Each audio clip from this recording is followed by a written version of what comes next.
At Illumina, we're working on the most important health transformations of our time. From diagnosing disease in critically ill infants to developing new treatments for cancer. Illumina is helping to improve human health by unlocking the power of the genome. And we're just getting started. We've made great strides in the field of genomics already, and the future is bright.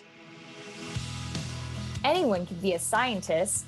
And you are part of the next generation of engineers, teachers, and innovators that are going to change healthcare as we know it. Discoveries that were unimaginable just a few years ago are now becoming routine. Imagine what you can do. Illumina welcomes you to the 2021 San Diego Festival of Science and Engineering. We are excited you're here. Throughout this week, explore, learn, and get ready to change the world.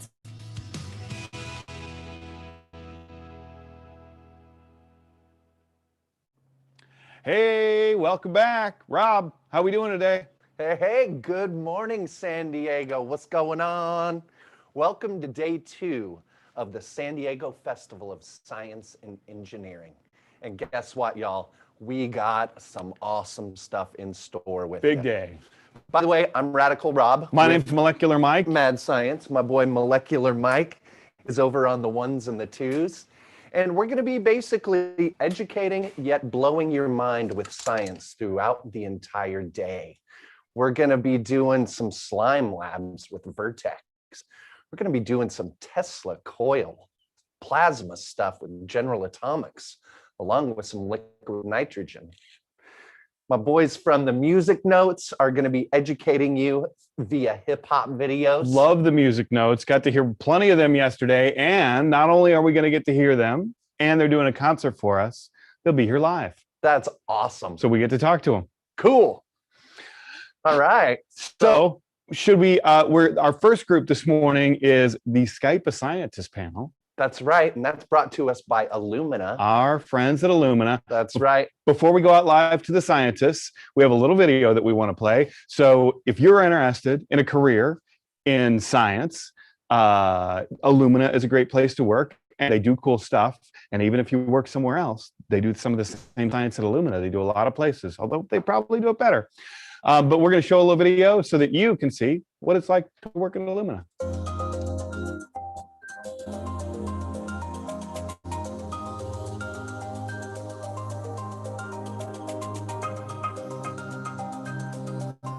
Life science companies are dedicated to creating products to improve the lives of organisms. Illumina is a life science company dedicated to developing and manufacturing products to help others understand and analyze genetics.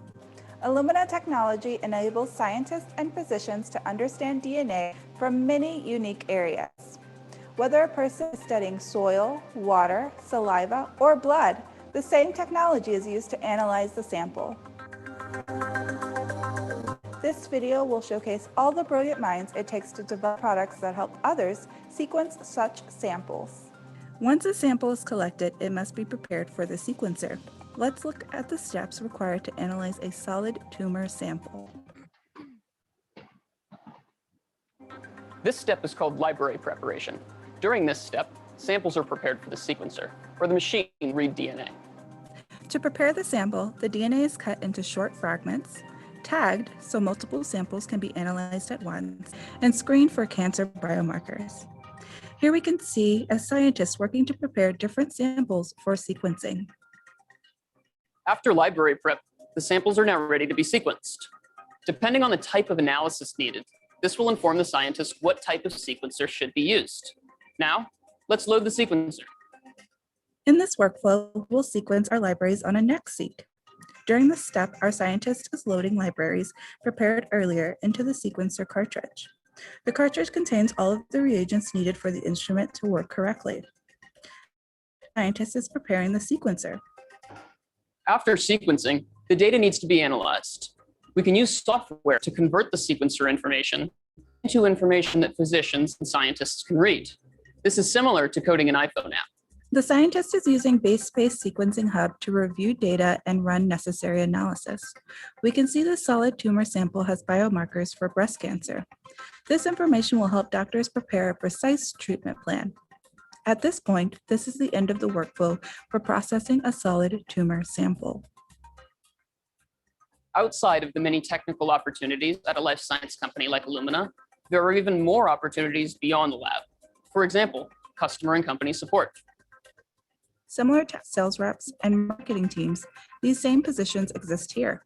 Let's see how a field application scientist helps a customer.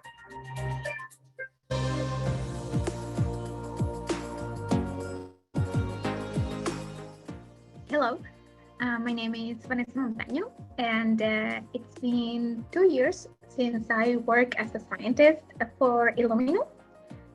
I'm a chemist. I studied a bachelor in chemistry back in my country in Mexico. And right after that, I started working at the industry of medical devices in manufacturing as a quality engineer. And while I was there, I started to get more and more interested on studying the materials that were used to build these medical devices. So I decided to keep studying, and I started a PhD. And I joined a double degree program with a university in Canada and another university in France. And I got specialized on the modification of materials that are used for medical devices, so for applications in health. So thanks to this studies, I was able to join the team of research and technology development at Illumina. And more specifically, I work with a team that is focused on working on flow cells. So flow cells are these materials that will go into the sequencer, into the instrument, and it's where all the chemical reactions would happen. So the DNA that we have in the sample will react with the molecules that we have in the space of this flow cell. So what we do in the team is to try to improve these materials, to find the best materials to build these flow cells, to modify this surface. So the aim is to make this sequencing process to happen fast and cheap, right? Because if we get the process faster and cheaper, then more and more people will have access to the technology. So that's our main objective. My name is Ray Sakara, a staff field application scientist at Illumina. What does that role entail? Customers need help or training on any step of their workflows, whether it is library prep, their Illumina sequencing machine, or analyzing their data. They come to us. We are first and foremost scientists who are customer focused. We help our customers when they need to figure out why their sequencing run failed or need consulting on what informatics solution is best for their data. They can come to us for all levels of technical questions, from high level, what Illumina sequencing is, to what applications can be run on our sequencers. We are also a conduit to other parts of the organization that can help our customers, whether it be engineering, sales, marketing, or customer care. We also travel. We have field application scientists across the globe, each covering a certain number of customer sites. And because of that, we get to know our customers, their pain points, their needs, to really give them the best customer experience possible while keeping their instruments running. Hi, everyone. My name is Kwabi Obeng. I am a channel enablement manager here at Illumina.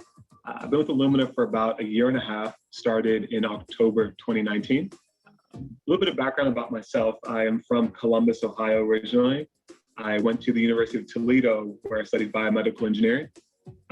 After graduating from Toledo, I actually took a medical sales role, so a bit different than most engineers or scientists, but I took a medical sales role where I supported medical device, diagnostic, pharma, genomics companies from Seattle all the way down to Tijuana, Mexico. So I was in that role for about 5 years and really wanted to learn more about how does the business run? How does the engine actually run behind these organizations? And was fortunate enough to join Illumina back in October of 19 and join the commercial operations team. So in that team, I actually support our global channel partners. So our channel partners sell on behalf of Illumina in areas that Illumina doesn't reach across the globe. So we support about 130 channel partners in over 100 different countries around the globe. And in my role, I focus to support training, creation of new products, programs, initiatives, tools and resources to help our partners sell most effectively.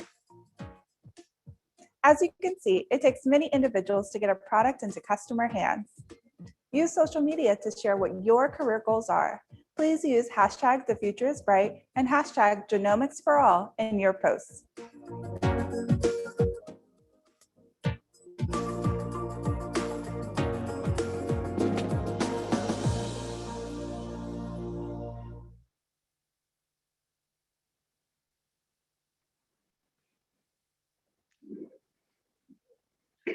Hi, everyone. My name is Dr. Beverly Pappas, and I'm a scientist at Illumina, and I'll be host for today's Skype a Scientist career panel.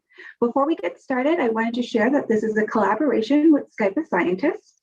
Skype a Scientist is a nonprofit organization connecting learners across the globe to STEM professionals. So if you're interested in astronomy, math, zoology, or even DNA, there's probably a scientist that can talk to you about it. We actually have the founder of Skype a Scientist, Sarah McNulty, in the Zoom chat. So if you want to say hi to her, or if you have any questions for her organization or for the panelists that we're speaking to today, feel free to type it in the Zoom chat. Now let's meet our panel. We're going to kick it off first to Kwabe. Please tell us what your name is, your position, and where do you come from?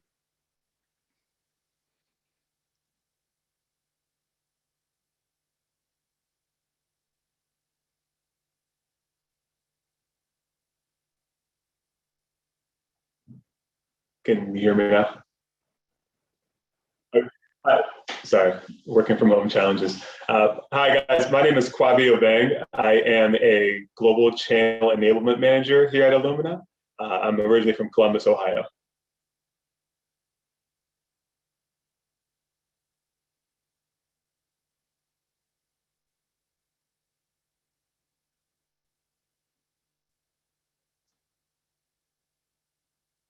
Hi, panel. It's Mike back here in the studio. If you guys want to just leave your mics on, I will go ahead and manage it from this side. How, Vanessa, can we have you introduce yourself and tell us what you do?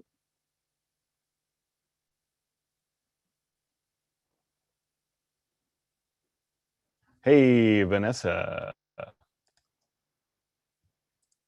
Hey, Vanessa, can you go ahead and introduce yourself and tell us what you do?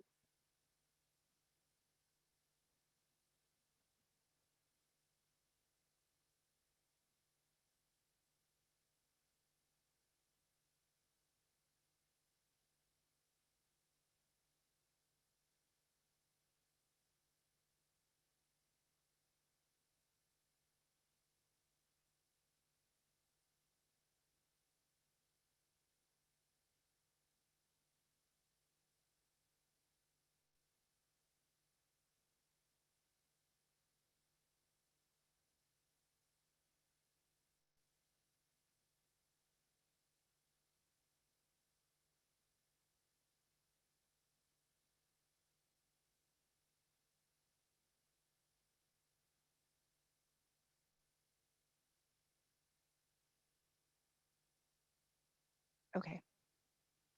Awesome. Hi, everyone. Hi again. Let's start over. Thank you for your patience. Again, working from home is always a bit of a challenge getting with new platforms. So we just heard from Kwabe. Now let's pitch it to Vanessa. Can you tell us about your name and your role at Alumna? Sure. Good morning to everybody. My name is Vanessa Montaño. I am from Mexico, from Tijuana, just across the border to San Diego. And I've been working for Illumina as a scientist in the research and technology development for 2 years now. Awesome. And last but not least, let's hear from Ray. Hi, everyone, and happy morning, good afternoon.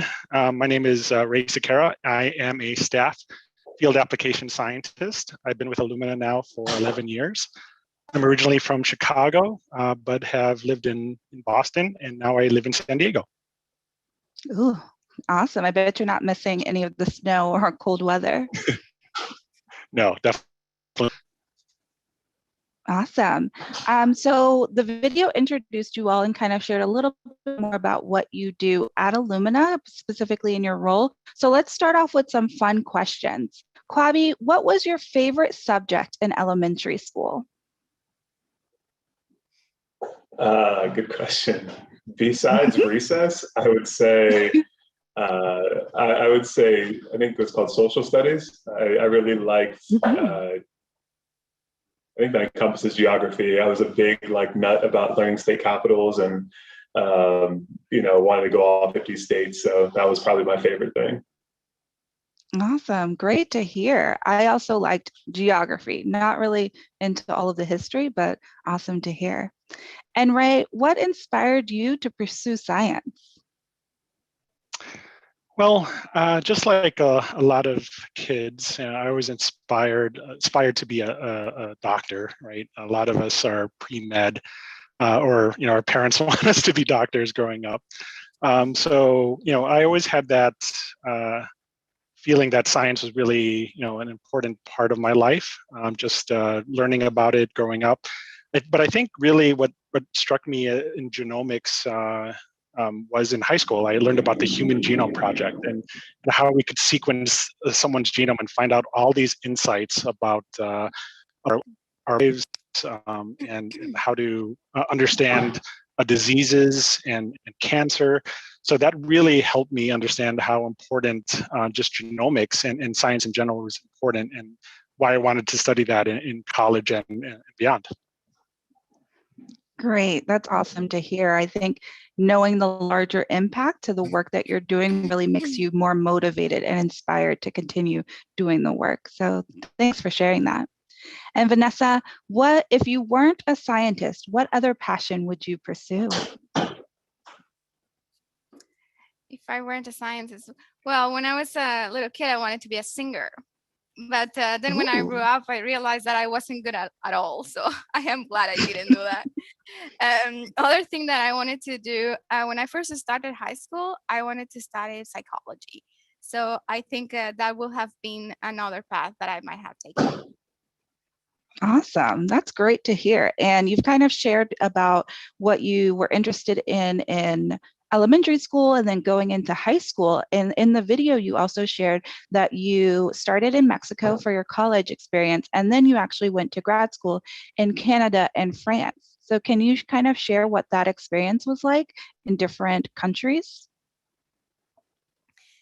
Yeah, for sure. It was a great experience. Not an easy decision to make, but when I decided that I wanted to go to grad school, I put in my mind the idea of doing that in another language. So I really like languages.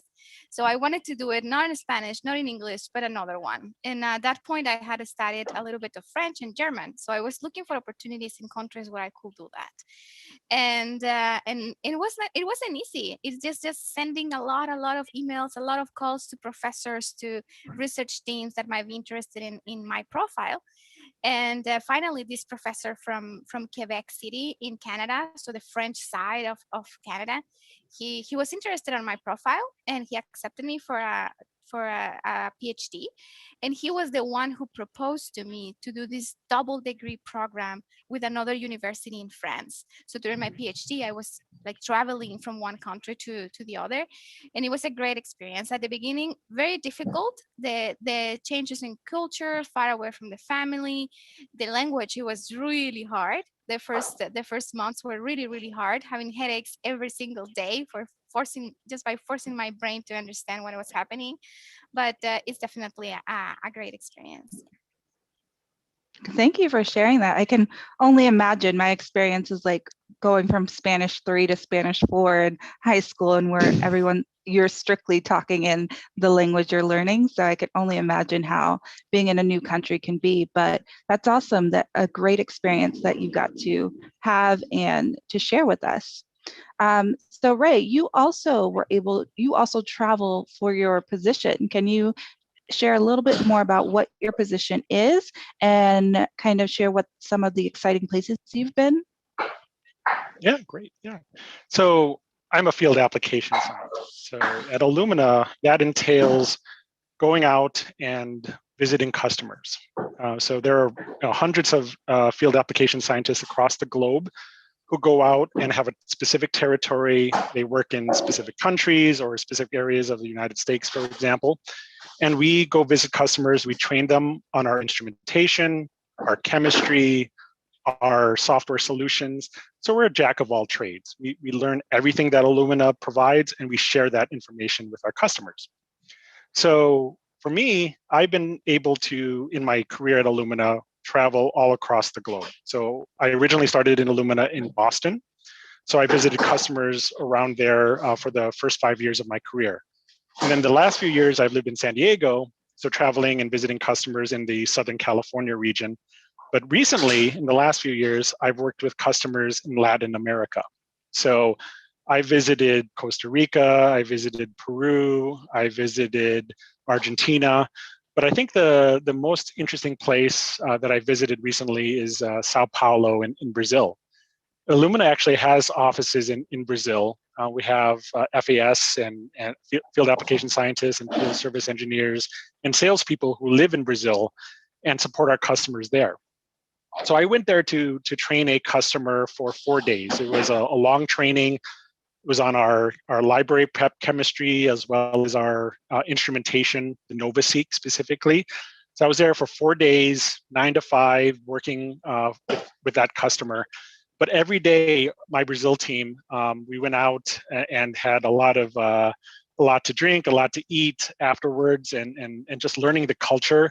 I really loved spending time with my team there. But after the training was done, I spent a whole weekend just visiting Brazil, seeing the sites, and it was during the time of Carnival.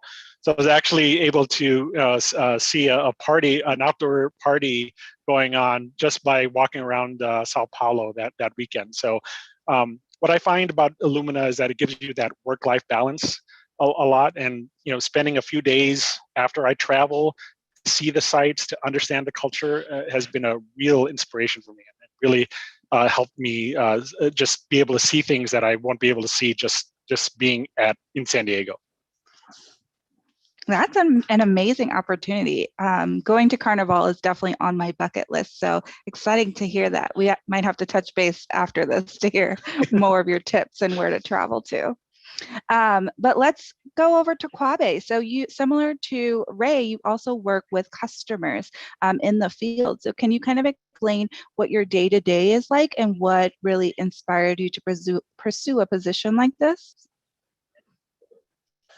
Yeah, so looking at kind of what inspired me to do this, coming from an engineering background, I spent a lot of time during internships and co-ops in the lab, doing testing, working on CAT scanners. I interned at Philips for a while, and I started to interact a lot more with some of the sales folks, and I had a lot of friends who were in medical sales and some family members that were in sales, and I really enjoyed the lifestyle that they had, being able to travel to see customers, being able to still be technical, to be able to speak to the products that they sold, but being able to kind of really drive home those products into their customer base. So I started to gain an interest with that and more of the business side of things. So I really wanted to develop my business acumen. So after taking a sales role for a number of years, I really was a lot more tactical. It was, you have a product, you sell it, you work with your customers. But I really wanted to learn more about how the engine runs, as I mentioned. And, I just learning the strategic side to it. It's one thing to actually make a product and sell it, but how do you do that? And how do you do that on a global scale? So that's really kind of what drove me to pursue this role at Illumina. So in my day-to-day, I work with the global channel partners. And as I mentioned, our channel partners are in parts of the world that our direct teams aren't. So a lot of emerging markets like Latin America, Africa, South Asia, China. So I work closely with our regional teams internally and then also our channel partners to look at ways to help them sell most effectively. So whether it's creating programs, organizing training, collaborating with our teams internally just to make sure that they have all the resources and tools, that's kind of what my day-to-day entails. So a lot of fun. Great to hear. So it sounds like before you were in this channel enablement position, you were also in sales. So similar to the question I asked Ray, where is like the most exciting place that you've got to go to for work? Good question. And I was hoping in my current role, I was supposed to be traveling a lot internationally. So I had a trip booked to Singapore, which would have been great, but that was right before COVID started. So we had to cancel that one. But in my previous role, I supported mainly, again, the West Coast of Mexico. So I've been all over the country, probably to 35 states in that previous role. But I think the place I really enjoyed the most was Tijuana, Mexico. Just learning the culture, learning the people. The food was amazing. I really enjoyed the culture aspect of it. So being able to drive across the border, I felt like a local just driving across the border in San Diego and interacting with the folks there. So that was probably the most exciting experience. That's amazing. I really want to see everyone's like passport stamps now. So we've heard a lot about how you can travel outside of the country or even within the states for positions at Illumina. But let's also hear from Vanessa. So you work on site here in San Diego in a lab.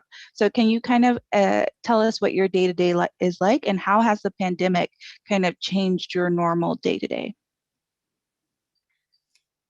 Yeah, sure. So unfortunately, I don't have the opportunity of traveling with this job. I mean, I have traveled in fact, but only to the Bay Area, to San Francisco, because we work very close together. We're an engineering team in there. And it's mainly to visit labs and to get trained on certain tools that they have there. And they also come here so they can get trained by us. So my day-to-day is I spend 50 to 70 time of the time in the lab. So I work in different labs depending of the kind of experiment that I am doing. So sometimes I will be in a chemistry lab, just working with different solutions to do chemical reactions. But some other times I will be in labs that just have several tools, like for example, very powerful microscopes that we use to analyze our samples. And I do a lot of that. I do a lot of analysis of the surfaces that we have, as I mentioned in the video, in our flow cells that go into the sequencer. So yeah, most of the time I will be in the lab.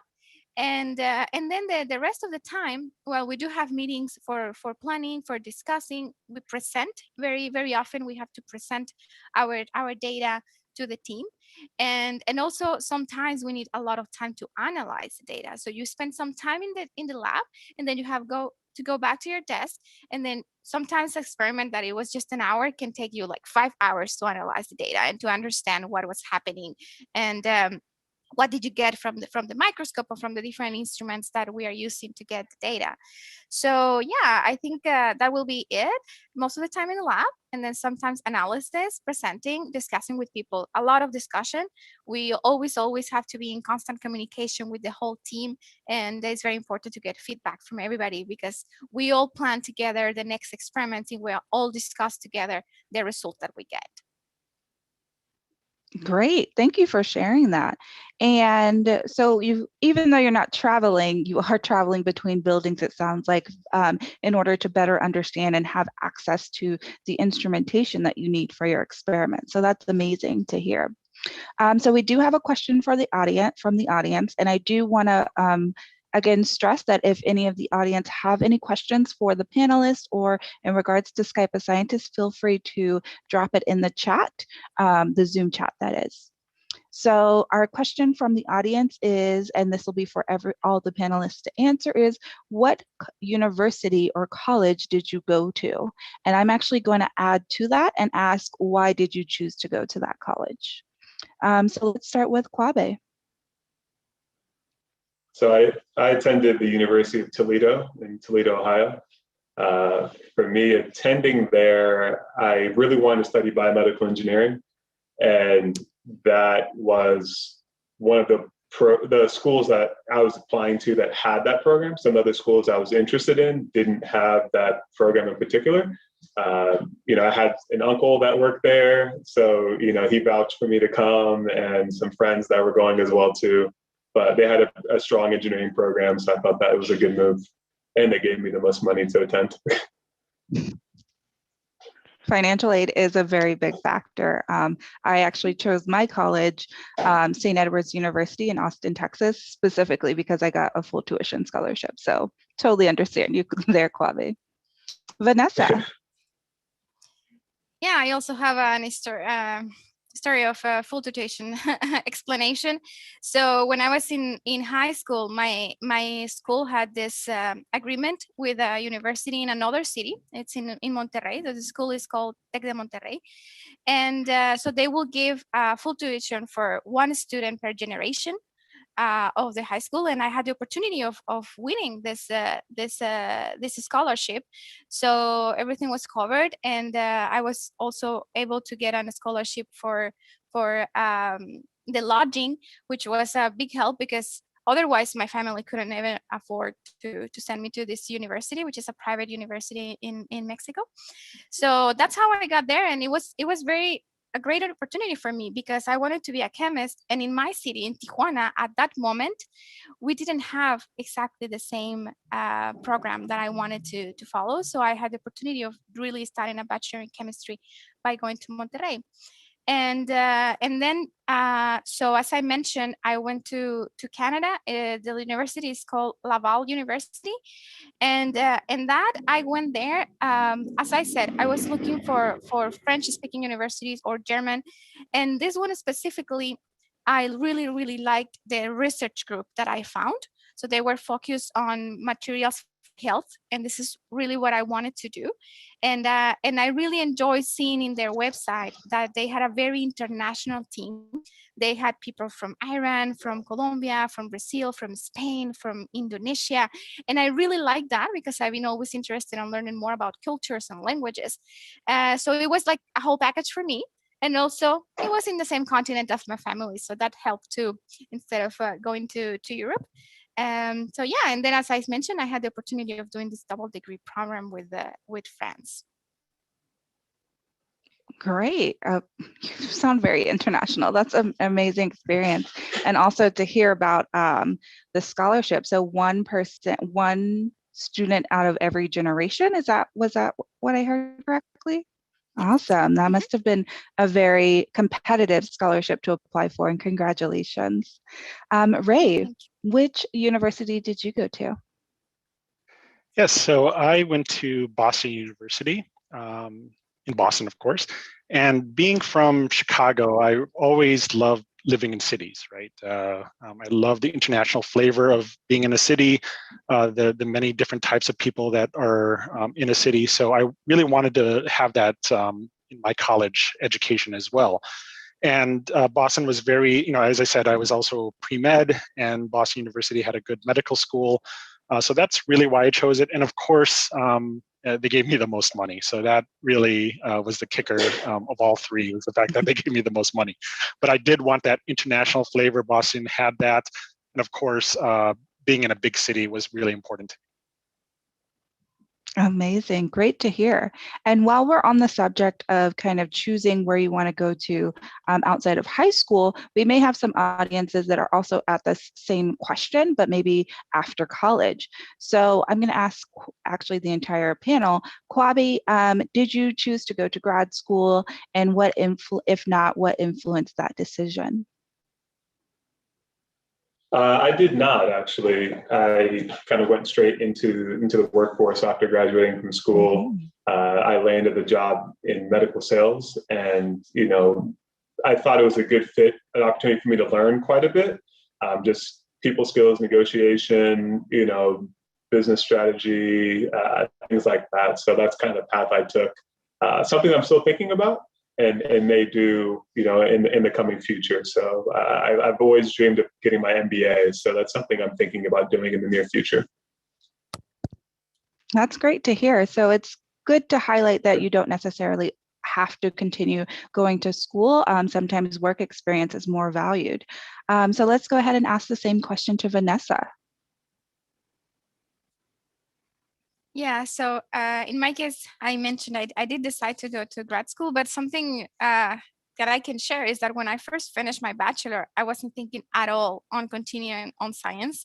I finished like very tired, very tired from my bachelor, and I was like, this is not for me. I just want to go to the industry. I'm gonna work in manufacturing, and that's what I want to do. So I started working in manufacturing of medical devices. And in the first months, I was really enjoying everything when I was learning and stuff.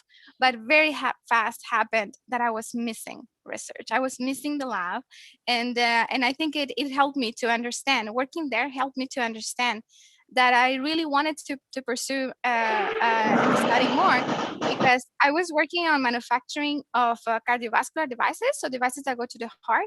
And when I was working in the manufacturing, I was really thinking that I wanted to work on the materials that were used to build that. I was a quality engineer, and I really liked, in fact, quality systems, and I was enjoying that. But my interest was on the quality of the materials themselves and not the final product. So I decided that I needed that, and that's why I went to this lab that they were studying really materials to build medical devices, which is where I got specialized. So that's what the main reason why I decided to go to grad school. Awesome. That's also a great piece of advice to take based on what you learned about yourself and about what you were working on in your work experience. That's what motivated you to go to grad school. And Ray? So my path in my career is definitely not a straight line to where I am today. So I actually started off in a PhD program after college, after I went to school at BU. But after a year, this is a biomedical research, like a lot of you who are looking to go to grad school or thinking about for the future. And after a year, I decided it wasn't for me. I felt that the research lifestyle, working at the bench, was not something that I wanted to do. So I made the decision to leave my PhD program. Luckily enough, though, I was able to start at a startup company in Boston called Agincourt Bioscience, and it was a new company, and so I was able to just learn different aspects of the role. So whether it's customer service, whether it's R&D. So I definitely worked in different roles in industry when I started out, and that led me down that path to industry. So after I spent 10 years at Agincourt and it was bought by a company called Beckman Coulter, I started my career at Illumina. So, and even today, things always change, right? So I got my MBA while I was at Beckman Coulter because they paid for it, right? It's really nice to be in an industry that values education and will pay for your classes at night, of course.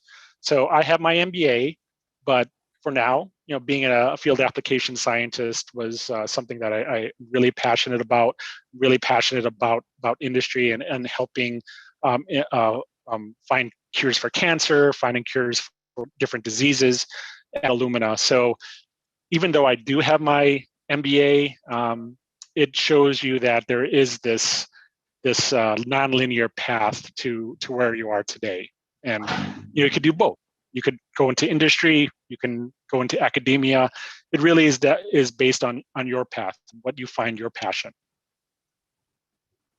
I couldn't say it any better, Ray. I think also the decision that you made after your first year in your PhD was also a very brave decision, because I've known several other colleagues that were like, I just stuck it out and now I don't like it. I don't know what to do. So kudos to you for recognizing that early on and making the decision that was best for your career path.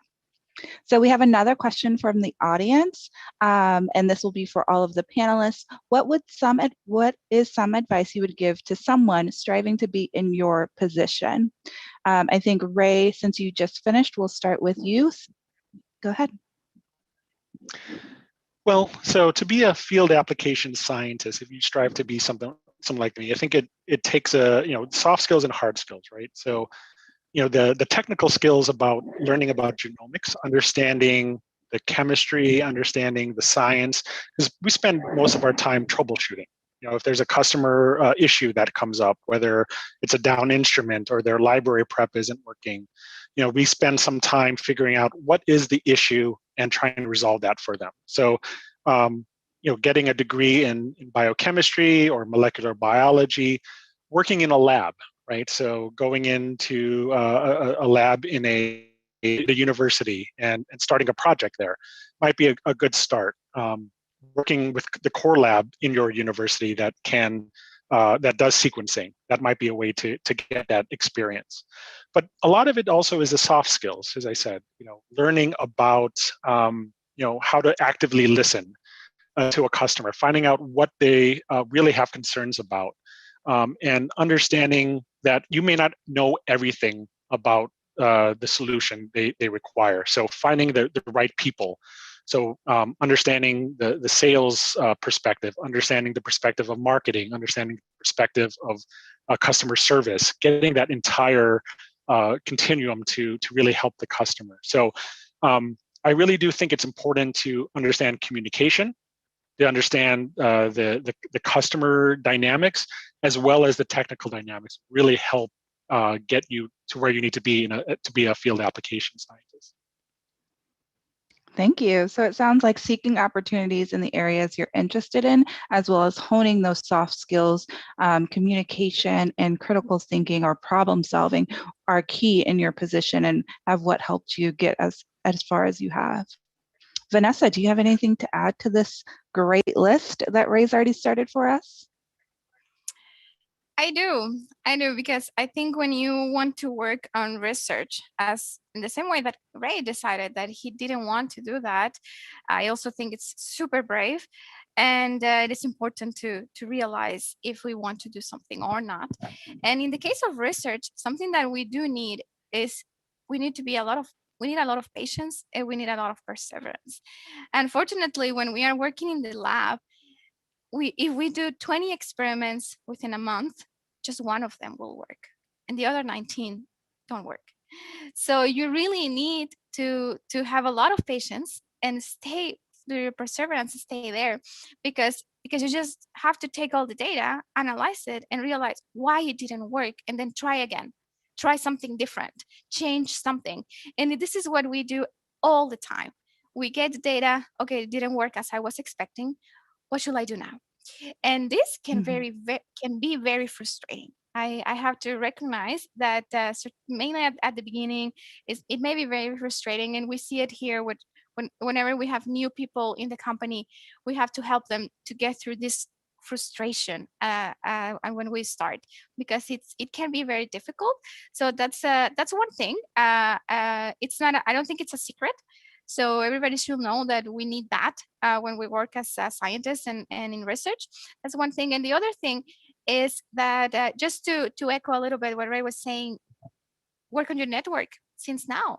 Talk to people. Look for internships, because several companies or in the academia, you can go for a summer, work there for a couple of months, and you have an idea, right? You can have an idea of how do you like to work in the bench. since you are very young. You can just help with little things in the lab, but you're going to see how things work out, and you can have a better decision.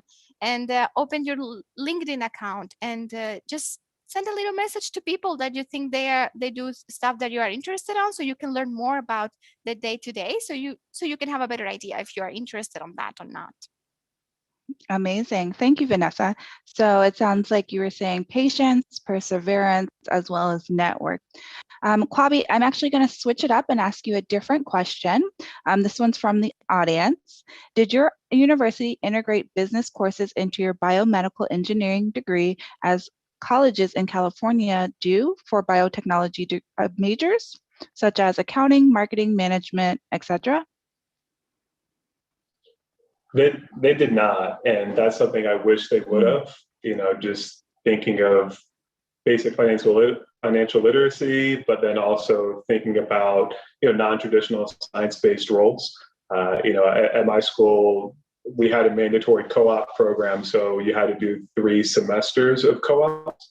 And by virtue of being in the Midwest, a lot of companies there were medical device companies or manufacturing companies or industrial manufacturing companies. And a lot of the focus was quality engineering or process engineering, whatever it may be. But I wish they would have done a better job of opening up, more opportunities, so including business courses into our curriculum, things of that really would have kind of brought a well-rounded approach to what's possible. Awesome. Okay, that's great to hear. So maybe even if like a minor in business or finance or something, that could be a potential avenue for students to pursue if they want to kind of dip their toes in the business side of biotech. Also, same question to you, Kwabi. What advice do you have for students interested in the business side of biotech, excuse me? Yeah, I think the biggest thing, and Ray and Vanessa both touched on it, is being open. Like I was mentioning, a lot of times you kind of get pigeonholed into this is what you should do, or your teacher tells you this is what you should do, or your mom tells you this is what you should do, or your friends tell you. But I think as you do your internships and co-ops and things like that, explore different avenues. Whether it's research, whether it's an opportunity to work in supply chain, whether it's an opportunity to work in in the field or whatever it may be. I think getting your hands dirty is really what kind of opens you up to that, to what's possible, really. So being open, I think, is that, and then starting to really network. I think that's the big thing. I think, when I was going to college, LinkedIn was kind of becoming a thing.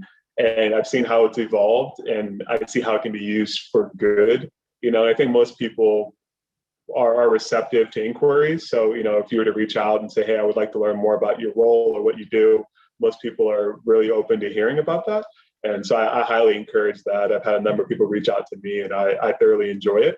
And I think, just giving people that different exposure really helps them see what's possible.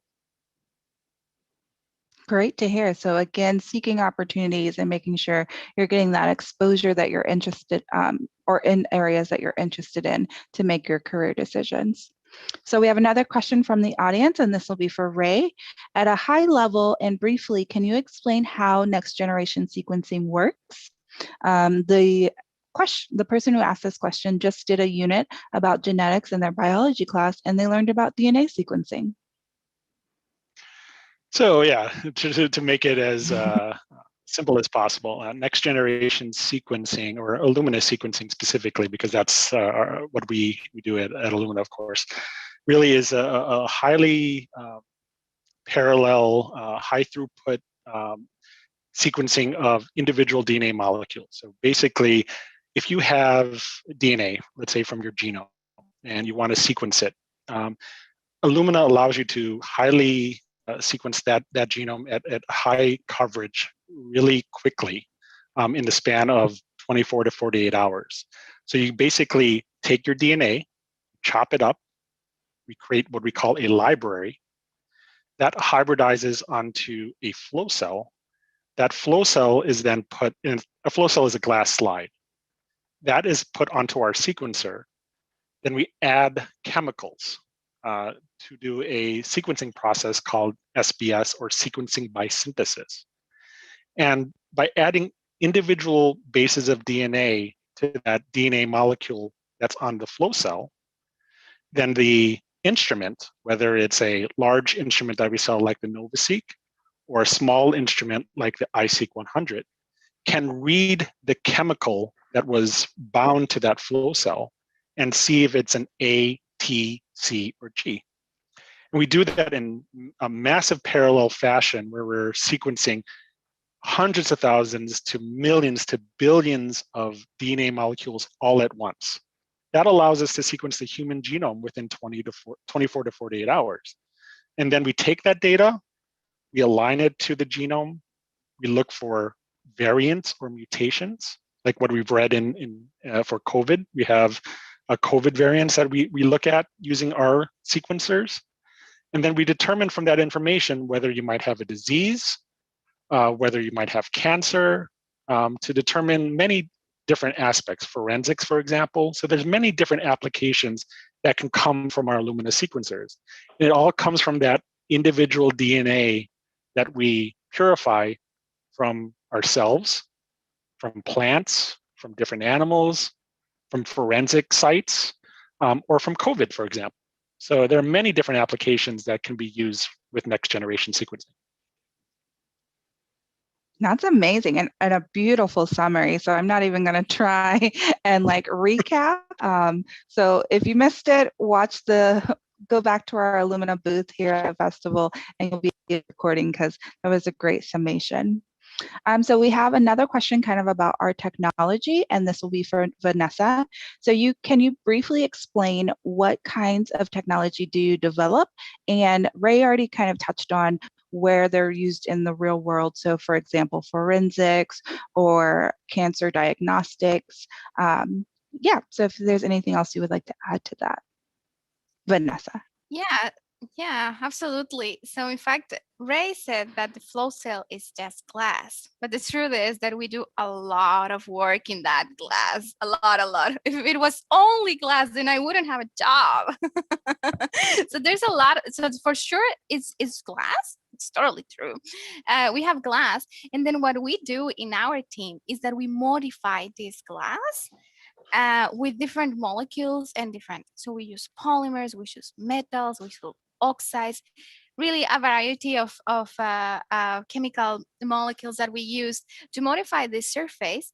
And what we do is that, as Ray said, your library prep, your DNA in your library prep will react with these molecules that we put on the surface. And all the sequencing reaction will happen on the surface. Okay, that's where all the reactions happen. So what we do in the technology that we develop, we are really focused on improving these materials. If you remembered when I started talking about how I decided to go to grad school, it was because I was interested on the materials. How do we choose these materials? How do we know that they are good enough? So I keep doing that, but now for genetics applications. So how do we know what to put in that glass? How do we know which is the best material that we can use? And then how do we understand the modifications that we are doing so we can predict how we'll work in sequencing? So the objective is to do sequencing faster and cheaper. As Ray said, now it's 24 to 48 hours. We want to reduce that a lot, and we want to make it cheaper so more people have access to that. So that's the technology we developed in my team. Great, thank you for sharing that. So another question that we have from the audience that I'm going to answer is, how do we get a position at Illumina, and what are the Illumina internships? So I was actually an intern in 2017 at Illumina. And so this was in between my 4th and 5th year of my PhD. And I got to work in product development, similar to, actually, I think, Vanessa, you work in research technology development, but either way, I worked in development. Afterwards, I went back to school, I finished, and then when I graduated in 2018, I started to apply for full-time positions, and I was hired here at Illumina in October of 2018. So really the Illumina internship is what allowed me to, one, put Illumina on my radar and helped me realize I love genetics and what our company is working towards. Just for everyone on the line, Illumina internships open up in the fall for next summer of 2022. This year, so 2021, the internship will be virtual, and there's a potential that in 2022 that it will be in person. So if you are curious about what it is like to work at Illumina, definitely consider applying for one of the Illumina internships. And all the positions can range from the whole gambit of what we're seeing here today: research and development, operations, finance, and different. Okay, so we have a bit more minutes. Ask our final, if there's any more questions in the chat, please go ahead and ask them now. And one question I have for all of our panelists to answer is, actually, I'm going to take this question from the audience. What kind of salary can we expect of the field today? So definitely feel a range. We don't have to put that all out there. Ray, you want to start for us as a field application, your salary? Yeah, my salary. Okay, so the salary is different depending on your, of course, experience, right? So I'm a staff field application scientist, so that's kind of the most senior level of the application scientist. So when you first start out, I would expect, it depends on many different factors, as I said, but maybe in the $70,000, $80,000 range. Again, don't count me on that, because I really don't know what it is today. I knew what it was 11 years ago when I first started as a field application scientist, to the six figures, low six figures. So that's what I would guess what it is today. But yeah, as you grow with the company, there's always room to increase your salary and to change roles at Illumina. So that's one thing I wanted to call out on. So that's where it started, and you could always move on to other fields at Illumina. Great. So it sounds like, just to repeat the question, it was, what kind of salaries are we expecting in each of these fields represented here today? As Ray mentioned, it really depends on your educational and work experience. So for a field application scientist starting out, 70 to 80. Vanessa, will you briefly tell us kind of the expected salary for a scientist in the lab? Yes, so the first thing, the position of what we call scientist one, it's normally you need to have or a PhD or experience that is similar to what we will learn in a PhD. And so I can talk for that position. And I think, again, as Red said, this is when I started, but I started 2 years ago. So I think scientist one was in the range of the 90,000. And then from there you go up, right? Normally it will be like 10 to 15 or even 20,000 more after each promotion, depending on the promotion. And so with the less experience or a master's degree or a bachelor, you can still work as a scientist. We have 4 positions before getting to scientist one. We have research associate, we had associate scientist. So for those positions, it will really depend on your experience. Great, thank you for sharing that. And Kwabe, can you briefly tell us the expected range for someone starting in your area? Yeah, so for myself, I work in the commercial operations side of the business. So again, like Ray said, don't quote me on this. And I'm relatively new, so I don't have a whole breadth of experience as to kind of what the salary bands are. But similar to Ray, I am a staff employee as well too. So coming in from working in sales, it kind of brought some level of experience knowing how to interact with distribution. So I would say in this range, the high 90s to like low 6 figures, I think, is probably kind of where this role entails. But again, this is more of a staff or senior role. But I think one thing I would like to comment on is just kind of considering factors outside of salary. A lot of companies offer stock, a lot of companies offer things like that potentially can outweigh salary. So, I think as you look to join the workforce, not getting so hung up on that salary. Obviously, it's important, especially in high-cost cities. but thinking and looking at stock options and things like that too. You hear stories about people who work at Amazon or who came in when stock was $50 and now it's 3,000. So thinking about that too, I think, is really important as well. That's great to hear. So there's a wide range of your educational and work experience. Don't get discouraged because there are additional areas to consider when applying for positions at a biotech company. So it does sound like we have a question from the studio. We want to go ahead and share that one. Hey guys, welcome back. What a great panel. Thank you guys for being with us. I had one question to lead into you guys, which is there a moment, this is for all the panelists. Oh, Beverly can't hear me. Hang on one second. Let me change something. Sorry, everybody else could hear me, just not you, Beverly. I have one question for the panel. When did you know science was for you? Like, what was there a moment in your school where you just went from like, yeah, I go to science class every day, or yeah, science is cool, and so is reading, and so is art, and so is everything else. But like, was there one moment where science went to you, or where you were like, wow, science is really for me? Great. And we do only have about 1 minute. So if we can all briefly answer in 30 seconds, that would be great. Kwabi, let's start with you. Yeah, for me, I would say it was early on in elementary school, probably. I really was always fond of math and science as a whole, and doing experiments. It sounds kind of weird, but like dissections, even in high school, things like that. Just kind of seeing the body, seeing the anatomy, and kind of learning more about that. Really kind of stimulated my mind to learn more about the body and kind of impacts to it. Vanessa, what was your aha moment?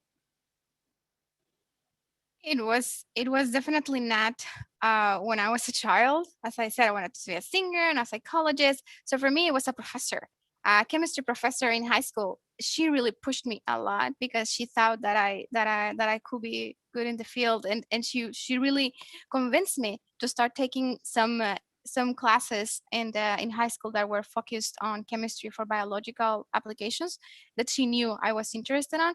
And then when I took those classes, I was like, okay, yes, you're right. I want to do this. Awesome. And Ray? So when I was working in a lab, just a lab technician, cleaning glassware, general lab upkeep, working on my first lab project, and doing some PCR reactions, and they're all failing and not understanding why, and then getting that aha moment, like, oh, I figured out why my reactions were failing, and getting those results, those positive results, that positive reinforcement show, hey, now I can move on to the next step and to the next step after that. So just being able to, having that independent thought of what I can do to resolve the failures, and seeing that there's success or light at the end of the tunnel made me realize, yeah, I can do this. Amazing. I think that also highlights what Vanessa was talking about, perseverance as well. Well, that's all the time that we have for today. So I do want to extend a huge thank you to my colleagues, Kwabi, Vanessa, and Ray. I feel like the audience has taken a lot from this. Similarly, I would like to point everyone to our Illumina booth here on San Diego Festival's website, so you can learn more about the scientists that we talked to today, as well as just learn more about the products that Illumina puts out there. And finally, again, this was a collaboration with Skype a Scientist. So again, that's an organization that connects learners with scientists all over the world. So feel free to reach out to them to learn more about how you can have a scientist visit your classroom, your group, or just talk to you. Otherwise, thank you so much, and back to Radical Rob. Hey, thank you guys very much. Radical Rob, same question for you. When did you know science was for you? Oh, okay. Well, I can't remember if it was kindergarten or first grade, but it was pretty young age. I was maybe 5 or 6 years old.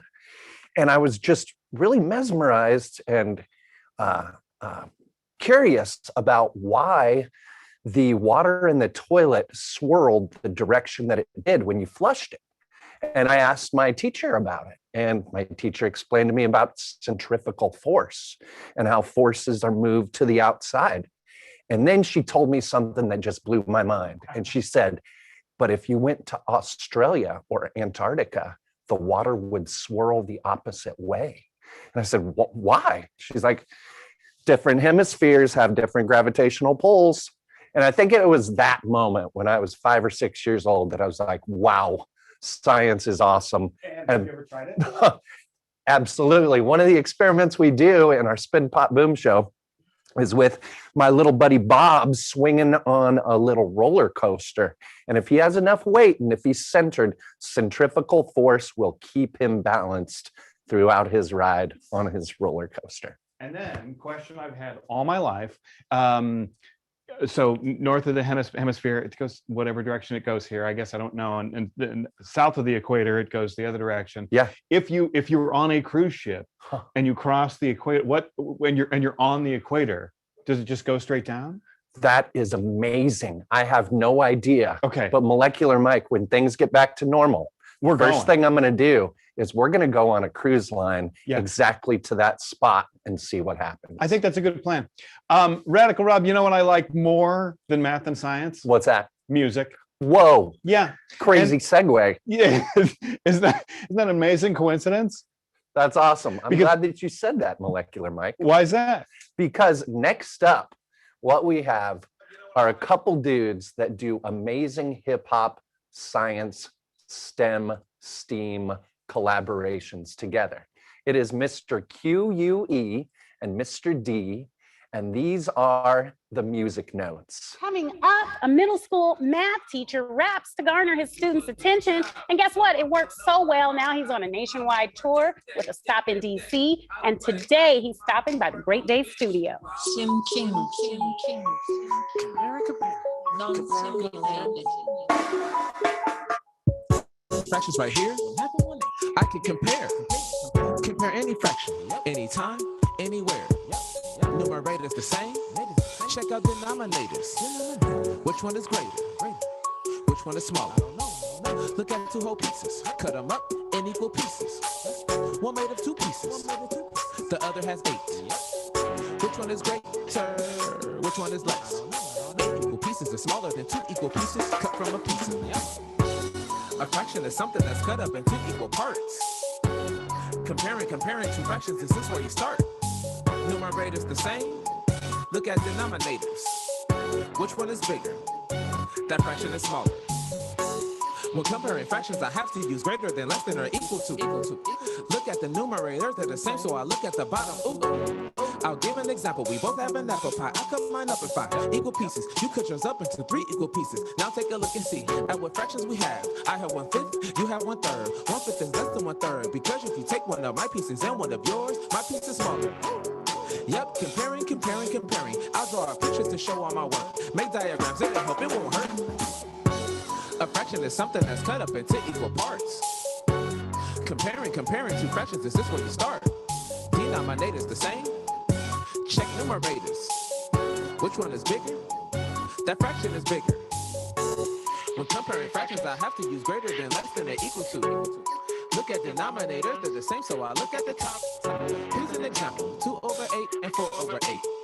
These fractions show how much cake we ate. Which one is less and which one is greater? Since we can see the bottoms are the same, the fraction is greater with the bigger numerator. 2/8 is less than 4/8. You can do fractions anytime, any place. A fraction is something that's cut up into equal parts. Comparing two fractions, this is where you start. Numerators the same. Look at denominators. Which one is bigger? That fraction is smaller. Last time, a fraction is something that's cut up into equal parts. Come on. Comparing two fractions, this is where we start. Denominators the same. Check numerators. Which one is bigger? That fraction is bigger. Yes. There it is, yes.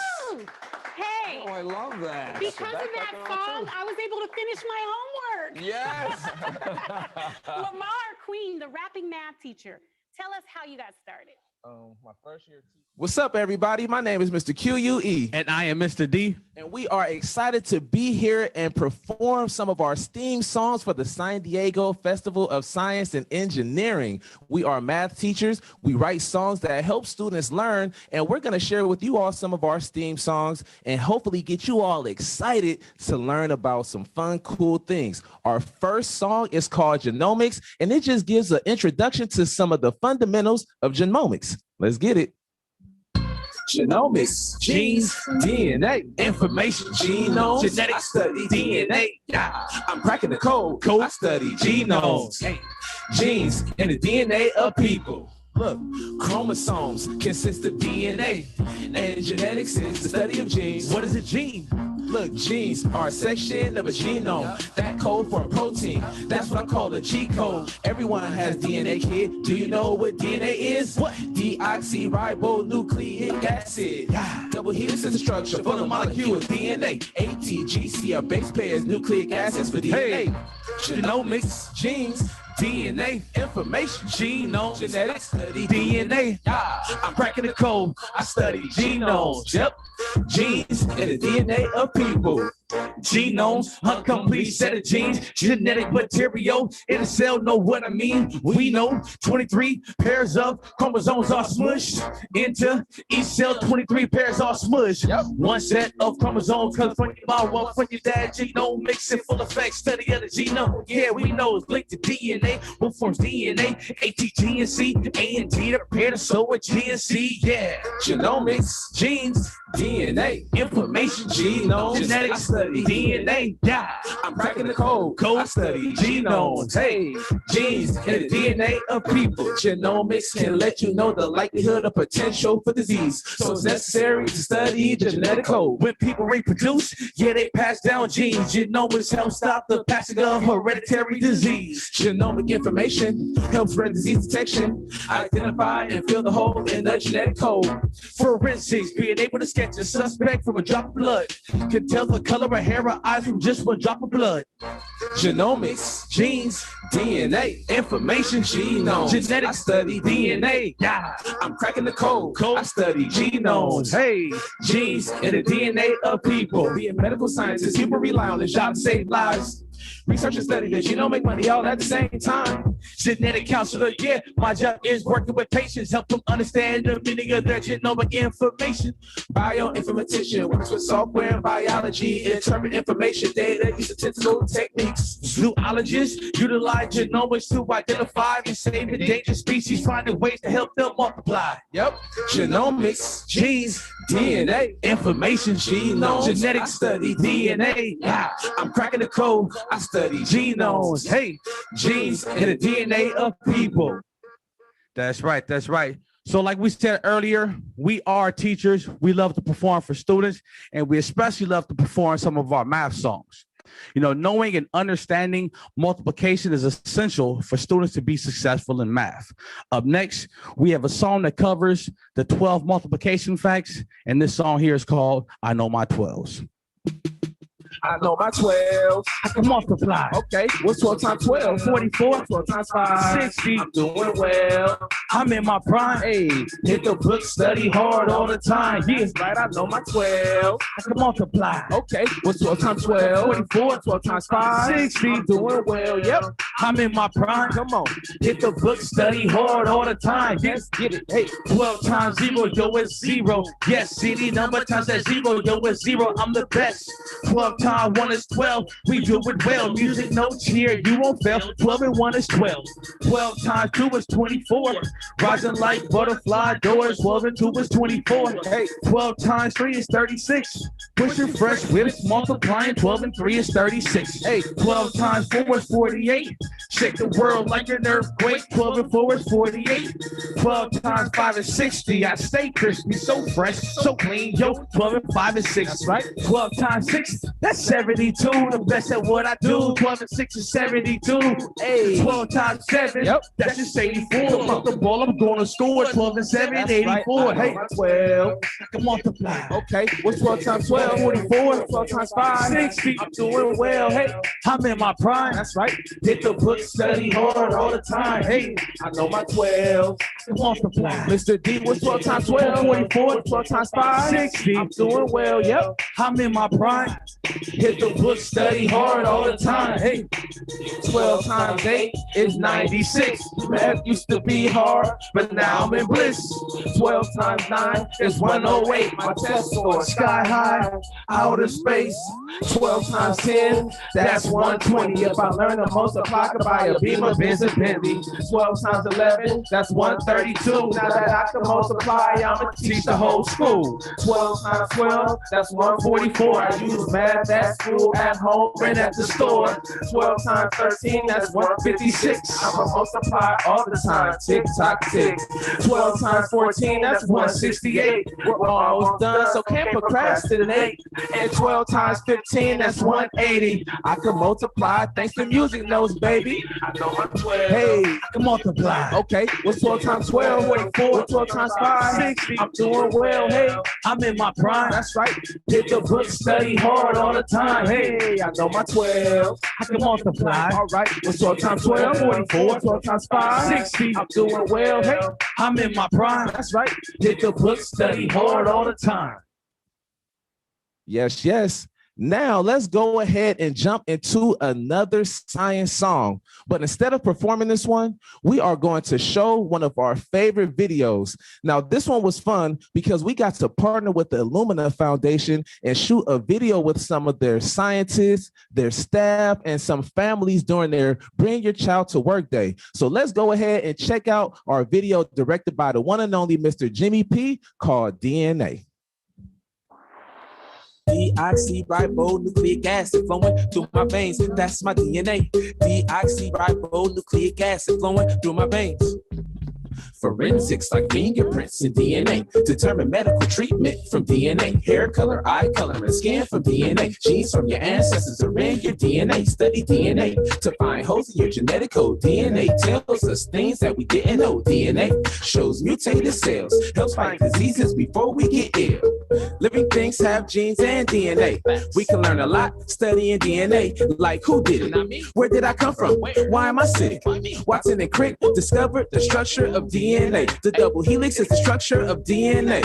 Okay. You want to solve a crime? Use fingerprints. In 1891, we started doing this. We understand that no print is the same, and we use DNA to trace our history. Ancestry, people in our family tree. Plus, DNA can trace hereditary disease. What does my DNA say? My DNA say it tells me info about my genome. Diabetes, cancers, and other diseases can be found early with genetic readings. Forensics like fingerprints and DNA determine medical treatment from DNA. Hair color, eye color, and skin from DNA. Genes from your ancestors are in your DNA. Study DNA to find holes in your genetic code. DNA tells us things that we didn't know. DNA shows mutated cells, helps find diseases before we get ill. DNA explains the gene. DNA is used to predict inherited diseases. Through DNA, we can test people for genetic mutations and then find a treatment. DNA allows us to make medicines geared to people's genetic makeup. DNA has all the rules to our makeup. We can use DNA to solve crimes through forensics. DNA found in a double blood or a fingerprint. We can find out who did the crime. No two people's DNA are alike. DNA determines hair color, eye color, skin tone. I get it from my parents. DNA separates me from you through DNA. My features are determined. Forensics like fingerprints and DNA determine medical treatment from DNA. Hair color, eye color, and skin from DNA. Genes from your ancestors are in your DNA. Study DNA to find holes in your genetic code. DNA tells us things that we didn't know. DNA shows mutated cells, helps find diseases before we get ill. Anthropologists, archaeologists, microbiologists, biological scientists, they study DNA every day to learn things from the past to build genetic gaps. Pharmacologists studies drugs and how they interact with biological systems. Healthcare scientists researches the causes of problems in the immune system. Deoxyribonucleic acid flowing through my veins. That's my DNA. Deoxyribonucleic acid flowing through my veins. Deoxyribonucleic acid flowing through my veins. That's my DNA.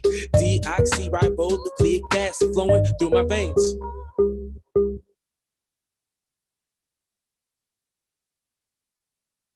We had a lot of fun shooting that video with students. And as teachers, we always encourage our students to try their best and to work hard. And that's what this next topic is about, because we know that some science and some math topics aren't always easy, but if you work hard and try your best, you will be successful. So that's what this song is called, Success. Let's get it. Hey, come on. Yes, I can do it. I can be successful. SUCCESS. Yes, you can do it. You can be successful. Stay on your grind. Give it all you got. You can find success if you do your best. Gotta put in work. Never be afraid to go the extra mile. Hit the books hard and believe in success. Gotta put in work every day. I'ma go hard now so I can find success. I can be successful. SUCCESS. SUCCESS. Say yes, I can do it. I can be successful. Yes, I can do it. I can be successful. Yes, you can do it. You can be successful. Yes, you can do it. You can be successful. Get it. Make goals. Hand a plan to help you reach and pay attention to find success. Listen when the teacher's listen up, giving you the knowledge, but to make it work and get what you deserve. Wanna find success? Gotta put it work. SUCCESS. SUCCESS. SUCCESS.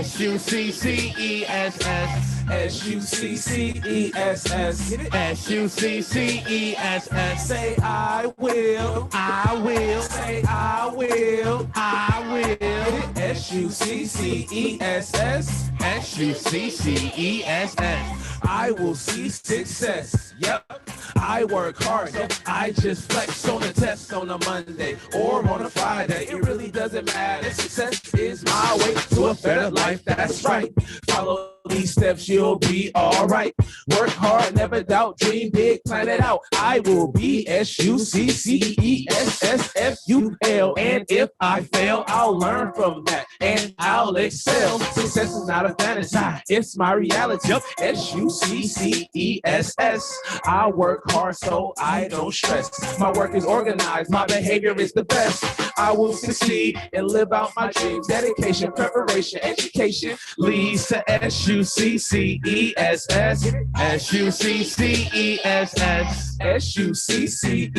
SUCCESS. SUCCESS. Say I will. I will. Say I will. I will. SUCCESS. SUCCESS. Once again, thanks for joining us. I'm Mr. QUE. And I am Mr. D. Check out our website, musicnotesonline.com, and check us out on social media at Music Notes Online.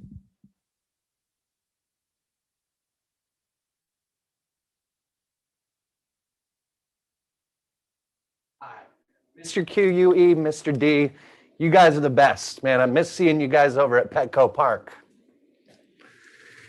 Well, hey, guys, to start the question and answer off, I just got a big one for you two dudes.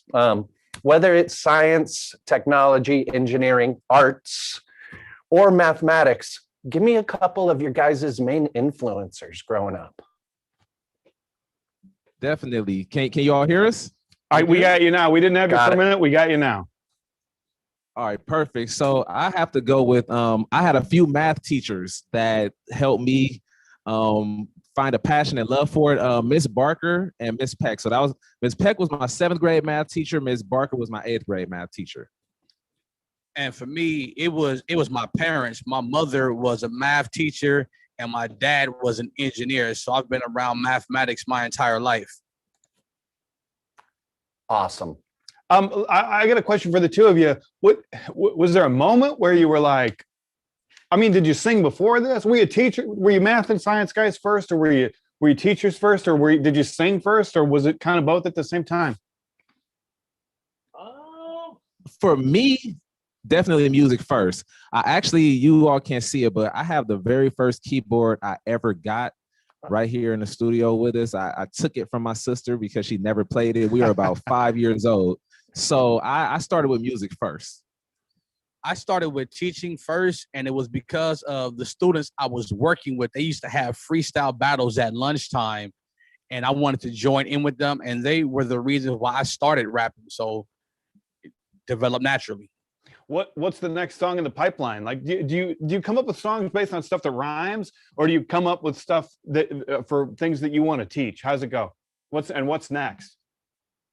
It's a combination of both. So we actually wrote the very first song because my students were drowning in my math class. They were failing. It was an honors group that were getting terrible grades. So they begged me to rap. And so that's how the math rap began. But you know, what's coming down the pipeline is it's kind of up in the air. Like lately, we've been writing songs per request. And so, excuse me. So a lot of the songs we've been doing have been related to health and wellness. I think our next venture is we're gonna write some stuff on prescription drugs. Oh my goodness. Helping students avoid the pitfalls of prescription drugs. Go. Nice. Thanks, guys. Hey, I mean, I've been a fan of hip hop since before I can even remember. Some of my favorites that really helped influence me, Nas, Wu-Tang Clan, Biggie, just to name a few. What are some of your guys' favorite hip hop artists? I think I want to piggyback off you. Those three were big for me. Some of the current artists I listen to are like J. Cole, Kendrick Lamar. One of my favorite artists is a guy named Royce the 5'9". Nas is my top artist right now. He's my number Especially one. if you're a mathematician, man, right? Yeah, he I think in 9th grade is when I really became a huge fan, and he's been my favorite ever since. What's your favorite sort of mathematic concept or your favorite scientific concept to sing about? Oh, favorite math concept? I'm gonna go with the easy answer from me, slope intercept, graphing equations. That was the very first song I wrote. And whenever I teach a unit on graphing linear equations, I get excited. So that has to be my number one. I think I'm gonna go with a formula, maybe the Pythagorean theorem. Pythagorean formula. What is that, D? What is that? A squared plus B squared equals C squared. That's it, sir. So when you're in the classroom, do you and you're going over the Pythagorean theorem, or you're going over fractions, and you got your teacher voice on? Do you sort of turn around and lay out? Do you start spitting lines from the song? I'm on top of the tables, the desks, performing live for my students, anything to get them engaged and have fun. And, we're having fun and learn at the same time. Excellent. How long have you guys been a group? How long have you been together? We started teaching together in 2007, started rapping together in 2008, in 2008. Yep. Man, we have a question from the audience. I don't mean to put you on the spot or anything, but somebody from the audience wants to know if you can sing the homework song. You want to hear homework? Let me see. So I had some songs queued up. Let me see if I should have homework on here. Let me I can give you if homework. I don't. Can I assign some Fire homework? me. Oh, look. Can you all hear it? Can you hear this? Yeah. Okay, that's just the instrumental. But anyway, I did my homework. Hey, I did my homework. And if you did your homework, then say I did my homework. Yep. I did my homework. Come on. I did my homework. Look, I want to do a good job, so I'm gonna work hard. I do my homework every day. Yep, every day. I don't play. I do my homework on the bench while my friends play. I do my homework in the kitchen, then I stuff my face. If you did your homework, then say I did my homework. Come on. I did my homework. Come on. I did my homework. Hey, and if you did your homework, then say I did my homework. Yep. I did my homework. Yep. I did my homework. Okay, there we go. Yeah. So I gotta say, I hope that was cool with the instrumental. Oh, that was excellent. We're gonna wrap it up with you guys here in just a minute. I gotta say that when we were stacking the show last week, all these people we were gonna have on, we were, somebody's going to come in and freeze stuff in liquid nitrogen, and we're going to blast off rockets with vinegar and baking soda. And then they were like, we got a guy who wants to come in and sing about math. And I was like, yeah, maybe no. But I got to say that we played one video yesterday, and everybody in the studio was jamming, and every hour we kind of put one in. Nice. Amazing, just amazing work. Really good. Everybody here loves it. So. Thank you guys so much. Thank you. Thank you guys so much. It's always a pleasure. Oh man. All right, Rob, what'd you think? Oh man, Music notes. I did my homework. Mr. QUE, Mr. D. Even though you guys are Dodgers fans, we still love you. they're not even here to respond anymore, Rob. Rob, I think you got something over there at the table for us. What do you got going on over there? Absolutely, absolutely. So yeah, Radical Rob with Mad Science. As you guys probably know, we do amazing programs at schools all over San Diego. We do Mad Science parties, after school programs, summer camps. We got a bunch of those coming up, especially our NASA outer space camps too. And then we have assemblies and shows. I'm going to show you a little part of one of our favorites of all time, which is called Fire and Ice. Fire and Ice is one of our Mad Science shows that deals with extremes in temperature, whether some things might be really, really hot or really, really cold, and then a lot of stuff in between too, and how temperatures can be relative. For example, it's a perfect day here in San Diego today, and we're used to this. If I went back to my home state in Nebraska, I think today it's probably about 40 degrees there or so. But then if I was to travel somewhere like near the equator, like Africa, it would probably be way over 100 degrees. And those temperatures can feel different to different people that are used to them or they're not used to them. Now, when I like to talk about temperature, I also like to talk about chemistry. And as you guys know, chemistry is the science of everything. There's a cheesy joke out there. Never trust an atom. Why? Because they make up everything. They actually really do make up everything. I'm talking about a nucleus and electrically charged particles, protons, neutrons, electrons. And then these electrons coming together to make molecules. And then when these molecules start to change and go through different phases, we usually call those chemical reactions. And to demonstrate a quick little chemical reaction, I'm going to use this stuff right here. It's called trinitrocellulose paper. It kind of feels like tissue paper. You could use it as tissue paper if you really needed to, but it has another use to it. Check it out. I'm going to take just a little piece of this trinitrocellulose paper. I'm going to take it, fold one end up, put a little twist into it too, kind of like this.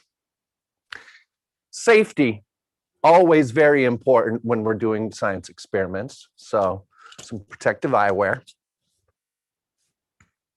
And a glove.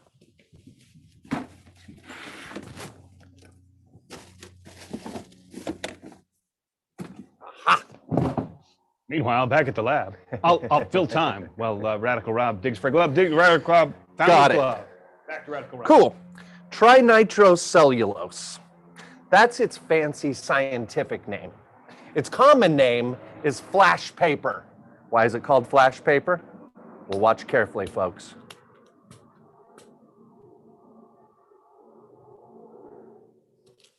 Yeah!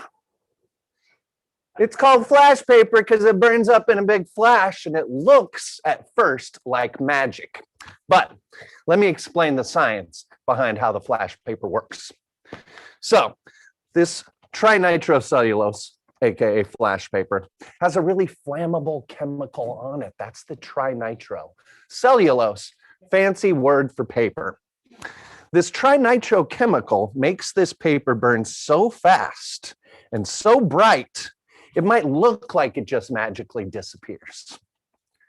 But it doesn't. If you watch carefully, it goes from paper to ash to smoke. It's tough to see this chemical reaction because the flash is so bright. Watch carefully. Again, protective eyewear, glove. Holding the paper on the end. Why does Radical Rob put a twist into it? Because it's going to burn up a little bit slower when it gets to the twist. There's more molecular pressure going on there. There's more paper, therefore it's going to burn just a little slower. That way I can time it out to where hopefully I don't burn myself or the glove or the table or any of you fine folks at home. Okay, watch carefully. 5, 4, 3, 2, 1. Again, magicians might use flash paper if they want to make you look one way while they do something else, if they're going to do a sleight of hand magic trick. But really, it just comes down to chemistry, folks. Amazing. Amazing, Rob. Yeah.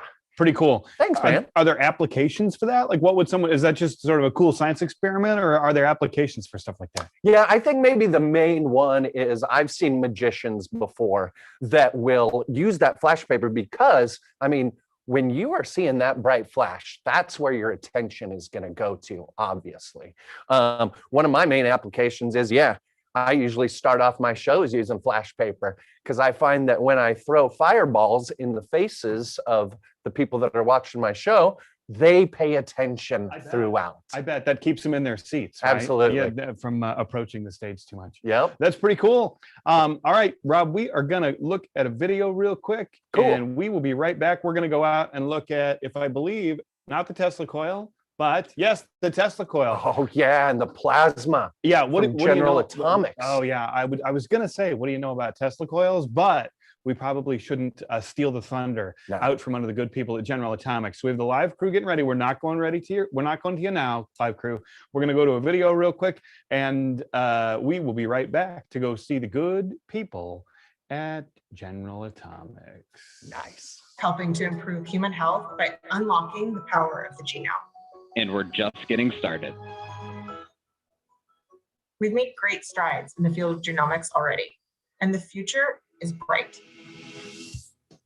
Anyone can be a scientist. And you are part of the next generation of engineers, teachers, and innovators that are going to change healthcare as we know it. Discoveries that were unimaginable just a few years ago are now becoming routine. Imagine what you can do. Illumina welcomes you to the 2021 San Diego Festival of Science and Engineering. We are excited you're here. Throughout this week, explore, learn, and get ready to change the world.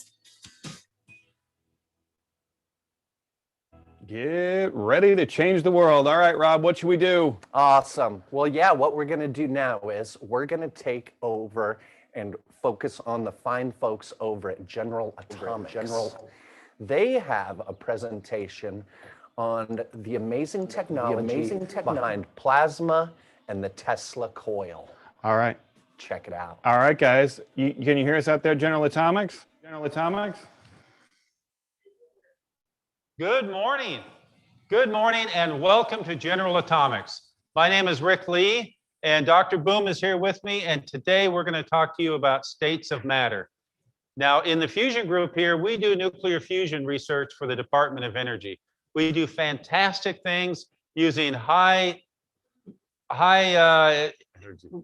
magnetic field things, and we enjoy what we do with plasma and states of matter. Today, we're going to talk about states of matter. And wait, I see Dr. Boom. What are you doing over there, Dr. Boom? Well, guess what?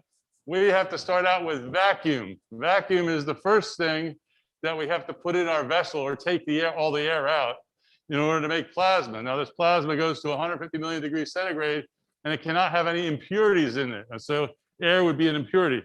But I have a vacuum system here and I have a vacuum cannon. And what this does is I evacuate all the air out of the cannon down there at the lower end. And I have a ping pong ball sitting at the end.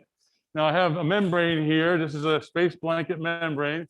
And a space blanket membrane down at the other end, and we pump all the air out of this. And when we do that and puncture the other end, the ping pong ball experiences the inrush of air at 15 pounds per square inch, and it comes slamming through this here piece of plastic here, and then it goes shooting out to the other side over here, to the outside. So we want to show you this because it's pretty cool.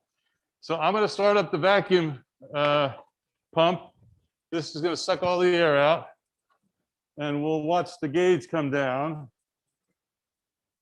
And so, okay, now it's running, and you can see the gauge down here. We have a problem here, Houston. Hold on. We have a problem.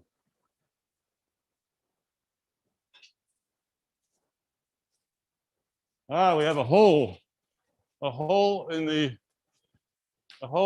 membrane. So Dr. Boom, this is pretty awesome. You want me to do that while you're fixing that up? Well, Nope, we you got it? got it. Okay. So you're evacuating that. Yep. Okay, and then you said that ping pong ball is going to go. How does a ping pong ball fly out? Well, the ping pong ball flies out by the inrush of air through this side over here. And so when I break the membrane with my pen, and so the ping pong ball is sitting right down here, and you can see the gauge coming down. As the gauge comes down, it's less and less air in here. And so we have to get down to about minus about 27 inches or so. And so we have to ask our gentleman over there, okay, he's cleared the area. And so we're going to see what happens here. Can you give us a countdown? Well, let's see, we're ready to do it. So you want to put your camera out there, and you won't see the ball going out, except that you might see it going down range. Ready? 3, 2, 1. Ha! It went way over there by those tall towers. I saw it go over there, the orange bouncing one. Wow. And that went fast. Now that was quite loud. Now it turns out it's so loud because it's a sonic boom essentially, with the speed of the air going out through the other end. And so that's our vacuum cannon. Now there's a lot of force with this. This leaves the barrel here, the pipe, at about 600 miles per hour. And so that's quite fast. That's as fast as a jetliner. Now, what I'm going to do is set it up for a force demo. I'm going to put 3 soda cans on here. And at the end of our little demo, we'll come back to this and we'll see what happens. That's very cool, Dr. Boom. So if Rick, we could get the, we're in a converted woodshed out here, and it's pretty cool, but we're going to have to bring the rolling door down so that we can show you some interesting thing on plasma. We're going to turn the lights off, bring the rolling door down the best we can. And so come on over here and let's talk about what plasma is. Plasma, if we have a molecule or an atom of gas, it has electrons that go around it. And if we can remove just one or more of those electrons, well, we can have a plasma. We have ionized gas. And so I have a small handheld Tesla coil here that puts out a high electric field that can easily strip away electrons. So I can have this glass tube actually have ionized gas or plasma in it. This particular one is neon. We often hear of neon signs and neon lights. You can see the characteristic orange color that your eyes pick up, but in fact, there's a green color hidden down inside of this. Very interesting. So our folks here use spectroscopy to take these different colors and look at them in a very fine detail to understand what's happening in our big plasma. Not so much in one of these smaller ones. Let's see if we have a couple others here and see what colors these are. Okay, the blue one there is argon, and we have a couple more neon ones here. Again, plasma is ionized gas. We've stripped an electron away, and nature has given us 2 very good handles that we can use to control those ionized species. One is electric fields and one is magnetic fields. So let's take a look at this little longer air plasma we have over here. This is an air plasma right here. This is a long plexiglass tube with a power supply down below. And inside of here is ionized gas. It's air. And if I take a magnet, here's a strong magnet, kind of a yellow magnet, and bring it up to the sides here, it's a little bit subtle, but you can see possibly that the, and let's see, let's get a second one here. You can see that the magnetic field has an effect on how that plasma works, how it moves around in there, the trajectory. Now, changing the trajectory of plasma using permanent magnets isn't very efficient because you'd have to move the magnet back and forth in space.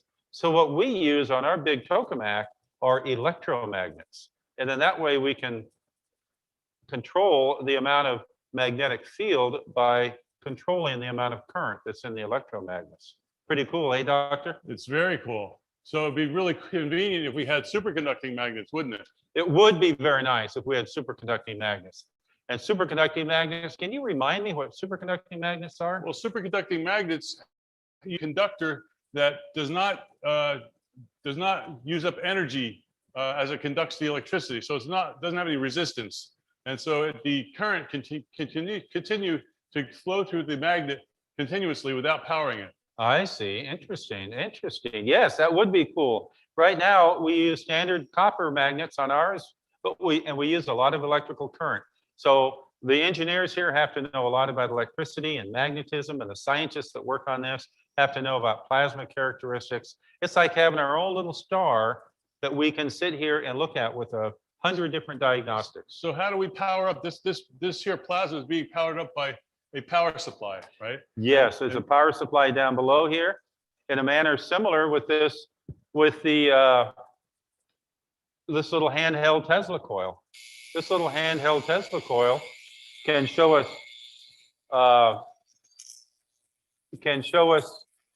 how we can get electrical energy into another little volume. Wow, so this one has a green color, and this tube over here has like a pink and an orangish color.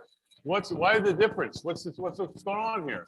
The colors that are given off by these excited or ionized atoms and molecules are characteristic of what the elements are. Oh. So for instance, in the long tube here with the red and the kind of blue, that's air. That's mostly nitrogen and oxygen. Oh. With a little bit of argon. Very cool. So this is like the aurora borealis in a tube or something. It is like an aurora borealis in a tube. Yes. These are the same colors you see in the aurora. We see like the blues and the pinks and the reds. And yes, that's right. And that's a very good point. There's a lot of things that we see around here. Everything is naturally occurring, of course, and we can take this on a small scale like this in our little wood shop, or a grander scale like on the whole Earth. So we use spectroscopy to understand what the particles are inside of the plasma. So it's the same way if we look at stars and use spectroscopy to understand what the elements are on a star. That's true. And not only can we tell what the elements are, we can tell certain characteristics of the elements, such as how fast they're moving relative to the detector that we're using. We can see if they're going from left to right or going away from us. Wow. There's a lot of things one can do with spectroscopy in a fusion reaction, or in a fusion plant, or in the stars. So how fast do our particles travel around our fusion reactor? Well, they move pretty darn fast, faster than I can go. They're really honking. How about you? Yeah, they are. I think they're running about 400 kilometers per second. That's the estimate I've gotten. That's like 1,000,000 miles per hour. It's the same as the solar wind, essentially, the speed of the solar wind. Okay, so that is pretty fast. It's a little faster than I can certainly run in any time of the day. That's faster than a ping pong ball coming out of the vacuum cannon. Yes, it is. It is. All right. So let's continue on here with a little bit more of these smaller plasma displays. We have a plasma ball here that is very ubiquitous. A lot of students have plasma balls, and check this out. Check this out, Dr. Boom. I can use the electric field of this to actually excite the neon in this tube. Wow. Well, if that's red, that's the color of neon being ionized. What about these red spokes here in the plasma ball? Is there neon in that also? Well, there certainly may be neon in there, but that has more to do with the energy of the that last little few millimeters up there. Oh, look what you did. Look what you did. Oh, take that away for a second. Let me see what you did. Look, you put the fluorescent tube up there, and this fluorescent tube is dead. That one's not working. How about this one? Try this one. Let's see. Okay, it's coming on, and look at that. I can pull the plasma right up out of the plasma ball and then put it back in the plasma ball. Oh, I could actually show my friends that. Look at that. Zoom, it's almost like magic, but it's only your hand holding the tube, and that's where the plasma ends. It's the conduction of your hand. So the conductivity of the hand as the governing force there. That's pretty Right, cool. for that, for the excited gas in there, not Now it could necessarily become like a plasma. lighthouse, right? Yeah, it looks like a lighthouse. Awesome. Now we've heard of neon tubes and the like, and here's a little neon tube that actually has a green phosphor inside. It has a green phosphor, and this might have been, I don't know, it might have been a bird or something on some sign. But people have been using the concept of plasma and excited gas and fluorescence for a very long time. So that's not a green plasma. That's not a green plasma in here. You had green plasma in your other light bulb there. I did have green plasma in here, and that's likely due to, I don't know, what, xenon or something like that? I think it's krypton. Krypton? Yeah. Yes, okay. So we have there's krypton in that we one. have green in here, krypton. And there's argon. Actually, there's nitrogen and krypton. The nitrogen is from the pink spokes of the plasma, and the green is of krypton. So if they put krypton in the bulbs because they last longer. They typically just put nitrogen in these bulbs because it'll last 2,000 hours. But these go into high places, and then you can pay extra money for them, so it'll maybe last 4,000 hours. And so it's a pretty good deal. So I think what you're telling the students out there with all of these different names like nitrogen and oxygen and krypton, that they need to understand that this universe is made up of these many different elements. And those elements can all be written down basically on one sheet of paper called the table of the elements. It's pretty amazing that everything is made up of those atoms that can make up molecules. And those atoms, of course, are made of protons and electrons and smaller things. So all of that, though, it's cool because we have those things right here on Earth.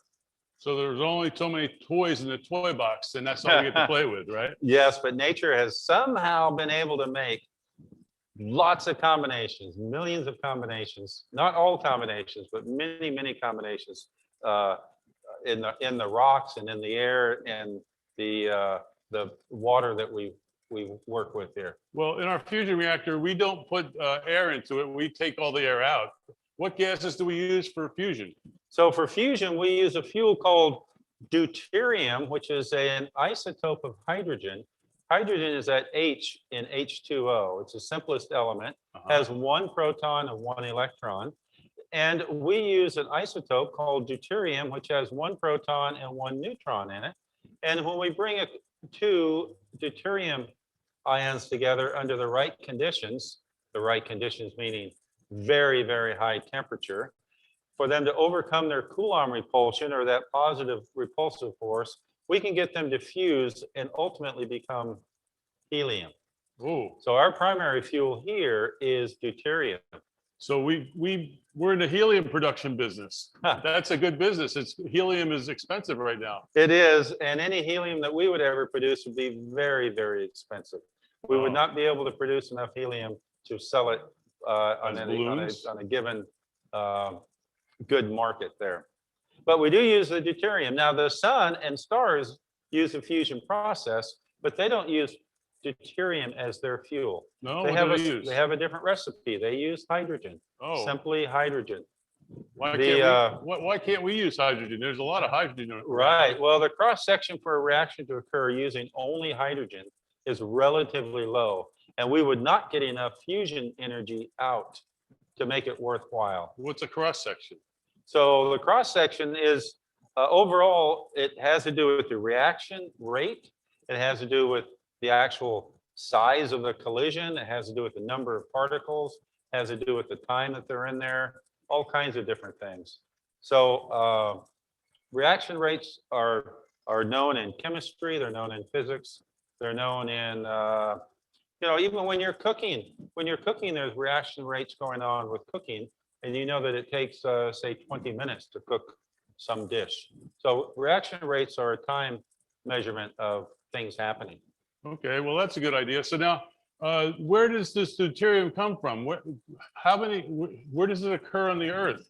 The deuterium, it's awesome. Deuterium is, as I said, an isotope of hydrogen. And while the hydrogen is the most abundant element in the entire universe. Right, there should be plenty of deuterium on the Earth, right? Deuterium itself is actually relatively plentiful as well. One out of every about 5,600 atoms of what would be hydrogen are actually deuterium. Many of these are left over from the original Big Bang. So how do we get the deuterium? It's in water. So if it's in water, then how do we get the deuterated water? We call it deuterated water. How do we get it out of the regular water? The scientists and engineers over the last many years have come up with lots of processes to separate atoms and elements and molecules in a mix of other atoms, elements, and molecules. And so we don't do that here. We leave that up to scientists and engineers at a gas company that would actually be able to do the separation process. So that's the answer. We get somebody else to do it. Well, that's part of it. You can't do everything all the time, but they would use techniques that may be based on magnetism or mass separation techniques. Yeah, well, I would think that they would probably spin it because the heavy stuff would go to the outside and the lighter stuff would be on the inside. Well, we'll have to talk to them sometime about how they do that. Right now, I think we ought to take a look at this larger Tesla coil we have here. Well, we certainly have a big one there. Yes, so there's a larger Tesla coil here. And let's take a look. So what is a Tesla coil, Dr. Boom? Well, let's see. Tesla coil puts out a lot of high voltage. And this Tesla coil itself, let me run through the parts of it. In the base of it, there's a transformer, and the transformer takes the wall outlet and converts the electricity 120 volts alternating current to 15,000 volts. And the 15,000 volts alternating current then drives a primary that's down as a spiral wound coil, the spiral to 15,000 volts.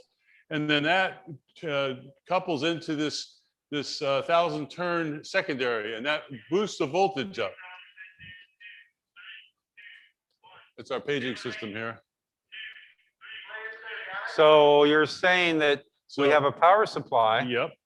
It takes the voltage, which is like energy, out of the wall, 120 and then volts. increases it to, what'd you say? It goes up to 15,000 volts. Okay. And then this converts it up to 250,000 volts. 250,000 This volts. is 250,000 volts. It's Wow. a quarter million volts. So this smaller handheld Tesla coil I had before, which I was using here, I see a little arc that goes out about maybe 2 or 3 centimeters. Right. And so that's related to the breakdown of air. And so the gap for the breakdown in air is nominally around 30,000 volts per inch. Wow. So you saw that one was about 1 inch long. Okay. So are we ready to fire this thing off and see I what think happens? so, yeah. We should probably stand back, I would think. Yeah, I'll stand back. Okay. Let me find the switch here in the dark, of course.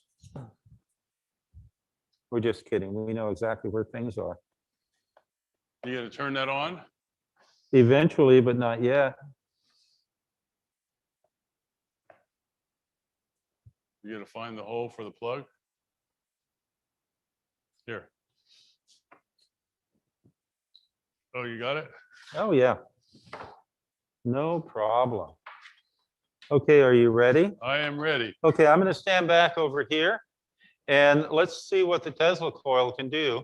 3, 2, 1. That's pretty good. So those spikes are going out much further than that little one. That's for sure.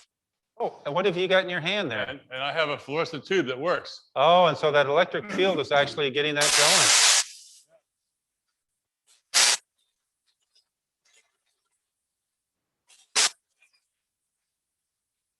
Wow. Hey, I know. Let's see if we can put some of these up on top here. These are the little tubes we had that had either neon or argon in them. Let's see what happens with those.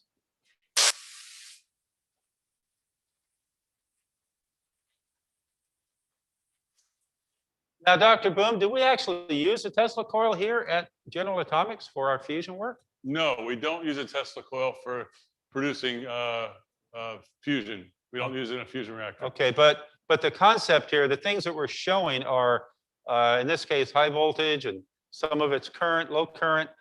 things that we do use here, electricity, voltage, Well, concept of we use plasma? coils, we use transformers, and we use high voltage. Our high voltage goes up to 100,000 volts that we use, and then we use that to power up our microwave tubes that heat the plasma. And Okay. we also use about 80,000 volts for producing the ion beams that produce a neutral beam that heats the plasma. It's very Okay. important Very technology. cool.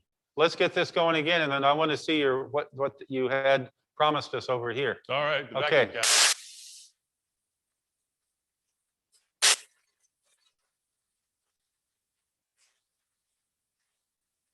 Very cool. This is something we've not been able to take to the actual festival at either Balboa Park or Petco Park, simply because it's Too high not voltage. safe enough in the little confines that we have. Okay, can we get the lights on over there, please?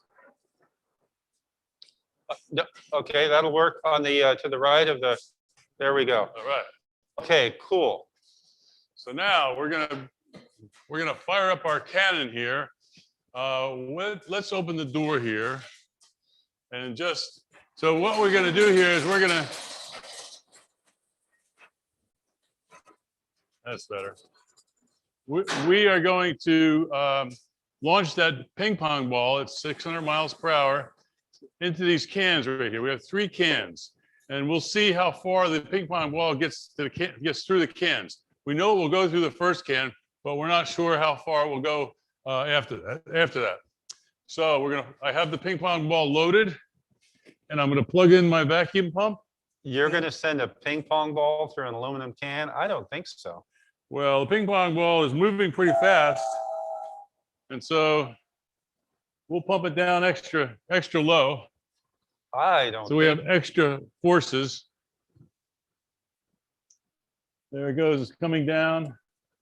We're down to 25 inches of water here. Actually, it's 25 inches of vacuum. And so 25 inches of mercury, sorry. It would be feet of water. All right, we're coming down. It's getting lower and lower. I think we're about ready. You guys ready? We're ready. All right, here we go. Countdown. 3, 2, 1. Holy smoly. Where did everything go? Well, went up to this can. There's one here. can there. One can went into the trash can there. Well, let's see. And one is underneath down below. Down below. Trash can. One went in the trash can. No, here's the ping pong ball. Oh, okay. That's what it looks like. That's funny. And that's funny. I don't see so. Okay, well, the can went over there. You can see the ping pong ball came out with such velocity, and when it hit the aluminum can, there you go. It transferred the. Look at that! It transferred its energy and momentum to this can, and actually just kind of ripped it apart. Look at that! So it would have gone in this side. That's the one that Gone went in through, and this one was second, and that one's third. Okay, so it went in this side on the green, and then came out on this side. So all we're looking at here is the concept of vacuum and pressure, and also inside of there, there's no resistance due to air inside of there. So not only is it a differential of only 15 psi or 760 torr, there's actually very little, if any, resistance due to the air stuff in there. Right. That is very awesome. That is very awesome. So Dr. Boom, we talked today, let's have a brief recap. We talked today about vacuum. What else we talked about? Temperature, density. Temperature, density. Electrical conduction, high voltage. High voltage. Pizzazz. We talked about elements. We talked about fusion. We talked about plasma. We talked about all kinds of things here. Okay. So it's been a great little time that we've had. We can't go over everything, but we do appreciate you being here. We We enjoy our work. Oh yeah, absolutely. It's a great career to be into because there's always something new. That's why I got into it, because there's always something new and different every day. And you can Google this stuff online. You can look up fusion energy. General Atomics has a site for fusion energy. Princeton Plasma Physics Lab has a site for fusion energy. And the biggest machine in the world is being built in France. It's called ITER, ITER. And they have a great site for fusion energy. And what's going on over there? The machine in France is going to break even. And it's actually going to produce a net gain of energy. It's supposed to produce a gain of energy of 10. So they're going to put in 100 kilowatts, 100 megawatts of energy and get back a million watts, a billion watts of energy. They expect to. Now, this will come online in somewhere around 2025, but then it'll actually put in the fuels to make fusion energy productive in about 2033 to 2035. And so pay attention to the fusion world effort, because it's going to happen. And the United States is now building up an effort to hopefully make something happen by the 2035 timeframe. And so it's a very exciting field. It is a very exciting field, and General Atomics is, of course, working to promote a lot of good stuff in this field. And our background is such science and technology. We hope that you, too, can continue in your science and technology endeavors. Thank you. Super cool, you guys. Super cool. Thank you. We're going to see you back this afternoon to liquid nitrogen. They're going to do a liquid nitrogen something, liquid nitrogen. Yeah, I think volcano. they're going to do some volcano action with the liquid nitrogen. Yeah. Should be pretty crazy. That's pretty crazy. Amazing to see that golf ball go through the aluminum can. Yeah. And even though we couldn't see it, I've seen the pop of the ping pong ball as it shoots off into the distance. That's pretty cool. Yeah, it was And awesome. All the cool gas stuff. Thanks, General Atomics. You guys are super rad, and we're excited to hear back from you later this afternoon. Absolutely. Rob, what were your favorite kind of books growing up? I'll tell you what, man, there was this one style of book where you would get to a certain section of the book and you would have some choices. You could choose your own adventure. One of them was an Indiana Jones book that I had. And if you chose, to take the artifact from the spot, you might get crushed in the mine, or you might be able to escape and get it to a museum where it was supposed to be. And speaking of that, we're going to go back to our friends at Illumina that we talked to earlier. Yesterday. Yeah. So yesterday, and it's all about you choose. Yeah. You choose your own adventure. Yesterday, we could choose ocean or wildlands. And if I recall correctly, we chose the ocean. Yeah. And we went down that path. Well, you're going to choose your own adventure today again. That's right. Except yesterday we chose ocean. Today we're going to go wildlands, and there'll be some That's choices right. that we'll make along the way here. First, we're going to look at a video about the wildlands. Taking it to the woodlands.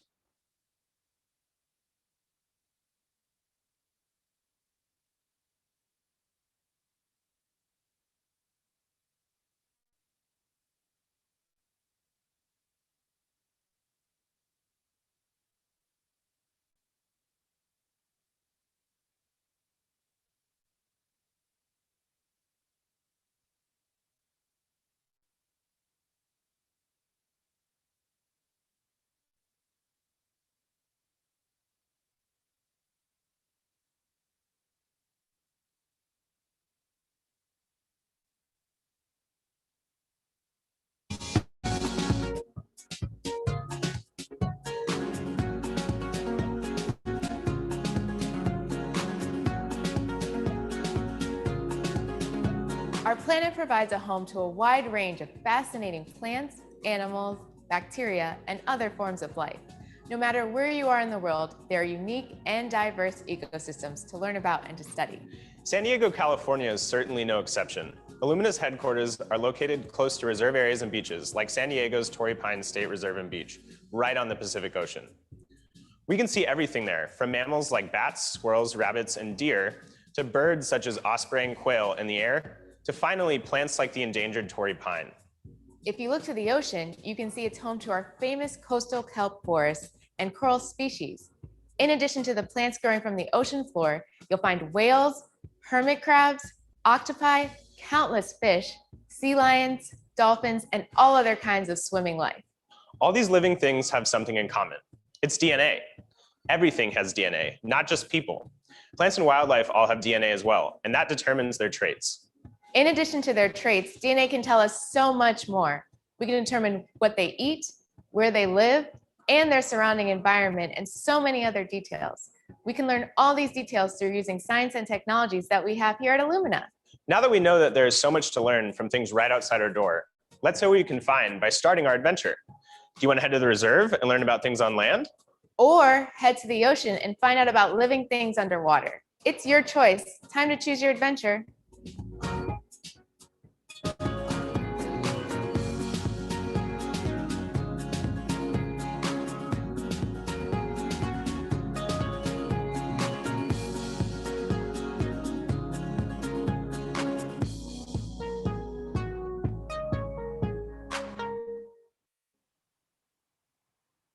Hi, everyone. I'm so excited to see you here all today. My name is Surya Malati, and I'm currently an inside sales representative for Southern California and Hawaii at Illumina. I studied biochemistry and cell biology at UC San Diego, and I've been at Illumina for about 7 years. I started as a research associate in R&D and was then an application scientist for 4 years before moving to the sales team. But enough about me, though. Have you ever thought about the plants, animals, and surrounding organisms in our environment? Well, if you have and are interested in learning more, today is your day. We are going on a science adventure, and I hope you are ready for some fun.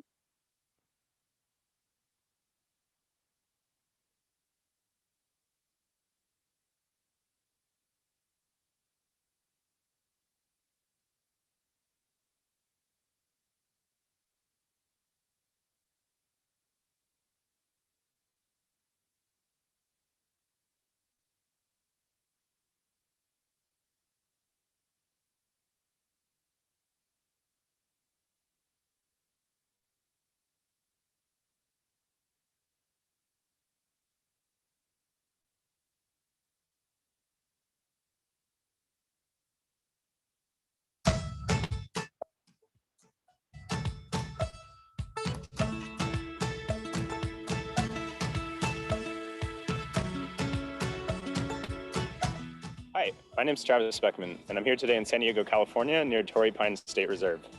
Walking among the coastal cliffs, you'll see two main habitats, the chaparral and the coastal sage grub. The chaparral is actually the most common habitat in California, whereas coastal sage grub used to cover most of San Diego's coastline. Walking among these habitats, you'll find a number of native plant species, such as California sagebrush, lemonade berry, and the endangered Torrey pine. Torrey pines are only found in a few places in California, such as Torrey Pines State Reserve. You'll notice, looking around this area, that Torrey pines also tend to be the tallest plant species. Because of this, when wind comes onto the coast from the ocean, it makes Torrey pines grow into these awesome, beautiful, and unique shapes, which is one of the things they're known for, and one of the first things you notice when you see a Torrey pine. Torrey pines grow slowly in dry, sandy soil and have extensive root systems. During summer months, they are reliant on fog to bring moisture off the ocean and onto their leaves and into the soil. Monitoring the soil's moisture, nutrients, and the bacteria species that live in it is key to understanding how Torrey pines and other native plants will continue to grow. For example, there are distinct genetic populations of Torrey pines. The Torrey Pines State Reserve mainland population is distinct from populations that grow on islands off the coast. Take a second and think. What factors, including the soil, could contribute to different growth and adaptations in these groups, which could lead to phenotypic and genetic differences? A key nutrient for all plants is nitrogen, which is regulated by soil bacteria. We can use sequencing to study these bacteria with a soil sample. Soil can also tell us about the geology of and species that live in the area. The coloration of soil and its makeup can tell us what types of minerals are in the area. Also, certain chaparral plants have seeds that can hibernate in soil for a century or more. Soil can tell us about an area's microscopic creatures, but scat samples found above it can tell us about the larger animals that call a habitat home. Scat is critical in understanding what these species are eating, and therefore what other plants and animals make up the local food chain. It also gives us clues as to where these species can be found, like detectives tracking a case. A trained eye can identify the species a scat sample comes from, as well as plants and other animals in it. These habitats in and around Torrey Pines State Reserve are home to mammals like bats, wood rats, rabbits, coyotes, and deer. As for birds, it is prime habitat for protected species like the California gnatcatcher and others like the state bird, the California quail. This rich mixture of species leads to a variety of food chains, from mammals and birds of prey hunting small mammals to bugs to plants. There are many ways to study this ecosystem, but now that we have our soil and scat samples, let's head to the lab to learn more.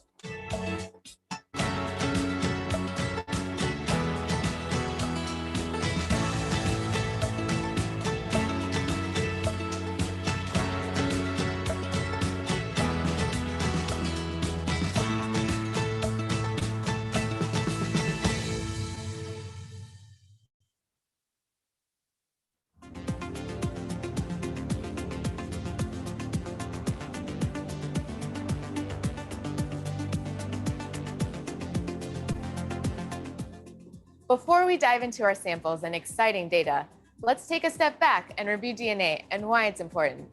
DNA, or deoxyribonucleic acid, is a long molecule that contains our unique genetic code. Like a recipe book, it holds the instructions for making all the proteins in our bodies. DNA contains 4 basic building blocks, or bases, called adenine, A, cytosine, C, guanine, G, and thymine, T. The order or sequence of these bases forms the instructions in our genome. DNA bases pair up with each other, A with T and C with G, to form units called base pairs. Each base is also attached to a sugar molecule and a phosphate molecule. Together, a base, sugar, and phosphate are called a nucleotide. Nucleotides are arranged in 2 long strands that form a spiral called a double helix. The structure of the double helix is somewhat like a ladder, with the bases forming the ladder rungs and the sugar and phosphate molecules forming the vertical side pieces of the ladder. Why do we care about DNA? DNA is present in every living organism, from bacteria to plants and to humans. Cells are considered basic units of life, and most DNA is in the nucleus of the cells. From fish swimming in the ocean, algae or reef growing on the bottom of the ocean floor, insects in the soil, or plants on the edge of the water, all of these plants and animals are made up of building blocks we call cells. All living things have DNA that are a part of the genome, and we can learn from the DNA what species the DNA is from, or learn about the environment and what they eat. Now that we have the basics of DNA, let's head over to see where the samples can be analyzed. Welcome to our next generation sequencing lab. I'm Marlem, and this is where we will process the samples we just collected to understand the specific order of the A's, T's, C's, and G's within the organisms. Someone who works in the lab is typically called a bench scientist. Most of us have a bachelor's degree or an advanced degree, like a master's or PhD. Each day in the lab is usually a bit different because we're studying something new with each experiment. Next generation sequencers have made it possible to get to sequencing information very quickly. While it previously took decades and billions of dollars to sequence one person's genome, it now takes just under a day for just $600. This has allowed us to do research that's been impossible in the past, like sequencing the woolly mammoth, helping solve crimes through forensic analysis, or sequencing bottlenose dolphins to help understand how they move around the world.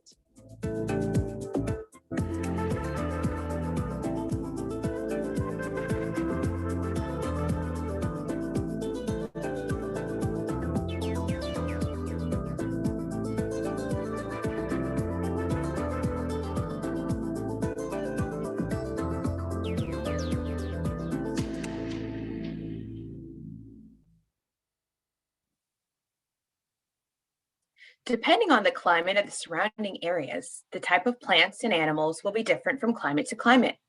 For instance, polar bears love cold weather, while lions prefer drier, hotter weather.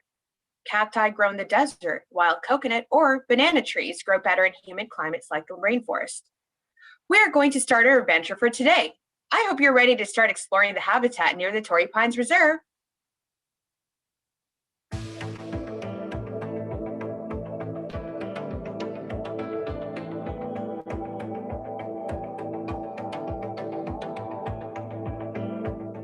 In this experiment, we've collected a scat sample so we can detect what the species is. We call this whole genome sequencing. We'll first extract the genomic material, then modify the sample so it can be run on our sequencers. Once the sequencer is done running, we'll work with our bioinformaticist, who is a type of computer scientist. They will help us understand what species might be within our sample.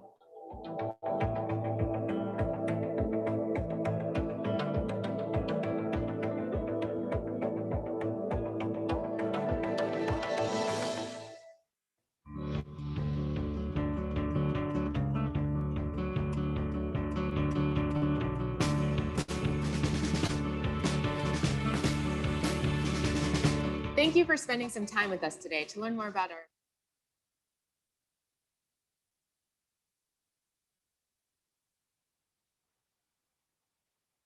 So it looks like we just had we're going to be looking at the scat sample. So wasn't that cool? So why don't we do a recap of the whole sequencing process? And we'll talk a little bit more about what exactly happened in the video that we just saw. So essentially, we took the scat sample, extracted DNA from it, added chemicals to the sample so that's compatible with our sequencers. Then we loaded all of this into something called a sequencing cartridge. This sequencing cartridge contains all the reagents that are needed to detect the nucleotides that are present in the sample. This is then loaded into the sequencing machine or the sequencer. In addition to this cartridge, something called a flow cell is also inserted into the instrument. This is basically like a specialized microscope glass slide that has tiny little DNA molecules attached to it. These sequences will be complementary to the outer ends of your sample that was loaded. This is how the sample will bind to the flow cell.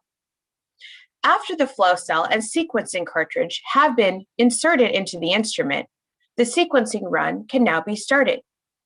You might be wondering how the DNA sample will get from the cartridge to the flow cell. Well, the sample is flowed onto the flow cell by the instrument. Pretty cool, right? We don't have to do anything to the sample, it all does it on its own. After this occurs, the DNA will start binding to the flow cell. This process of the DNA sample binding to the flow cell is called clustering. Once this clustering process is complete, the samples are ready to be sequenced.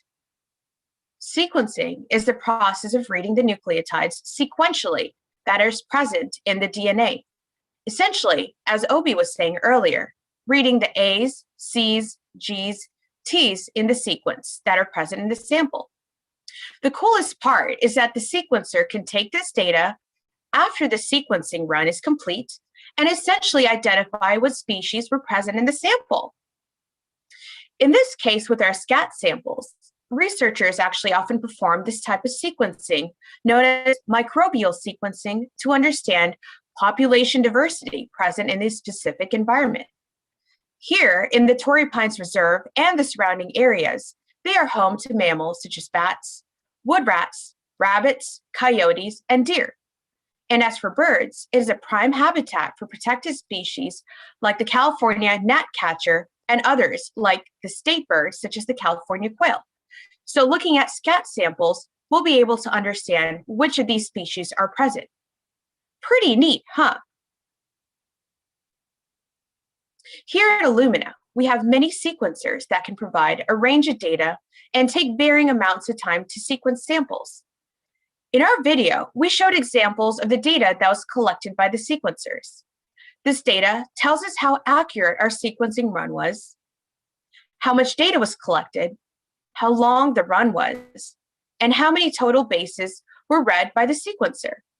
That's some pretty neat technology if you ask me. Thank you all for joining me and my Illumina friends here on an adventure to the Torrey Pines State Beach and Reserve. I hope you all had fun today because I know I did.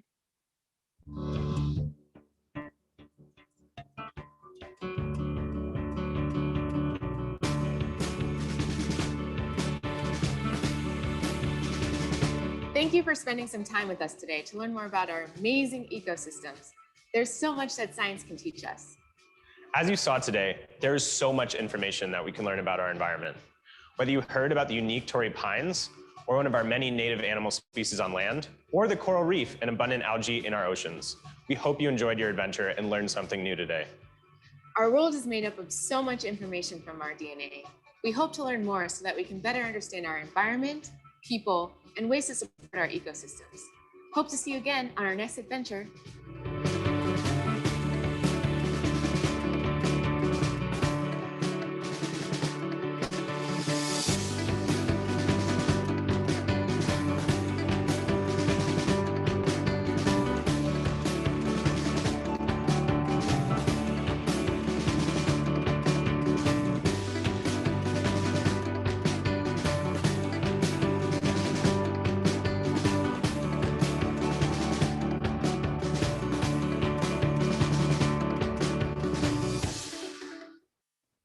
Oh, that's not where I wanted to go at all. I wanted to go to me and Rob.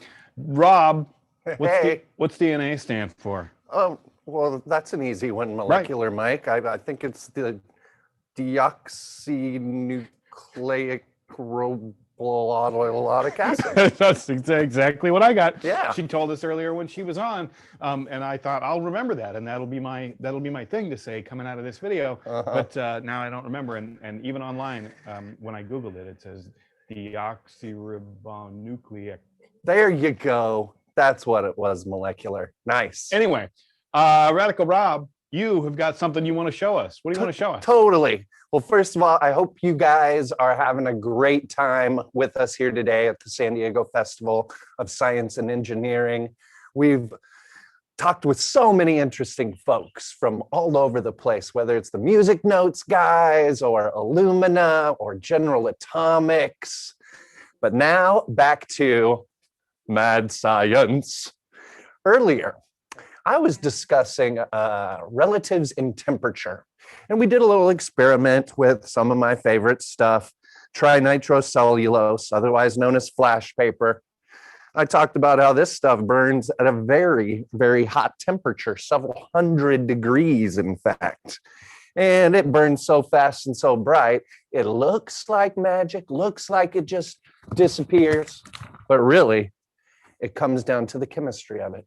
Watch carefully. See if you can see the change from paper molecules to ash molecules that finally burn up into just a little bit of smoke molecules. Hopefully you used your skills of observation. Hopefully you're able to check that out. Now, talking about temperature and how it's relative. Yeah, several hundred degrees when I was burning the flash paper. Us humans, our temperature is usually right around 98.6 degrees, so almost 100 degrees. And of course, we're breathing in vital oxygen that gives our blood the sustainability it needs. And then when we breathe out carbon dioxide. Scientists call carbon dioxide CO2. And again, it's because they're talking about atoms that come together to make molecules, CO2. So C, one carbon gas atom, O2, two oxygen atoms. You bring these atoms together and you'll get your carbon dioxide molecule. So when we're breathing out our carbon dioxide, it should be about a temperature of about 98.6 degrees, give or take a little bit. What I have right here is a canister of pressurized, concentrated carbon dioxide. I got a bunch of it in here. And if you feel this canister, it feels temperature-wise, room temperature, probably about 70, 75 degrees or so. Let's say I take this pressurized canister, however, and I put it into my little Mad Science hand cannon, kind of like this. Again, some safety goggles. Safety first, folks. And this glove right here. Now, what should happen with the hand cannon is I'm going to pull this lever over. It's going to poke a small hole into the carbon dioxide canister. Since there's so much pressurized gas in here, this stuff is going to need to escape real fast out of the top of this thing. Keep in mind, temperature-wise, like I said, this canister is probably about 70, 75 degrees or so. Watch carefully, folks at home. Let's see if I can poke that hole into this CO2 canister. Let's see what happens. On 5, 4, 3, 2, 1, and blast off.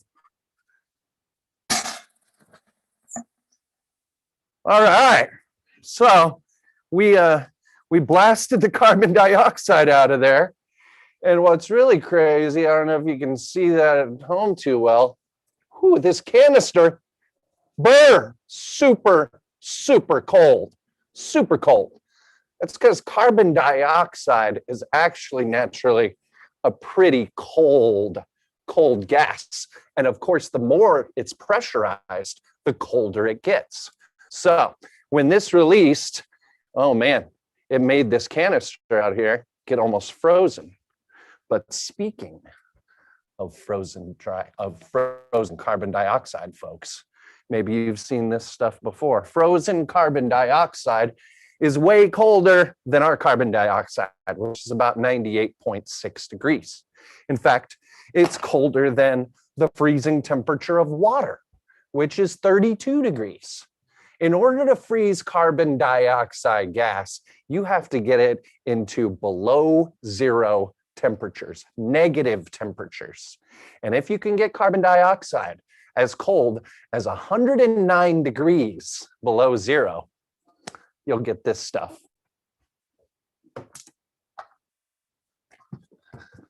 This, folks, is dry ice.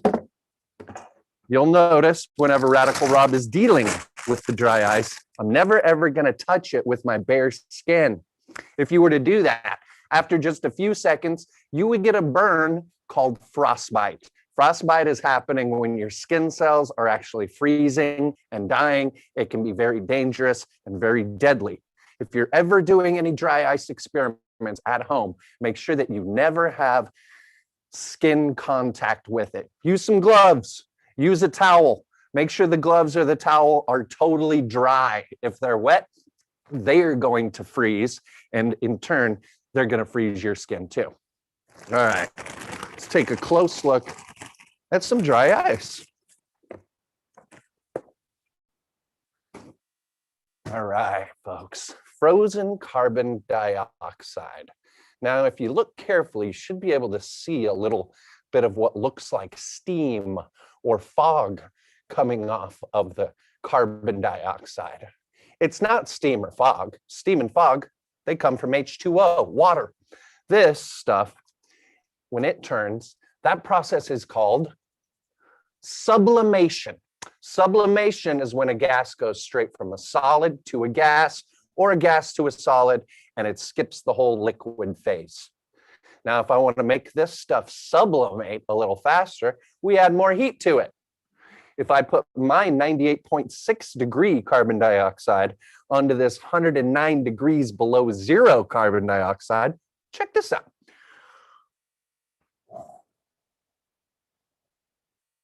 It's going to sublimate a little bit faster and a little quicker too. Now, there's a lot of cool experiments that you can do with dry ice. One simple one is where we talk again about molecules. This metal spoon right here can be a really good conductor of things. Metal is a great conductor. It can heat up really well. It can have electricity pass through it. A lot of metals can become magnetized. If you're ever in a thunder and a lightning storm, don't be anywhere near a metal structure. Metal likes electricity and electricity likes metal. Now, let's say I wanted to use a force of physics to heat this up. I could simply use friction. Friction occurring when objects rub against each other, just like how I'm rubbing the back of the spoon right now. What's that doing to the spoon? Well, it's heating it up.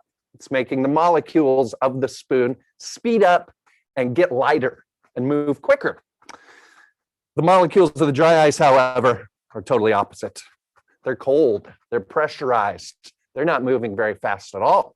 So if I take a hot spoon And I put it onto a cold piece of dry ice. Apologies in advance, folks.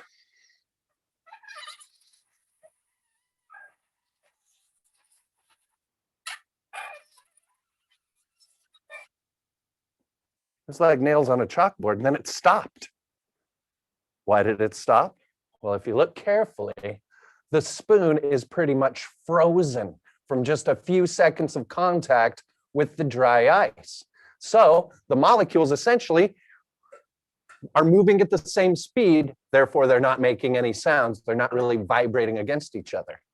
It's kind of warm out here today. So let's say Radical Rob wanted to give his bald head a little brain freeze, y'all. Brr. If you look, the frost on the spoon has disappeared now because of my 98.6 degree body temperature. Now that's just one thing that we can do with the dry ice. And of course, whenever I talk about the dry ice sublimating, needing to heat up in order to sublimate, there's usually some kid, usually some boy who's like, well, Radical Rob, you're gonna heat it up. Why don't you try lighting it on fire, dude? All right, fine. Watch carefully. See the flame? Dry ice onto the flame. Hey, wait a second. Let's try that again. Oh, it swallows it, essentially, which is good. Carbon dioxide is not a flammable gas. It's a gas that will put fires out. It's a gas that can be used in fire extinguishers. And it's a good thing. If carbon dioxide was flammable and you went to go blow the candles out on your birthday cake, boom, your face would blow up. And that wouldn't be very much fun for anybody. However, we can alter the dry ice a few other different ways. I got some more over here. I got some little pieces of it. I'm going to take some of these little pieces and I'm going to put it into what we call an Erlenmeyer flask. Erlenmeyer, scientist who came up with this idea of, hey, what if we put a tube on the end of the flask and we can connect hoses and we can build up pressure or release pressure and do multiple chemical reactions with it. Let's say I take a couple little pieces of this dry ice right here, like this guy. And maybe this one. Oh, kind of big. Might need to break that one. All right. Bear with me while I smash some dry ice, y'all. Don't try this at home. Go. All right. So now we got a few little baby pieces of the dry ice going. And again, if I wanted to use a little bit of friction, I could start to move it around really fast. And just that friction alone is going to heat it up and make it start to sublimate out of the top. However, we really want to make it sublimate like crazy. All we got to do is add some hot water to it. I'm going to carefully take my beaker. I'm going to come over here with my hot pot. Kids, when you go to college and you're living in the dorm rooms, get one of these. It'll save your life. Pasta, soups. Okay. Ramen noodles, Radical Rob. Absolutely, ramen noodles were a college savior. days. I used to chop up hot dogs and put cheese up in the ramen. Okay, so this should be some serious sublimation, y'all. Watch carefully. Beaker, because it has a beak, into the Erlenmeyer flask, like so. And we're getting some serious sublimation going on, y'all. Now, the dry ice is still not melting. It never ever melts. It goes straight from a solid to a gas, gas to a solid, sublimation. But if you look carefully, it's bubbling up through the Erlenmeyer flask through the hot water in order to escape out of the top. It's sublimating at a very high rate. Might wonder what would happen if I touch it. Should be fine. Kind of nervous though. All right, I can do this. Should be fine. Actually, yeah, just kidding. It doesn't really feel like anything. It feels actually a little warmer than the air that's around us. Huh. So, a few other things that we can do with this sublimated carbon dioxide. Again, I was talking a little bit about building up pressure or releasing pressure. If I put this balloon over the top, we start to heat it up, it's going to start to inflate like this and get bigger and bigger and bigger and bigger and bigger because the gas has to go somewhere. When it expands, it's going to fill this thing up. And then, of course, if I wanted to, I could blast this thing out, whoa, on you guys like that. But then we can do another little experiment too.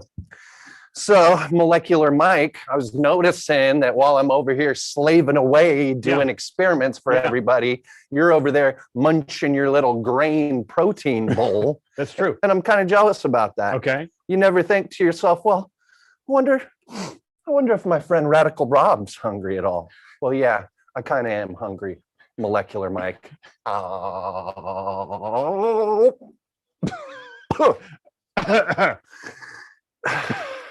You know what it tastes like? It tastes kind of like a soda. When you open a soda and it fizzes and it bubbles, that's carbon dioxide gas coming out of it. Do it again, let me Sodas see. are carbonated beverages. But you know what else it kind of tastes like? It kind of tastes like tastes like a big burp, because whenever you burp, you're burping up carbon dioxide too. Now, if the gas has to go somewhere, if I press this in a little bit more, what do we think might happen if we plug up this hole right here? Let's see. Oh, well, it blasted off of there. Let's say I put this thing in a little deeper, building up more pressure. Man, this thing is really wanting to escape quick. It's only going to blast a little bit. Oh, thanks.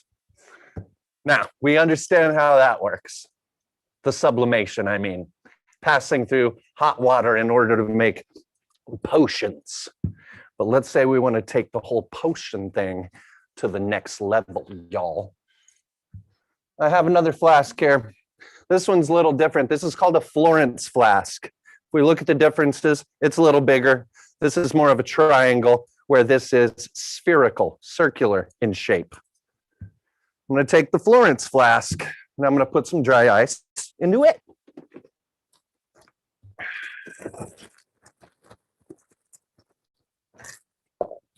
Crush a few more pieces up again. If you remember,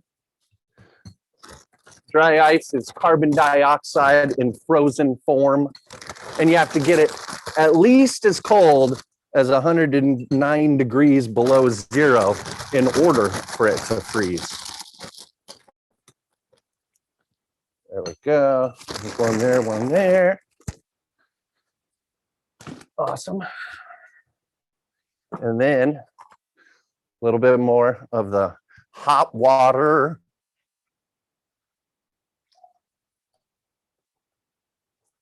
Okay.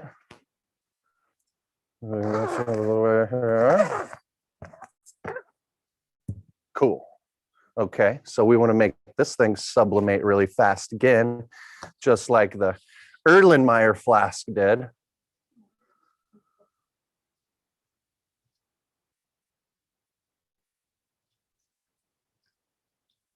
Cool. Again, some serious sublimation, y'all.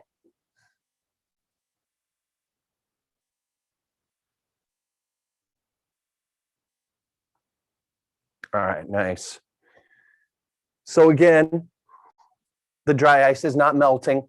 It's going through the hot water in order for it to sublimate. But then if we really want to turn this up a notch, turn it into a crazy bubbling potion, I could take this blue chemical over here and add some of it to this. Watch carefully. I'll get this dry ice out of the way first, just in case I don't accidentally touch it. Okay, you might not know what this blue stuff is yet. Just about to ask what it was. Okay, Oh go man, ahead. I think after just a couple seconds, Molecular Mike, I think you're gonna figure it out. Okay. It ain't blueberry Gatorade, okay? I'll tell you that much.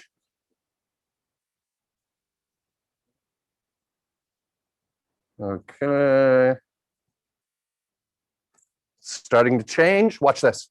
Whoa, I bet I know what it was. Yeah, dude. Yeah. Detergent soap, man. Wow. Regular dishwashing detergent soap right here.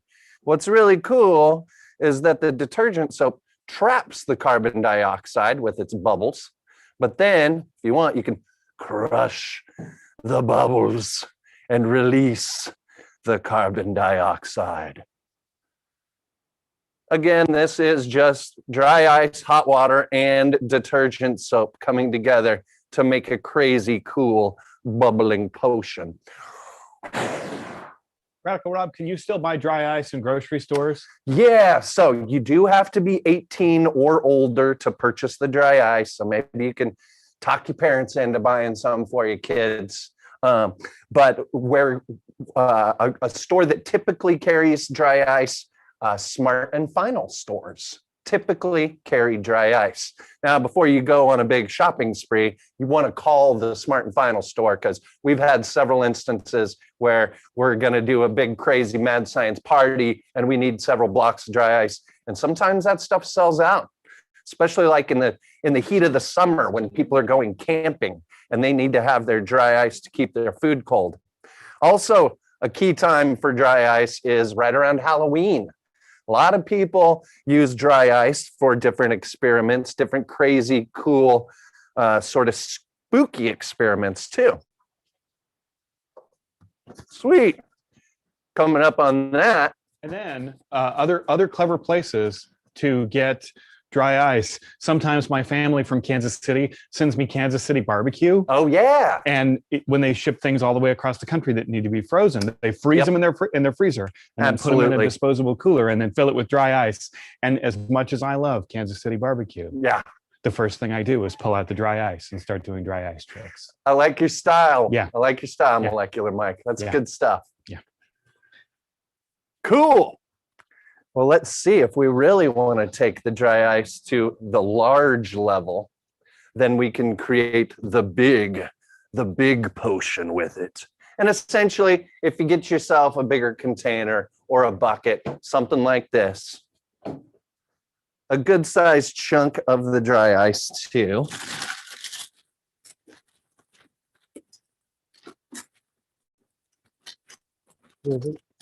Yeah, this guy.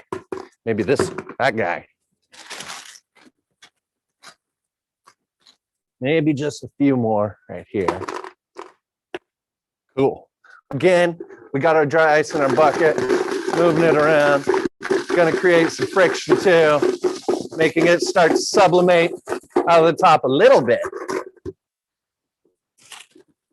Let's say we want to take that to a much larger level. Check this out. I like your style, Rob. Thanks, man. A cauldron.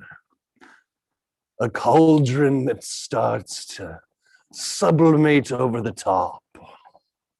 Now, what's really weird is that most of the time when things turn into gas, they go up in the air. This is not going up. It's going down. And it's going down because carbon dioxide, yeah, it's a much heavier gas than, let's say, oxygen or air. And what's really cool around Halloween is that you can create some really spooky, like foggy, almost like cemetery or graveyard special effects remember growing up watching the Scooby-Doo cartoons. They'd always be cruising through some sort of spooky graveyard that would be covered in a layer of fog. All right, so you saw what happened when I blew onto the carbon dioxide frozen state by itself. Check out what happens when you blow into the big cauldron.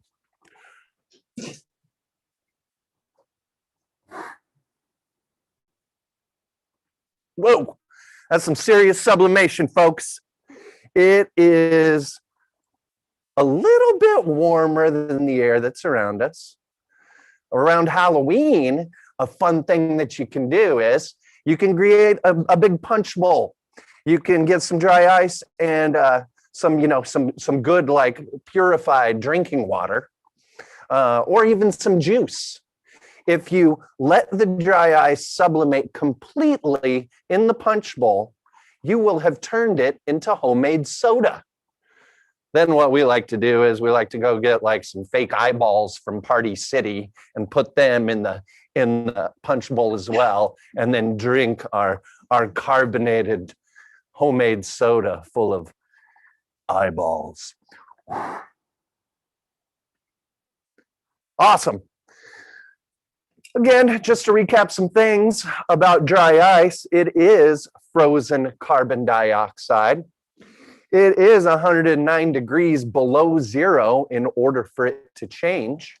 It never ever turns into a liquid. It goes straight from a solid to a gas or a gas to a solid, and that process is called sublimation. Sublimation.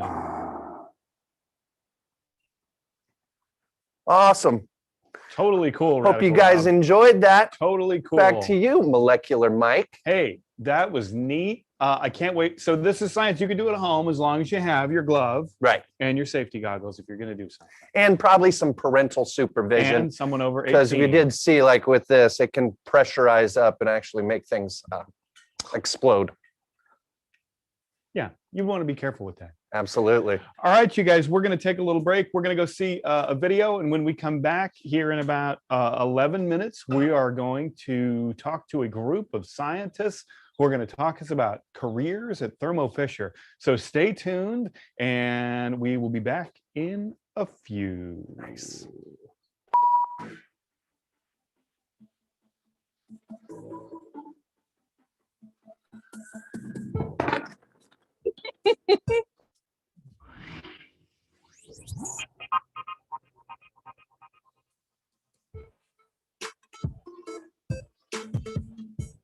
Hello, San Diego, and welcome back to another episode of Fleet TV, brought to you by your friends here at the Fleet Science Center. I'm your host, Ashanti, and in this week's episode, we are going to dig into engineering. First up, I'm going to send you to one of our resident Fleetsters who's going to show you a really cool demonstration of a pendulum, and then show you what happens when nature meets engineering. Hello, my name is John Pop. I'm a volunteer here at the Fleet Science Center. I have here a device that I built myself and offered to the Fleet Science Center because I think it's kind of interesting, shows how motion that, well, it seems unusual, but actually there's very many versions of it that occur in nature quite often. I'm going to release this mass so I can show you that it's a mass hanging from a spring. Now you can imagine what's going to happen if I pick it up and let it go quickly from a greater height. You expect it to bounce up and down, but it's not satisfied with that. It also twists. And the twisting motion is now increasing. It's getting more and more twist, less and less bounce up and down. Now there's no bounce up and down at all. It was only twisting a moment ago. It's starting to bounce again. In a moment, it's going to only be bouncing and no twist at all. It cycles back and forth between these two different motions, in part because the masses on the side are adjusted in their distance from the center to cause the twisting rate of oscillation to be the same as, or very nearly the same as, the vertical oscillating motion. And that contributes to it going back and forth between those two motions. Also, and a little more critical and helps explain why it goes back and forth, is because when the mass stretches the spring has a tendency to uncoil, straighten out. That is, it twists a little bit, untwists, you might even say, or uncoils. And that starts the rotating motion going. And with each oscillation up and down, a little more of the energy goes into rotating back and forth, and less the bouncing up and down. And well, you saw how it changed from one kind of motion entirely back to the other entirely. Thanks so much, John, for that awesome demonstration. Are you ready for an engineering challenge? Can you design and construct a catapult using only recyclable materials? I bet you can, but you might need a little help from our friends in Studio X. Sending you now to Miss Akiko, who's going to show you how you can give those recyclables a new purpose. Take it away, Akiko. Hi, everyone. I'm Akiko from Studio X, a makerspace inside the Fleet Science Center. Today, we are going to talk about making a catapult out of recycling materials. I have all sorts of wonderful things in here. So do you think you can make a catapult with the things you have in your recycling bin? To jumpstart your imagination, I will show you a fun game that I created. The game has two parts: a small catapult and a bunch of cardboard targets with point values on it. Here are the tools that I use for this project: a pencil, a pair of scissors, and hot glue gun or tape. I also used a ruler, a marker, and coloring pencils. A catapult is basically a device that stores energy, and then when you launch an object, it converts that stored energy into motion. So which material we have in here springs back quickly and releases stored energy. I cut out a strip of plastic from one of the plastic containers. Next, I built a structure that will support the plastic strip. I cut the toilet paper roll in half and cut small slits to create glue tabs at one end of the paper roll. Then I cut a longer slit at about 45-degree angle to insert the plastic strip. Can you guess why the slit is tilted at an angle? Here I'm using hot glue to assemble all the pieces together, but you can use tape too. To make a small lightweight object to launch, I scrunched up a small piece of paper and made a bunch of paper balls. A bottle cap works as a bucket to hold the paper bowl, and I used the leftover toilet paper roll to create a container for the projectiles. For the targets, I used thin cardboard to make some self-standing figures. Does changing the shape or size of the plastic strips change how it springs back? What other types of targets can you make?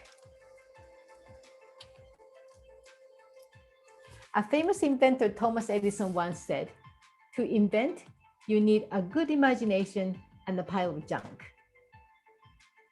I don't know what kind of junk he had over 100 years ago, but we have a lot of wonderful materials in our recycling bins today. So have fun building. Thank you so much for watching and hope to see you again soon. I hope after that how-to, you are thinking challenge accepted. Channel your inner engineer and get creative with those recyclables. When you do, make sure to share them with us. We love to see how you STEM. Now sending you to Vanessa, who's going to share with you her experiences as a civil engineer, as a woman in STEM, and of course, share some tips for anyone who might be thinking about taking a deeper dive into STEM in the future. Hi everyone, my name is Vanessa Slava and I am a civil engineer. My journey to civil engineering started at Palomar Community College, where I took my intro to engineering courses along with my math and physics courses that really helped me learn the basis of engineering. After transferring over to San Diego State University, I got really involved in the American Society of Civil Engineers, and I have loved it ever since. I really think that getting involved in organizations has helped me become the civil engineer that I am today. As a woman in STEM, there are very few girls that were in my engineering courses. Although that can be intimidating, I didn't let that discourage me from achieving my goals. If you are interested in becoming an engineer, I highly recommend just keep going and dream big. It may be difficult at times, you may fail sometimes, and that's okay. As long as you just keep going and pursue your dreams, and you can make a difference in the world. And that's why I decided to become a civil engineer. That's it for us in this episode. We hope you are not only feeling inspired to be an engineer, but maybe by that engineering challenge. So you know what to do. Share us with your family, share us with your friends, like us on social, and we'll see you next week.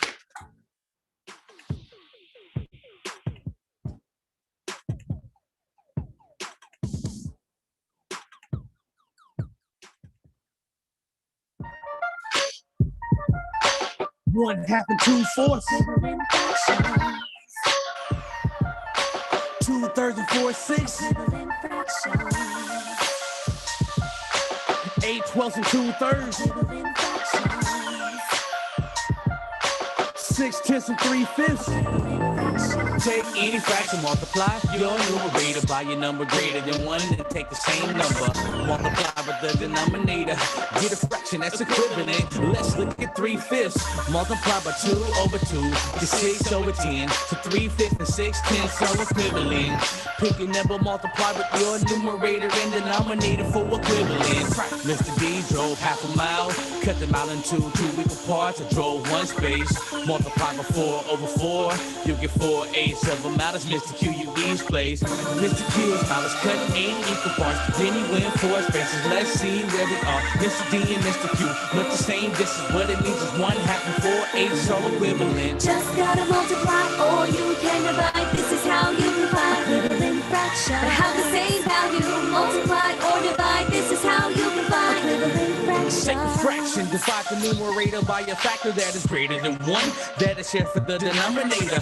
Then you gotta take the same factor and divide with the denominator. Try 5/10. Divide by 5/5. You 1/2. So 5/10 to 1/2 all equivalent.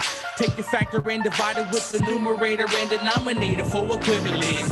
If a pizza was cut in 6 equal slices, then you took 4. Is it the same amount? If it was cut in 3 equal slices, then you took 2. Let's see if 4, 6, and 2/3 are equivalent.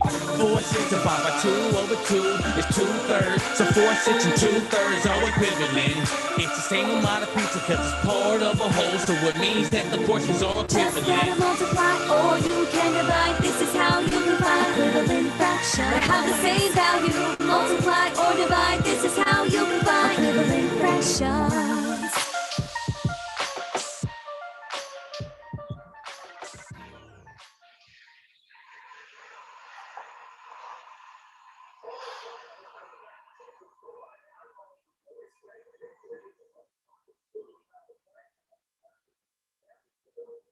Non-simulated. When I do a problem, I gotta do more than just solve it. Does my answer make sense? Does my answer make sense? I said when I do a problem, I gotta do more than just solve it. Does my answer make sense? Does my answer make sense? I said when I do a problem, I gotta do more than just solve it. Does my answer make sense? Does my answer make sense?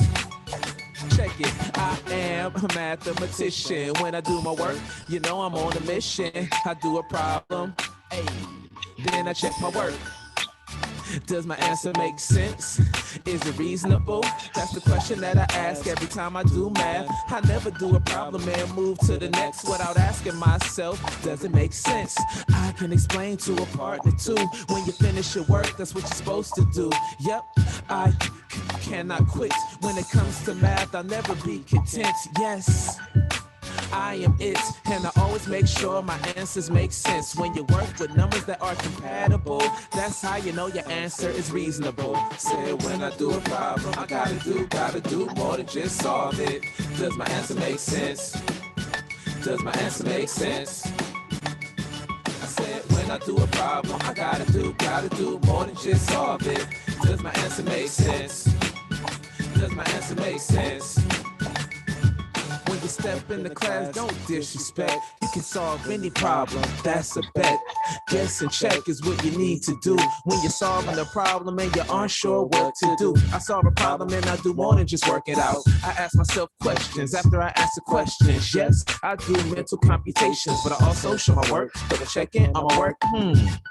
Is it reasonable? That's the question that I ask every time I do math.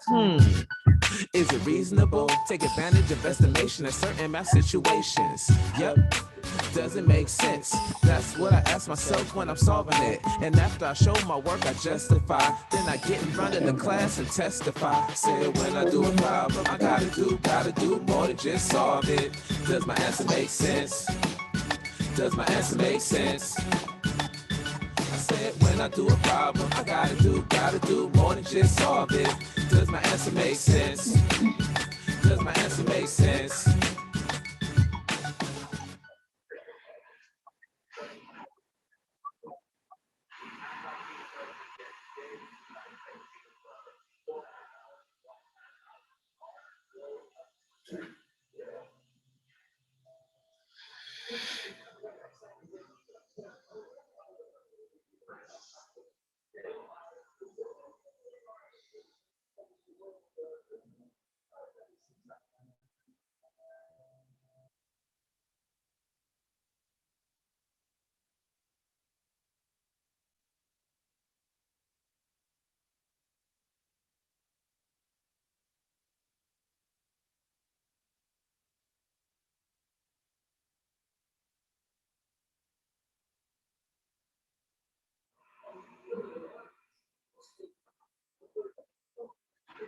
Hi there, welcome. My name is Linda Hammond and I oversee our STEM outreach at Thermo Fisher Scientific. I'm joined by some of my colleagues today and I would love for them to spend some time today telling you about their roles at Thermo Fisher Scientific. So I'll let each one of my colleagues introduce themselves today. So today we have John Williamson. John, could you introduce yourself?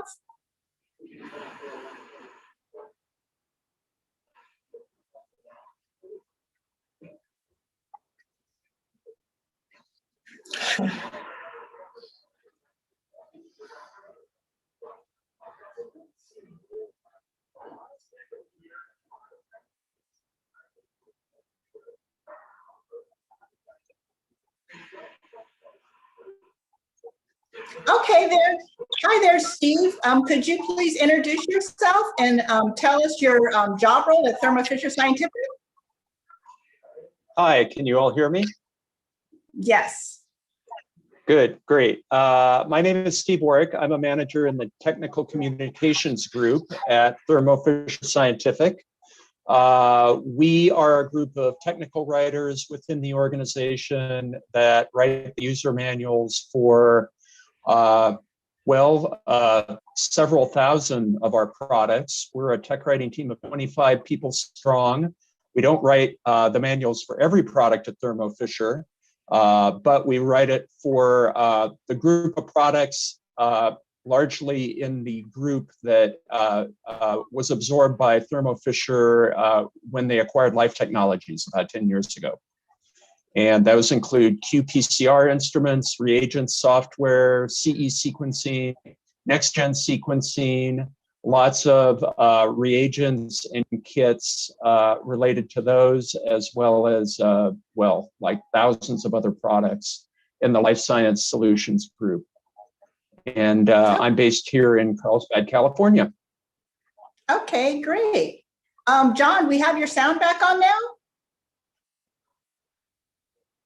Uh-oh. Okay, let's go to Jan right now. Hi, Jan. Can you hear me? Can you introduce yourself and tell us what you do at Thermo Fisher? Okay, great. Thank you so much for having me. My name is Jan Schlueter, and I'm a senior safety specialist at Thermo Fisher Scientific. I've been with the company over 30 years, and I support our sales reps as they work with our scientific customers I help them keep the employees safe, their product safe, and the environment safe. Great. And we also have Melanie with us here today. Hi, Melanie. Can you introduce yourself and just tell us your job role at Thermo Fisher Scientific? Sure. Can you guys hear me okay? Yes. Perfect. So my name is Melanie Suchevich. I have been with the company for over 7 years now. My role right now is the Senior Support Development Manager for our Global Professional Services team. So my team works closely with the research and development folks as well as the product development folks. And basically we focus in on designing services to go with the newly launched products. Okay, great. Okay, let's give one more try with John. Let's see if we got your audio straightened out. How are you doing, John? Yeah, Can I'm we not hear sure. you? Can y'all hear me? Great, we can hear you. We can hear you. Okay, Great. apologies for that. My name is John No Danielson. problem. I'm a senior technical project manager for our analytical validation service here at Thermo Fisher Scientific. In this role, I help labs bring on oncology, next generation sequencing testing, as well as support labs through the coronavirus pandemic for looking for COVID variants and some initial diagnostic work as well. Okay, great. That definitely leads me into what I wanted to transition into next, because at Thermo Fisher, we have played a huge role in the COVID-19 response. And so I would just like to hear from all of our panelists, you know, how does your specific job role tie into our COVID response? So John, you kind of mentioned a little bit about what you do as it ties into our role in the COVID-19 response, but do you want to say a little bit more about how your work ties into helping our customers in the fight against COVID-19? Definitely, yeah. At the kind of outset of the pandemic back in February 2020, my initial focus and role within the organization was purely oncology or cancer based. And I think all of us had to shift our priorities a little bit to support our customers through kind of that, you know, unprecedented times that are still going on today. And so my involvement in the COVID-19 pandemic response has been in a couple of ways. Initially, I was part of a team that was helping labs get their equipment up, running, and what's called validated to be able to tell somebody whether or not they had the COVID-19 virus. Since then, I've been involved in the sequencing and surveillance efforts for the SARS-CoV-2 virus. In that capacity, what I do is I help laboratories bring on our next generation sequencing-based solutions to sequence the virus and evaluate whether or not a particular sample has variants associated with potentially disease resistance or other kind of outcomes such as that. And so it's been a very interesting and exciting time to be able to help our customers get up and running with both our qPCR as well as sequencing-based applications.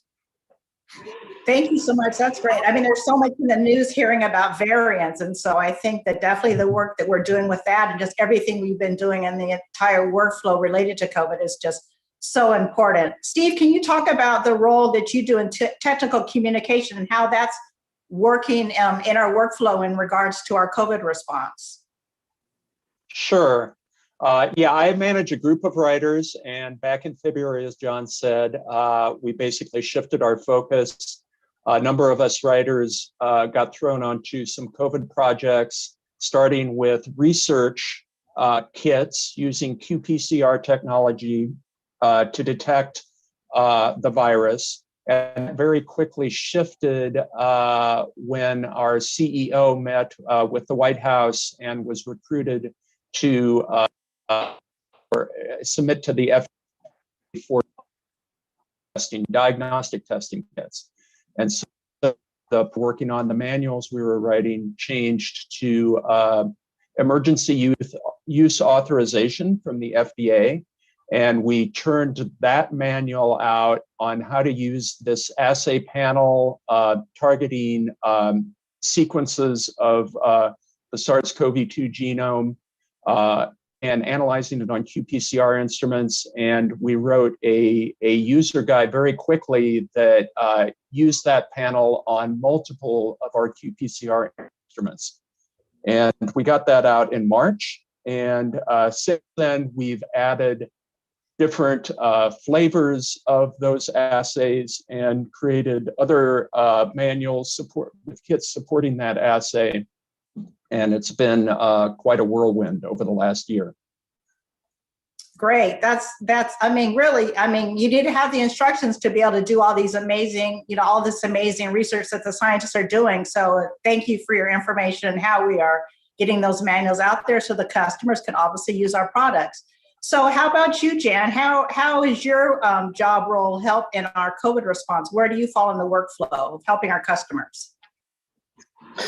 Okay, well, my expertise is in PPE, coincidentally, personal protective equipment, which, as you know, is in big demand, not just for hospitals and healthcare workers and first responders, but also our other customers who are manufacturing cancer fighting drugs or medical devices.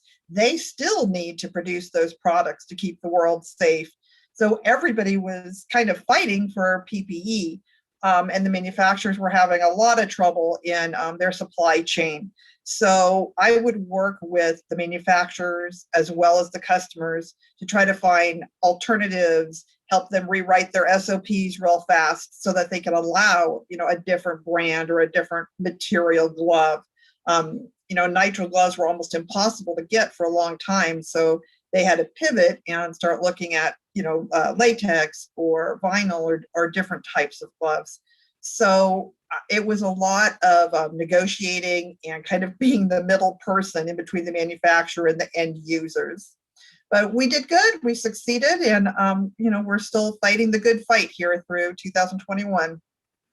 Yes, great. Yes, I mean, everyone knows PPE is essential. And so it's so great to see that we are out there, helping our customers. And like you said, not just the people in the labs, but just, when you're out at the store and everywhere, you need your mask and you need all that. So it's great that we are part of that workflow and really just helping the overall community. How about you, Melanie? How has your job role helped in our COVID response? So I've been involved in a couple different roles within Thermo Fisher relating to the COVID-19 response. So a little over a year ago when COVID-19 was kind of emerging in the United States, I worked on the team of field application scientists, and we specialized in real-time PCR. And so while schools were closing and businesses were closing and people were kind of staying at home, our team of field application scientists kind of put the masks on, put the gloves on, went out to the labs across the United States. And basically our role was to be teachers. We would teach the labs how to do the COVID-19 testing, how to use our instruments, how to use our software. And I did that for many months. And then I transitioned into a newer role where I am now. And so I mentioned before that I work closely with the research and development team, as well as new product development teams. And we kind of look at the new COVID-19 testing kits that are out there. So there are a variety of different kits for different circumstances. If you're doing surveillance or screening or diagnostic, all of those involve different chemistries. And so we look at those and we look at our customer base, and many customers out there are fully functioning labs and they have the ability to do COVID-19 testing in their communities, but they have an instrument that's different from the one the FDA approved under their emergency use authorization. So what we are able to do is kind of guide those customers through a series of experiments, which John mentioned we call the analytical validation process. We have a consulting team and we guide them through the experiments that they'll need to show the FDA that says, hey, our instrument and our workflow is just as good as the one you authorized already. Here's the data, it's safe, it's reliable. And then they're able to file for their own emergency use authorization with the help of our consulting services. Okay, great. Thank you all for that information. Now I'd like to know kind of how did you get to your current position? So could you tell me about your educational background? Like what did you go through? What degrees do you have to get to your current position? Like what did you major in? And where did you go to school? So I'll start with you, Steve. Can you tell us how did you get to your current role? What's your educational background? Sure. I have a Bachelor of Arts and Sciences from Stanford University, and my degrees were in biology and English. So I'm a technical writer in a biotech firm, and so I'm using both of those. And I ended up getting a master's in English, but I'm a little bit of an outlier in our group because most of the writers in our group are actually PhD level scientists. So we bring them in often after graduate school or during their postdoc, and they want to maybe stop performing science at the bench and are very interested in kind of documenting the procedures. They maybe in their labs, they wrote up their lab procedures for the rest of their colleagues in the same lab. They were interested in writing. We kind of examine the writing they've done to find if they can express things clearly and directly, that they can think through the procedure. And all the writers in my group are basically just very logical thinkers. Some with advanced degrees, a few without, but they can write very clearly and they can interact with the scientists, and they study and they learn, and they're always picking up new technologies because we write about a bunch of different products. So they just have to be good kind of learners and listeners and writers to do the job that they do. Okay, great. Thanks a lot. How about you, John? What's your educational background? Yeah, for undergrad, I studied chemistry at UC Davis in Northern California. And then I actually went and got my clinical laboratory scientist licensure at University of California, San Francisco. That's a license you need to actually do diagnostic testing in a hospital, or in the last year to do COVID-19 tests for diagnostic purposes.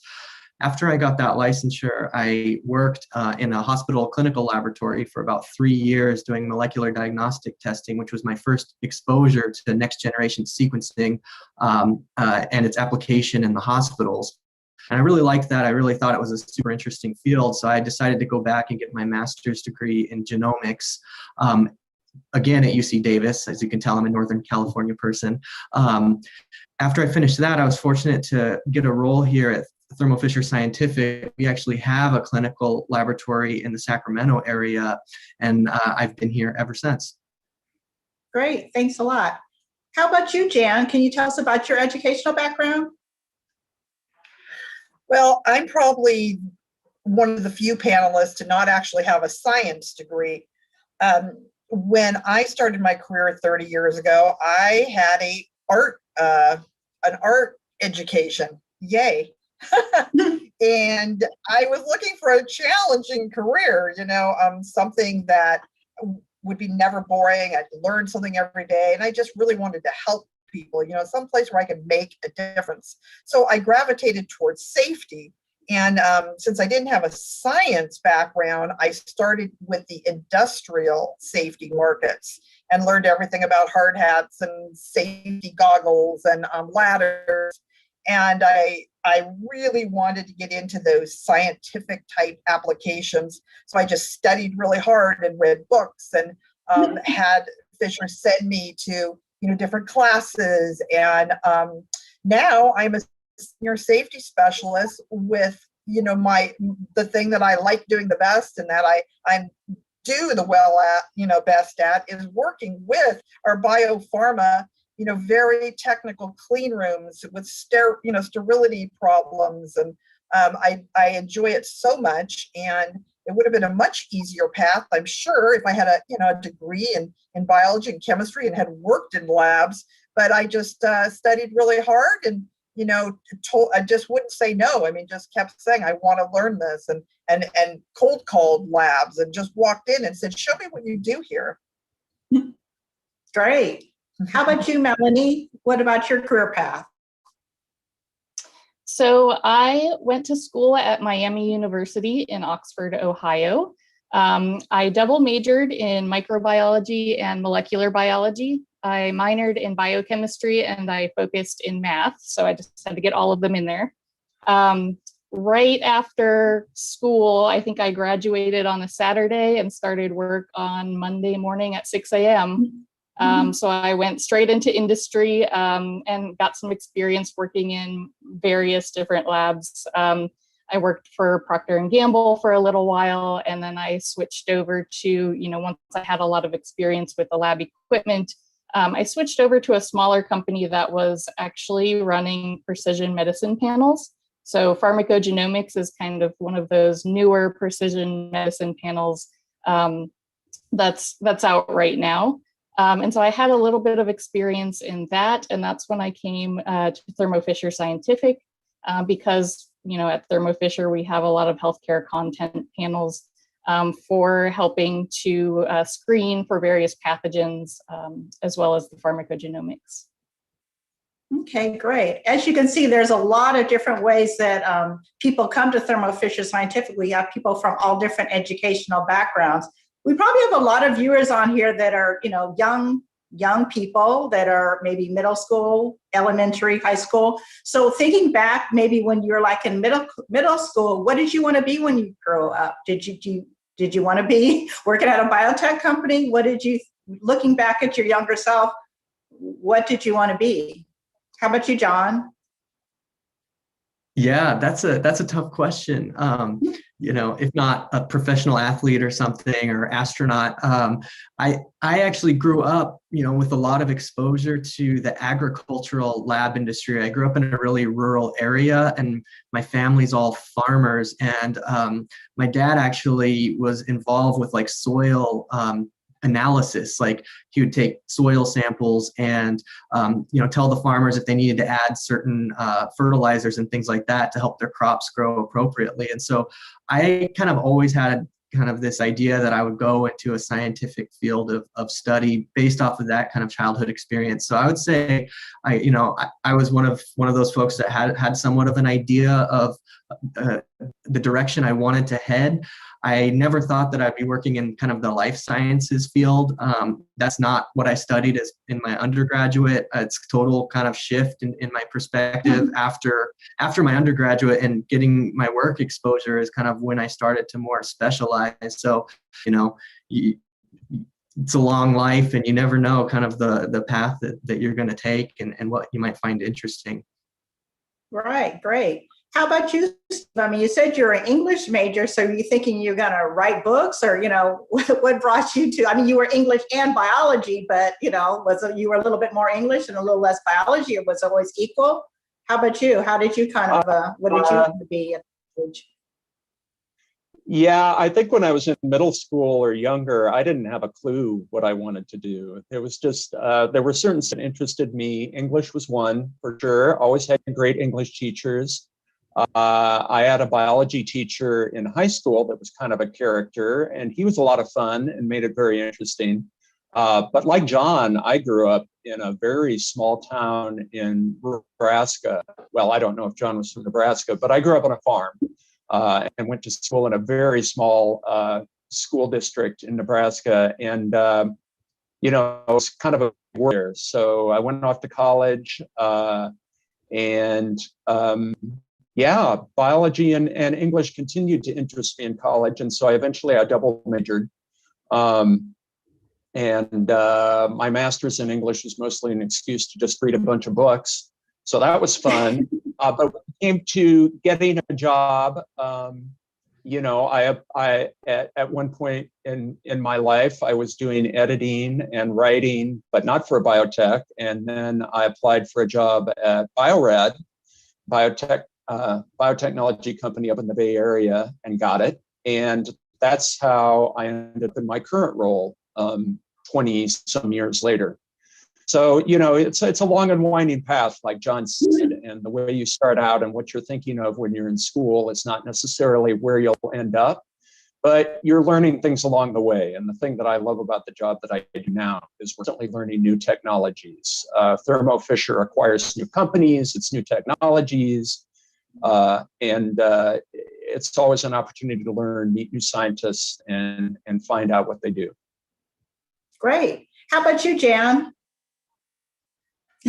Well, I just didn't want to sit at a desk all day. I mean, I wanted to go out and meet different people and see all kinds of places And, I always had a fascination with how things are made. And that first segue from industrial safety sales to the scientific safety sales, I'll never forget that customer. It was so eye-opening. It was a nutraceutical account.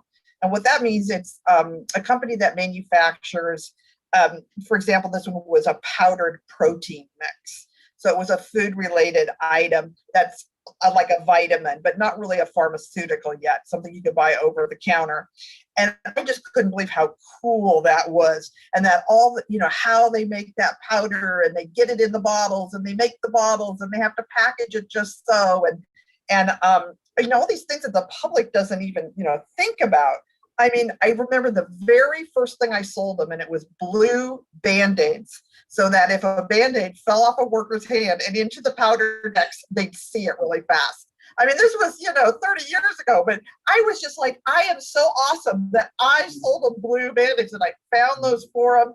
And it just made me feel so good that I took off from there. Then I was like, well, now, what do you use for masks? You can't just be breathing in that powder all day, and what about people with glasses? And how about powder getting in their eyes and bouffants to cover their hair so hair doesn't fall in the powder? And it just took off. And I thought, this is the greatest job in the world. I mean, if I did nothing but sell to nutraceutical companies, I would never get bored. So, and there you go. Now I'm selling to people making cancer drugs. Thanks a lot. How about you, Melanie? So my career was influenced greatly by the people around me. My sister has a PhD in neuroscience. My brother is a software developer, and my dad is an auto mechanic. And, growing up, I didn't want to be just one of those things. I wanted to be all of them, right? Mm-hmm. So I was lucky enough to find a position as a field application scientist at Thermo Fisher.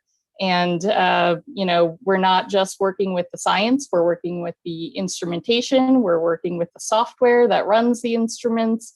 If you had asked me when I was in middle school, what do you not want to be when you grow up? It would have been a teacher.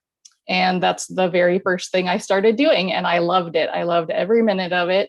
And it was such a great opportunity starting out with the company. And it's very exciting. So you never really know what you will end up doing, because a lot of the things that you are kind of scared to do, you end up loving. So I'm glad I'm here.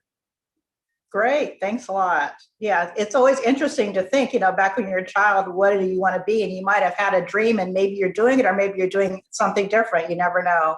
So for all my panelists, what would you say, what is the most rewarding thing about your current job? So how about you, John? What's the most rewarding thing for you about your current position? The most rewarding thing for me on a daily basis is interacting with our customers, hearing how they're using our technologies, and then helping them in any way that I can, because these are laboratories that are doing COVID-19 testing. They're sequencing the virus. If it's one of our other types of customers who's doing cancer testing, what have you, regardless of what kind of testing that they're doing, it's just really motivating for me to know that I'm kind of helping them do what they need to do, which ultimately helps, the patients and everybody that they might serve kind of down the line. So that's probably the most rewarding. And then on a personal level, I really like interacting with just a wide variety of people all throughout, the United States and globally, and just talking to them on a personal level, getting to know them a little bit, and hearing their stories as well. It's really rewarding. Okay, great. How about you, Steve? What would you say is the most rewarding part of your job? I think what I like to do, and what every writer in my group really enjoys doing, is taking from a lot of different sources, R&D scientists, product managers, tech support, regulatory, quality within the organization.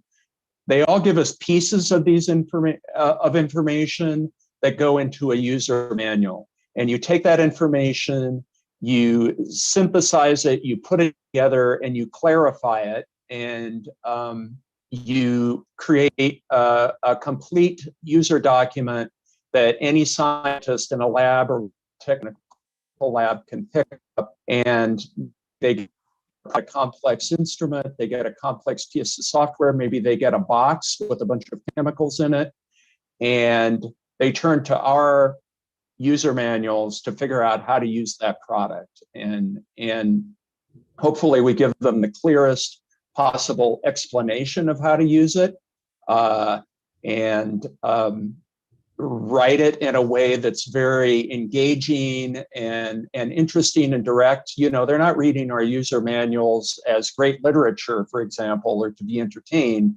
but you want to give them the information they need in the clearest, simplest way possible to do their jobs. And that's our goal. That's what we strive for every day. And I find that actually really rewarding. Great, thanks a lot. How about you, Jan? Well, the most rewarding thing for me is just keeping my customers' production lines from going down. I mean, if they don't have, you know, their sterile coveralls, they have to stop working. And if they're producing, you know, heart valves or pacemakers, I mean, those products still need to be manufactured and sent out to people who rely on them. I mean, it's life or death a lot of times. So that's probably, you know, what I am most proud of that I do. Okay, great. Thanks a lot. And how about you, Melanie? What inspires you about your role? So to kind of echo what John said earlier, my team works a lot with the clinical diagnostic companies. And so it's really rewarding to enable those companies to go out and they can go into a doctor's office or a hospital and just take the swab of the inside of a patient's cheek, and they run their tests and they can tell this patient which medications will work for them, which ones won't work, which ones should be monitored, or different dose of medicine. And so we're actually enabling them through our training and through our validation consulting services to go out there and help these patients. Great, thanks a lot. So for each of you, what would you say to young people that are maybe interested in working in the biotech career? Would you recommend it? What would you say? How about you, John? Yeah, I would go for it. It's a super awesome place to kind of work. There's really never a dull moment. You're really at the cutting edge of new technologies as they're coming out, and you have a really good window into how those technologies are being used to really help society in so many different ways. So from so many different levels, it's a very rewarding career path to go, because you're helping people. You get to see the new technology, and I'm a technology person, so I find that super interesting. And then you get to interact and work with such a diverse and intelligent group of people like we've got on this call, and it's just all those things taken together. I couldn't recommend it highly enough. How about you, Steve? Yeah, I agree. You're working with very bright people who are dedicated, who know that they're doing something that benefits society. You're making products that scientists are using to improve our lives, that clinical workers are using to save people's lives. You feel really connected to the society, particularly last course with the pandemic. I mean, you just feel like you're doing very urgent work. And the company is doing very well too. Well, it's really the best of all worlds. But I really like the colleagues and the culture at Thermo Fisher. It's just a great group of people to work with, all very positive, engaged, and bright. So I recommend it as well. How about you, Jan? Oh, I highly recommend it. It's fun. I mean, everybody, is talking about how rewarding it is, and it is. But you know what? It just every day I can't wait to get up and get out there and talk to people and see what's going on. And it's important. I mean, people treat you, or they treat me, with respect. They listen to what I have to say, and they think that I'm important. So for somebody with, that was an art major in college, this is, nice. So I really like it. And we at Thermo Fisher Scientific are making a difference. And that was really my bottom line. Great. Thank you so much. And how about you, Melanie? Your thoughts about I would biotech? definitely recommend this line of work. I mean, as you know, all the other panelists have mentioned, it's very rewarding. It's very challenging in a fun way. So you're not just kind of sitting at a computer desk and doing the same monotonous tasks all the time. There's always something new and exciting to learn. You're communicating with people from all over the country, all over the world, all different teams, and you're collaborating. And you're really, working for a company in an industry that is helping people. Great. Thanks a lot. Thanks, everybody. This has been just such a great panel. And I know that, over this past year, obviously everybody's, work life has changed a lot as a result of the pandemic. So can you talk about how your work has changed? I know that we've all described how we work in relation to COVID, but just in terms of sort of your daily work duties, how have they changed in terms of sort of how you go about your day as a result of maybe now being more remote versus being in the office? So John, has your work changed in a sense of your duties and how you function as a result of things? Yeah, they have shifted a little bit. Just probably like most other folks, lots more conference calls and video type of calls to make sure I'm able to stay in constant communication with our with our customers. And so that's been probably the biggest shift. We would usually go out to customer sites a little bit more, I think, than we currently are, just due to the pandemic. We're trying to limit it to, folks like Melanie who are going out to train folks on COVID-19. How do you do the testing like that? And so we've kind of prioritized that kind of travel. So I've been doing a little bit more of kind of remote from my home office type situation, which has been really nice. And from a personal perspective, I have a 4-year-old and a 22-month-old at home as well. So juggling that in addition to everything it's been a challenging year, but it's been a very good year in terms of a good family time. And Thermo Fisher's been very, supportive of that and making sure that, everything is stable at home so I can do what I need to do at work, Okay, great. How about you, Steve? How has your work changed as a result of maybe having to be remote now due to the pandemic? Yes, a lot of my writers are all country. So the people who report to me, I have them in Massachusetts, Maryland, Oregon, Texas, and as well as here in California. So I was always on the phone with hosts. I would say over the course of the writers have not been able as easily to get into the lab to shadow scientists, to watch them doing hands-on work at the bench. So they've had to spend more time, as John said, in remote calls with them and talking them through the procedures to learn what it is they do. In terms of what I do, I've had to pitch in more during the more intense phases, actually doing the writing alongside the writers as I did in the past before I was a manager. So that's fun. I like the writing part of it. And I think it's really brought a lot of the writers together as a group because we're frequently swarming, having multiple writers attack the same doc at the same time. And so we're on chat a lot. Like we have these huge chat strings that are hundreds of messages long as we try to work on the different pieces of the document simultaneously. So that's been interesting and engaging. I think it's really kind of increased collaboration among my group, even more given the urgency of the kind of things we're writing about. Great, thanks a lot. How about you, Jan? Well, my job used to be 100% pretty much out in the field. And now for the last year, it's been 100%, from home, from my home office. Like everybody else, all Zoom calls and, remote working. But whereas before I could talk to a customer or one of our, labs, and they'd say, oh, I have this problem.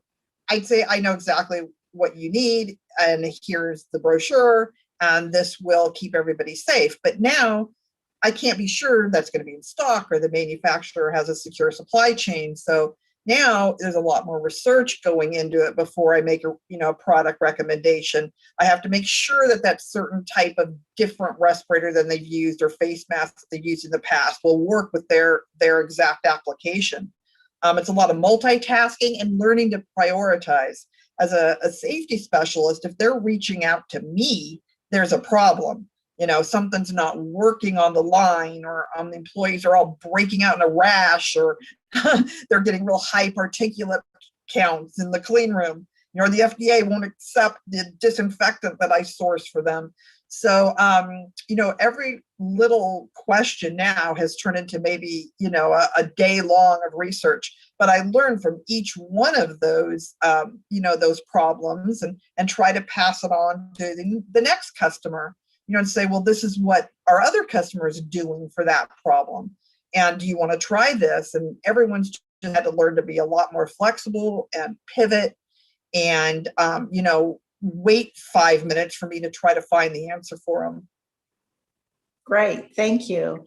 And Melanie, how about you? I think we're just getting ready to wrap up, but yes. Sure. So I can make this brief. I guess before the pandemic, my day-to-day activities were travel all the time, every week. Wake up on Monday, jump on a plane, go to a customer's laboratory, teach them step-by-step, hands-on, all the way through the workflow of the testing that they're trying to do. And with the pandemic, we kind of had to pull back and try to do as many things remotely as we could.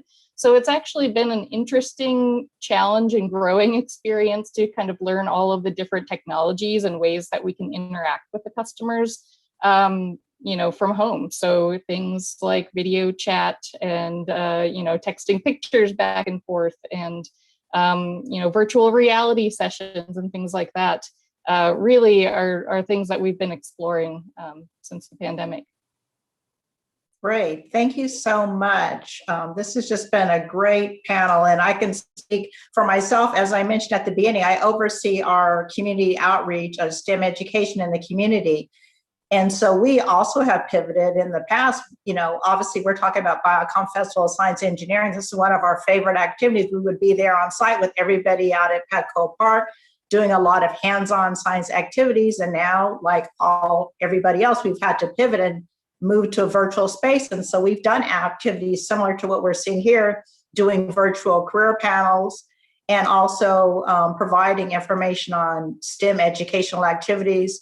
I know for this event, we have a virtual activity booth, and from there you can see some videos of some hands-on STEM activities that you can do at home with your family and friends. And so we love to share that type of information, because we know that STEM is so important, for young people and for adults, just to be able to understand. There's so much going on in the world right now, with the pandemic, and so it can be kind of scary. So I think the more you understand science, the more that you can, be more comfortable about hearing news that you hear, and be able to evaluate it, positively on your end, because you're educated and you know about the science. And so we really feel it's important at Thermo Fisher Scientific to have a priority of really reaching out and making sure to share STEM education with the community, focusing on our youth. So that's just one thing I want to say is very important for our company. So I'm not quite sure. I think maybe we still have a few more minutes, or we're done. We were a little bit over, but I guess they're giving us some You time. guys are all done. Okay, great. Thanks a lot. See you around. Howdy, folks. I'm Ranger Kyle. Welcome to Stelzer County Park. This is your backyard in Lakeside that you never knew you had. I'm going to show you a couple things about this place. So we're under a canopy of coast live oak trees. And there's a lot of stuff going on here. And the trees, they seem serene and they're not really moving, but there's a lot of critters that are coming and going through this canopy. There's a lot of insects that like living on these trees. Some eat the trees, some eat the leaves, and some just, you know, they kind of like being in the shade. And there's a lot of predators like birds that are after those insects. You won't find some of those insects out in the sunnier places. They're going to be in the shade. So those birds are going to be attracted to places like this. And then there's birds that eat those birds. It's crazy, I know. But you know, there's a lot of stuff going on in these trees. There's dead wood in these trees that there are beetles eating that. There's fungus that are eating the dead wood, and all of that is being turned into nutrients coming down to the forest floor.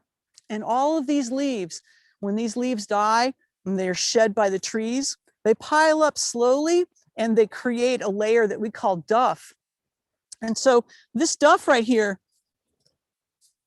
covers the ground and it keeps it cool and moist. And it provides a place for young acorns to sprout and little trees to grow. So this right here is an acorn from the coast live oak tree. It kind of looks like a little chile made out of wood. And if nobody eats this, and there's lots of critters that like to eat it, if nobody eats this, then it can grow into a little tree like this. This is a baby oak tree. This may someday become a mighty oak, just like these oak trees around us.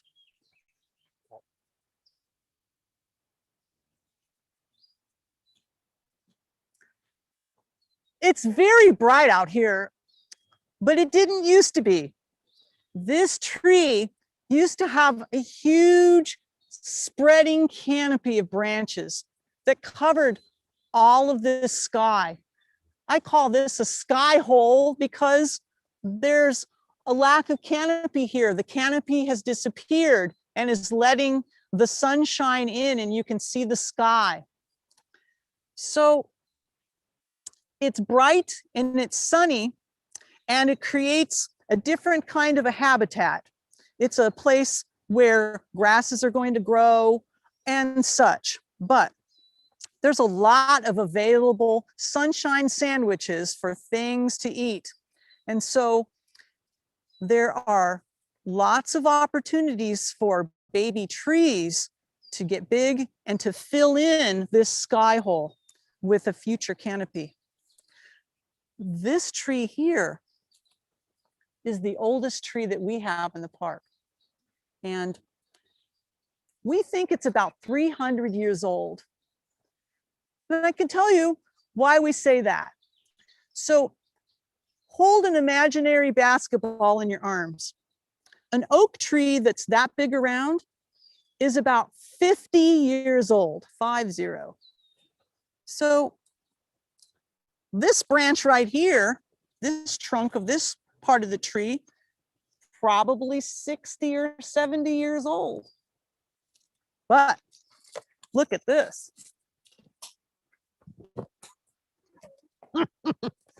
This baby's huge.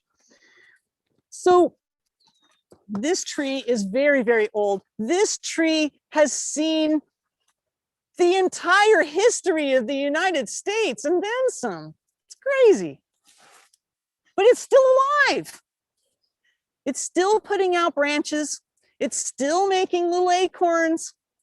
It's just that it's tired now, and it has lost a lot of branches over its long, long life. But it's still pretty cool.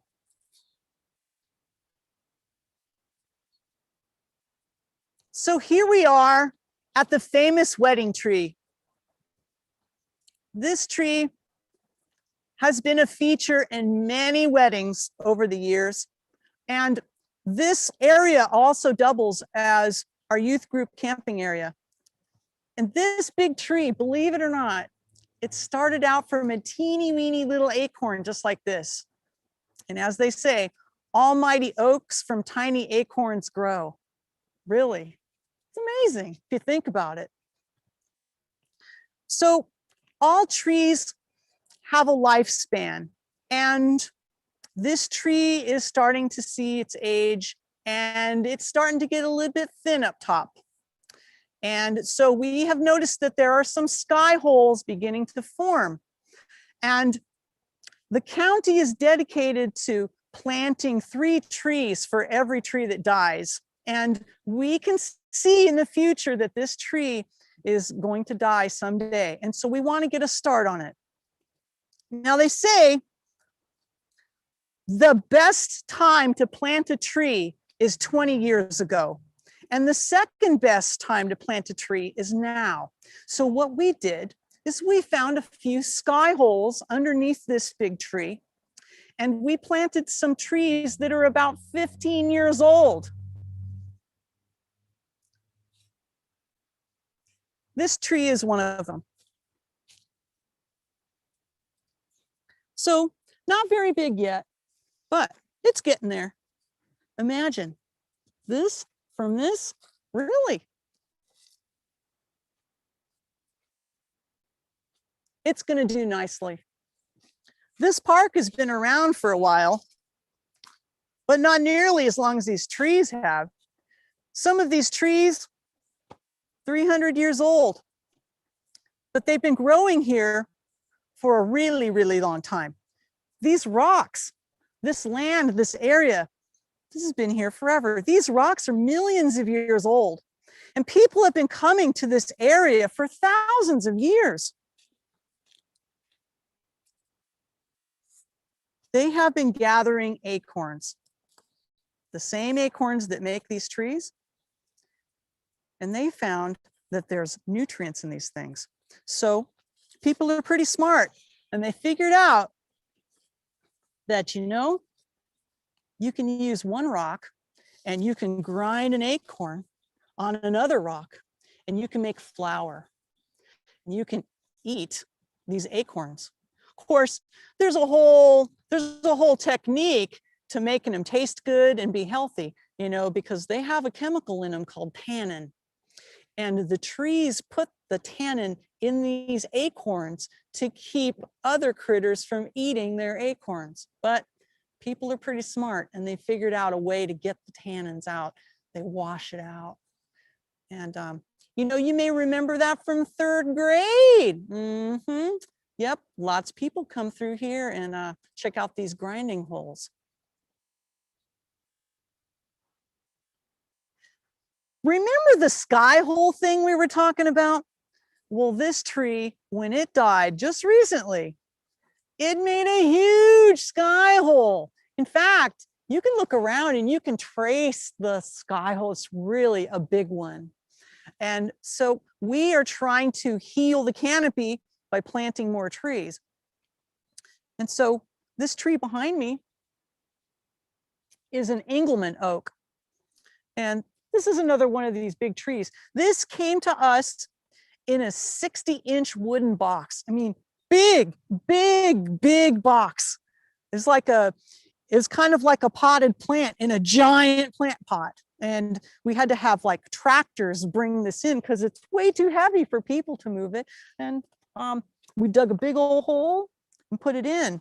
We have some irrigation that you can see. This irrigation is like drip irrigation, and it puts a little bit of water out and it percolates down into the ground, and it allows this root ball to drink water, and then the roots will eventually venture out away from the root ball, and they will be able to establish themselves in the forest. This big trunk right here, we're going to leave this one because it's kind of not in the way. It's kind of out of the way, and it's a great place for other critters to live. There's still lots and lots of carbohydrates left in this wood, and so there's lots of fungus, bacteria, and insects, the FBI, dun, dun, dun, and they are eating this wood and turning it into soil. And while they're doing that, there's lots of little hidey holes and places underneath these roots and underneath the bulk of this trunk where there's all kinds of critters that can find a home and find shelter in here. And then, of course, There's all kinds of predation going on from spiders to weasels checking these places out. So, you know, there's a lot going on with these trees. And some people say they live for 150 years and they die for 150 years. Well, check this out. So this tree is very much alive, but the whole inside of it is dead. This is all dead wood, and it's still surrounded by the living part of the tree. The growing, living, active part of the tree is called the cambium, and it's only about, as thick as your shirt. It's very thin, and it kind of slowly grows around injuries and compartmentalizes them, we say. It like seals them in. And this tree is slowly sealing up this dead wood. But until it does, it's exposed, and there's all kinds of critters that are eating the dead wood, not the live wood, but the dead wood. So all these holes you see, these are exit holes from beetles who spent their lives as grubs inside here eating the wood, because wood is full of carbohydrates if you're able to digest it. But this was home not just for the grubs, but other critters that burrow. And so woodpeckers are cavity nesters, and they will take advantage of dead wood like this, and they will burrow a hole in it so that they can make their nest. I'll show you if I can. You see my flashlight up here? Up at the top of this dead wood, there is a woodpecker nest hole. It's a hole about as big around as a golf ball or so. And woodpeckers have been using this as a nest for years. In parks, we manage parking lots, picnic areas, and trails like this one for safety. But there's also the aspect that we need to allow nature to do what she needs to do. So in a picnic area, we do a lot of mowing. We do that so that you can see the ground and so that there's not so many places for snakes to come. It kind of goes like this. Mice like to eat the seeds of grass, which grow on the ends of the grass stalks, like this. In cartoons, mice like to eat cheese, but in nature, they really like to eat grass seeds. And so when the mice are coming after the grass seeds, their predators, the snakes, are hunting for the mice. And we don't want to have snakes in a picnic area, because it's a safety concern. So what we do is we mow around picnic tables so that there's no grass. There's no grass seeds, there's no mice, and there's no snakes, hopefully. So that's kind of how that works. But here in this natural area, we're letting all this grass grow. And the reason why is because when we mow the grass, and we also mow the baby oak trees. Not intentionally, but that's the way it works. So in this natural area, we've got all kinds of baby oak trees that are growing up here. And so we like to say in revegetation areas, we say, we don't mow so the acorns will grow. So I encourage you to come on out and check out your backyards. We just take care of them for you. Thanks so much for walking around with me today and letting me talk your ear off about trees and such. We'll see you around.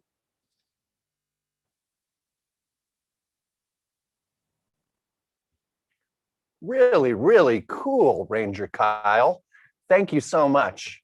Hey, and folks, that's just right in our county, right over in Lakeside. I can't wait to go over there and check that out. It's coming up this spring. Also like to thank Thermo Fisher Scientific for showing us different cool career opportunities. But next up, folks, the people over at Zoo Vargo have a really cool animal experience they're going to tell us about. And it is about the fantastic, weird creature known as the millipede. Go for it, Zuvargo.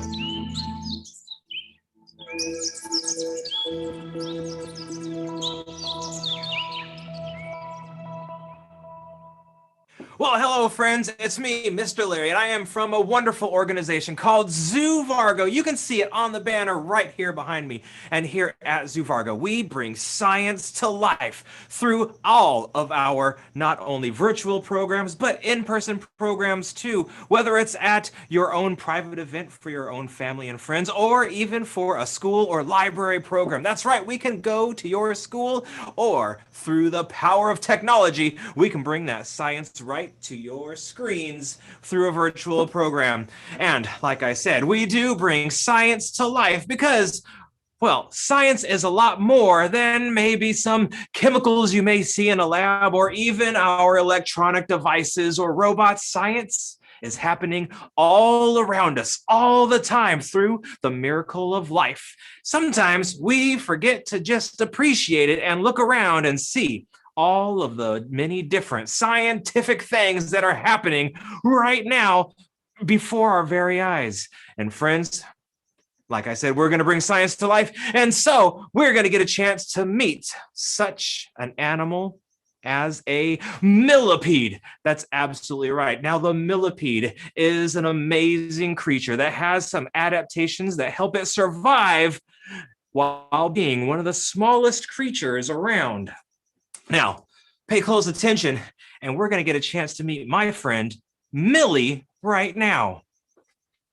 And there she is. This is Millie the millipede. Now, you're obviously going to notice those million legs. Well, it's not exactly a million. You see, milla for millipede actually means 1,000 legs. And if we look closely, once the camera focuses in here, you might want to try and count them, but there's still not nearly 1,000. But there is definitely a couple hundred. You see, for every one of these little segments along their body here, there is actually 4 legs, 2 on the left and 2 on the right. So maybe we could use a little bit of math and count up all of these little segments, all these little lines, these ridges here, and multiply that by 4. And that, my friends, is how many legs our friend Millie has. Now, I said that they were a creature of science, right? Now, that's absolutely true. You see, out there in the forest floors, this little creature will be walking around just like Millie is doing right now, through all of the leaves and dead branches, and maybe even some fallen fruit that they might find out there in the forest. Now, not just walking around through there, but they're known as detritivores. Whoa, what does that mean? Detritivore. Well, friends, it actually just means that they eat all of these old things as it's decaying and turning into small bits. They take all of this. They're kind of like nature's composters. Do you all know about composting? Yes. They are nature's composters, and they take all of those things and break it down even further into nice fertilized dirt for our plants to grow nice and healthy. You see, with our friends like Millie, the millipede, they are really the ones that are helping all of those plants grow through the miracle of science by taking that old detritus, which is those old leaves and things that you may find around on the forest floor, and turning that into dirt. Now, it's not magic. They don't take their magic wand, poof, and turn it into dirt. No, it's through the miracle of science where they actually digest these leaves, and out the other end comes dirt. It's amazing. Now, I know you're looking at this millipede and thinking, oh, it's so nice and so pretty. I have to agree as well. But you know what? This creature has a very special way of defending itself. Now, of course, It's not a harmful creature. You can see we're able to touch her right here and pick her up to move her back onto the frame so you can see her up close. But you know what? They can actually make themselves taste really bitter and really yucky. Now, it's not really going to hurt us. But if you were out there running around in the forest eating millipedes, yuck, it could make them taste really bitter and really yucky. It might even make you sick. So it's probably not a good idea to go running around eating millipedes. But you know what? There are other animals that would like to eat a tasty millipede. Yum. I like millipedes. But because the millipede has a special adaptation where they can make themselves taste bitter and yucky, those lizards or maybe even a bird might come along. Ew, gross. And away they go. And then our friends Millie, and this is her friend Molly, they get to go and play more millipede games, keeping our forest nice and clean and healthy. Isn't that amazing, friends? It's a true story. All right, so I want all of you to remember this. The next time you see a small creature, whether it's one of our friends, the millipede, or any other kind of insect, even a spider or an ant, a bee, any creature, no matter how small it is or how big an animal is, they are all important for one reason or another. They help to keep the ecosystem balanced. Without every part of the animal kingdom, then it's going to be unbalanced and nature is going to have a hard time keeping everything in order. So remember, friends, when you see those animals, don't step, protect. Say it one more time. Don't step, protect. Bye for now. Protect. Don't step. Protect. Protect. You know, I used to have a pet millipede. Really? Yeah. Except his voice was always just slightly out of sync with his lips. Yeah. Milli Vanilli. Girl, you know it's true. Dude, all right. know it's true. That's right. So it looks like you've been setting some stuff over there, Rob. Yeah. So today at Mad Science, and again, if you ever want to learn more about our programs, madscience.org, birthday parties, assemblies, after-school programs, summer camps that are coming up, you can just check out madscience.org, or you can simply type in Mad Science of San Diego into your search engine of your liking. This summer, we're going to be doing a bunch of NASA camps. Now, NASA, as you know, is our North American space program. National Aeronautics and Space Administration, I believe, is what NASA stands for. We've also been talking a lot about temperature, and how temperature is quite relative. Well, what I have with me here today is our NASA galactic thermometer right here. Galactic thermometer. And we're going to talk about some different temperatures and how they relay out into outer space and then coming all the way back to planet Earth and some of the coldest places on planet Earth and definitely some of the hottest places on planet Earth too. So the coldest temperature out there is absolute zero. Absolute zero. But what's really close to that is a fluid version of the gas that is helium. Superfluid helium is coming in at a temperature of about -456 degrees Fahrenheit. It's about the coldest substance that we really know of out in outer space. Now, speaking of outer space, let's just say you're floating around in deep space. Well, that'd be pretty cold too. That's coming in at about -455 degrees over here. Now, getting into talking about some of the specific planets in our specific solar system.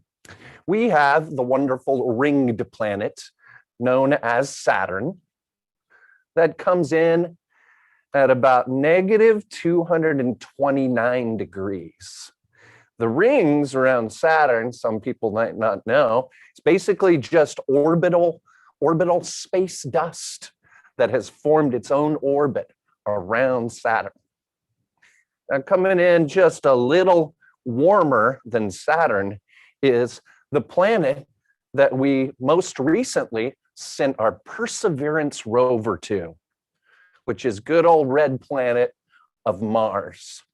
Funny thing about that Perseverance, there's about an 8 to 10 minute loss of time they had when the Perseverance rover entered into the Mars atmosphere. So for about 8 to 10 minutes, all those scientists that had been working decades and decades to build this rover they weren't even sure if it was going to survive going through the Martian atmosphere and being able to successfully land.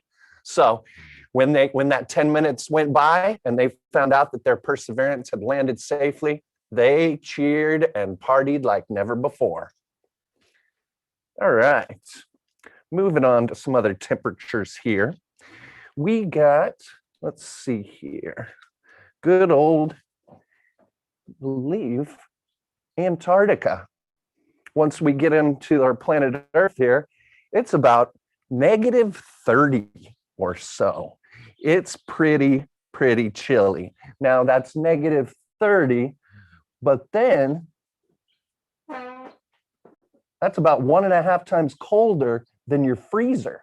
And the coldest temperature ever recorded in Antarctica was negative 128 degrees. Super cold. Now moving on. Let's say we're talking about different temperatures that are starting to get to where we can freeze H2O. That's going to be about 32 degrees Fahrenheit right over here. Then we start to get up into average room temperature as well.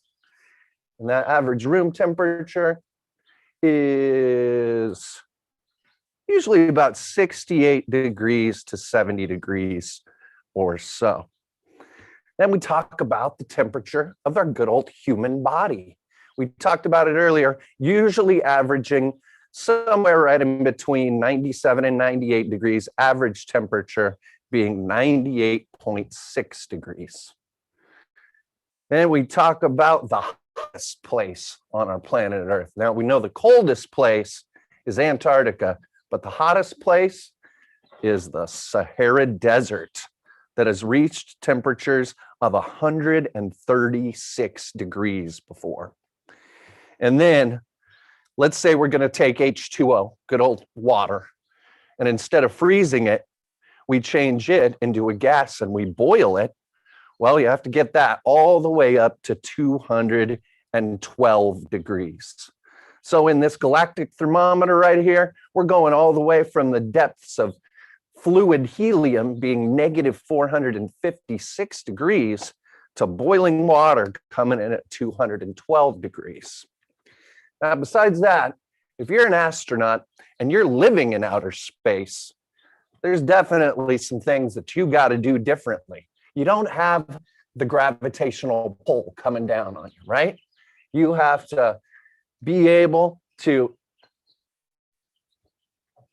Yeah, you are. Rob. You and me, I'm going up, you're going down. It's hard to tell which one of us is going the right way. Yeah, story of my life.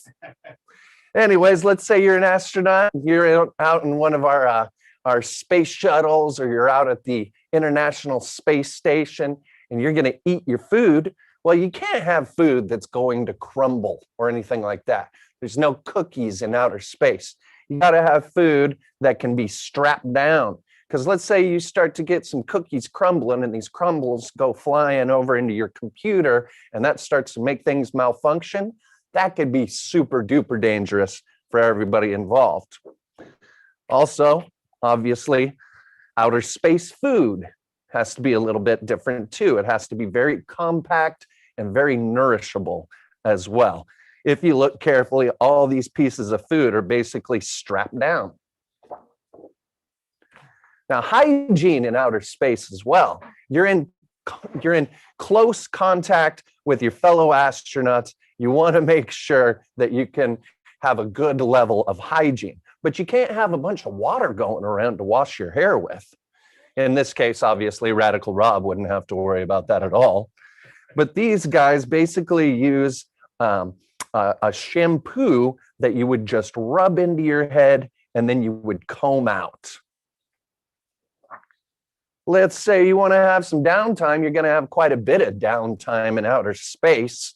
So a lot of the astronauts, maybe they'll like to play a musical instrument. You can see this gal and her flute, and you can see she is strapped down, as is her music that she's looking at too.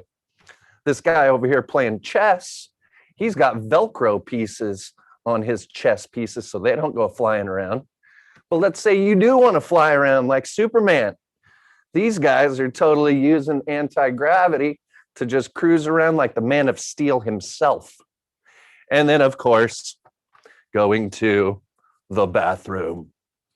Obviously, you want to make sure that when you're going to the bathroom in outer space, you are strapped in, and you want to make sure that anything that goes into your space toilet basically has a vacuum to pull it in really quick. Because as you can imagine, you start to be dealing with anti-gravity and people going to the bathroom, things could get really dirty. And then sleeping. Astronauts, they don't want to be just floating around, bumping into things when they're sleeping. They got to be strapped down too. You can see this guy strapped to the side. And then you see this guy strapped down too to live in space. Now, another really kind of fun fact too about outer space, because there's no gravity, your astronaut in an average space mission, their spine will actually grow about 2 inches while they're out in outer space. And that's because, like I said, no gravity, no atmospheric pressure coming down on them at 14.7 pounds per square inch. So I can actually demonstrate that using my 2 little balloon buddies. This is Ray, and this is Ray's brother. His name is Raymond. Ray and Raymond. They're going to go into outer space, into this little pressurized thing. They're going to start to get the gravity taken out of this little pressurized rocket, like so. Watch carefully and see what Ray and Raymond start to do. Just like an astronaut in outer space, they're going to start to grow because there's no pressure. There's no atmospheric pressure or gravity pushing down on them like there is on the planet Earth. It's really important that astronauts actually constantly exercise or work out when they're up in outer space, or else their muscles will become what's called atrophied because they don't have enough pressure on them. So we got Ray and Raymond. If you look in here, they pretty much filled up the canister right here. Wow. What's going to happen when we add gravity back into it? I'll squeeze. And there they go. They release back to their old selves. Ray and Raymond, everybody. Wow. Yeah, pretty cool. So yeah, living in space, man, you got to make some serious adjustments if that's going to happen. So I've just pressed the wrong button and now I don't know where we are. But let's see, there's you again. There we are. So that is like the opposite of blowing up a balloon. That's sort of keeping the balloon the same size, yeah, and then sucking all the air out of the atmosphere. Exactly. It works the same way. Same kind of concept. And do they really, their spine expands by 2 inches? What in the usually, time that they're in yeah, space? usually a person will grow about 2 inches. And then when they get back down to the planet Earth, it doesn't take long for them to shrink back down again. Yeah, and that must, my back hurts just talking about that. I know. That must hurt, right? I don't know. It would feel pretty weird. You definitely need to be doing some stretching. Yeah, I would absolutely. I would certainly want to be doing some stretching. Hey, we have Deborah Fine from Vertex calling in. Let's see if she's ready for you. Deborah, are you let's see. Deborah, are you ready for us? Uh-oh. Deborah's internet just froze. All right, we are gonna. Oh, maybe she's back. Deborah, are you there? There she Can is. you hear me? I hear you loud and clear. How's What's it up, going out Deborah? there? I can't hear anyone. You can't hear anyone. Hang on. Let's see if we can fix that. I'm real so quick. sorry. No, Let me don't see. be. All right, Deborah. Is this on my end? I stopped hearing. Oh, I'm here. Can you hear me? We hear you. I hear you got big plans for us. What do you got going on out there? I am so excited to show you some slime and 2 different ways of making slime. Are you ready for our slime demonstration? We are so ready. Slime And I time. heard it was going to be, you would promise sparkly slime. Is there sparkles? Sparkly slime. Okay. I also promise it will be slime-tastic in 2 different ways. So those of us joining at home, we have the ingredients for slime that are on our virtual booth, the Vertex virtual booth. So you can download this and take a look at it. And I will talk through the ingredients. They are very simple. There's 2 different ways to make slime. The first one we'll do is going to have a few more ingredients, and the second one you might find you have all the ingredients around the house. So I'm going to talk and get ready to make our slime and start to set out my materials. And as I'm talking, I'm going to talk a little bit about why at Vertex we're interested in slime and also in boogers and mucus and how it's important to the science that we do. So you're going to need a bowl. And then I'm going to make some sparkly slime today. I'm gonna also make purple sparkly slime because purple is the color of Vertex, and I just really love the color purple. So we're called Vertex because we actually do science really at the meeting of 2 different kinds of science.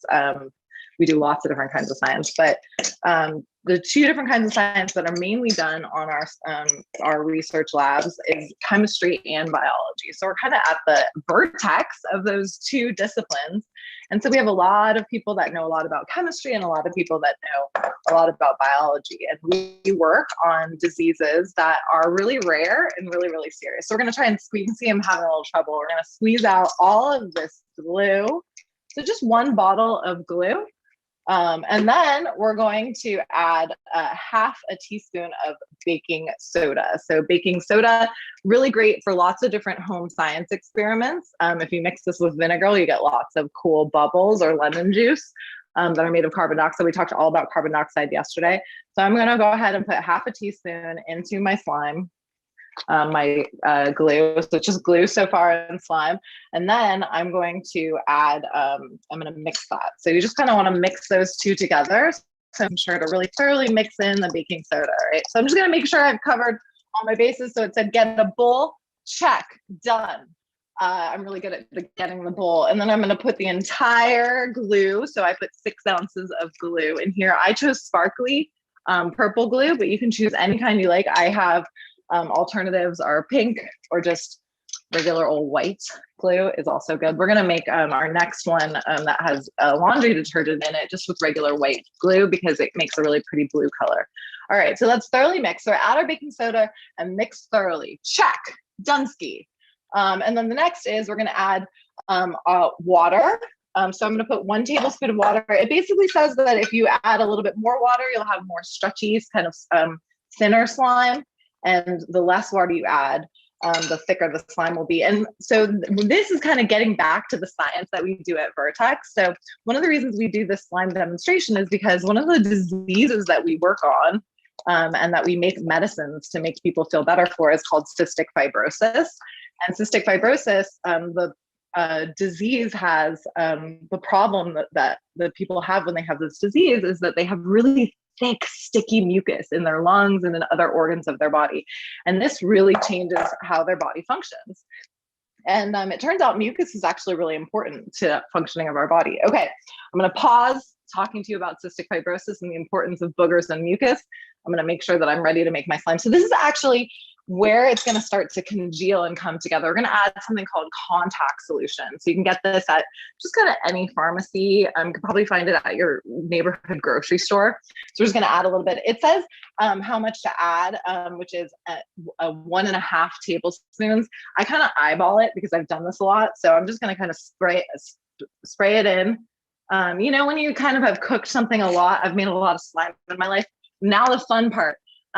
2 clean hands. None of this is toxic. So make sure that you wash your hands after before touching anything, but you can kind of just get in there and start mixing it. And then you'd be actually surprised at how much you have to start kneading it to really get it kind of getting going, getting really sticky and slimy. You can start it starting to really start to come together. So I'm going to keep stretching it and getting it kneading. If you get it stuck on your hands, as you can see, I sort of am. It's kind of fun though, kind of calming, very tactile. You can, if you want to prevent that, you can put a little moisturizer or baby oil on your hands, or even just like olive oil, kitchen oil. That'll keep it from sticking, but I don't mind it, you know, I kind of like it. So, okay, so what does mucus do for our bodies that is good? So you can think about the times when you have lots of mucus, and it's usually when you're sick. And so it turns out that mucus it serves this really important role. This is so fun, you guys. I really hope that you make slime and play with it at home. So find those ingredients.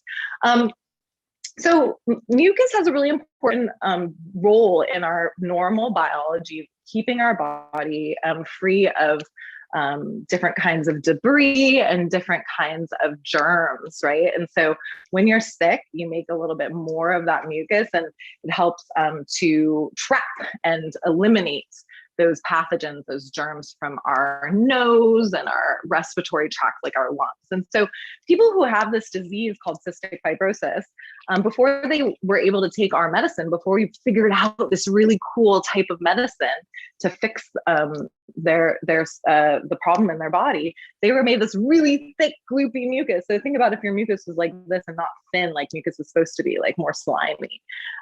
It really, really makes it so that they would have to wear these vests that would shake the mucus. And so now Vertex worked really, really hard. All the chemists and the biologists and the computer scientists and the people who know lots about DNA, the people who work on genomes, they worked really hard together, and they made this really cool medicine. And so there are a bunch of different kinds of medicine that we make.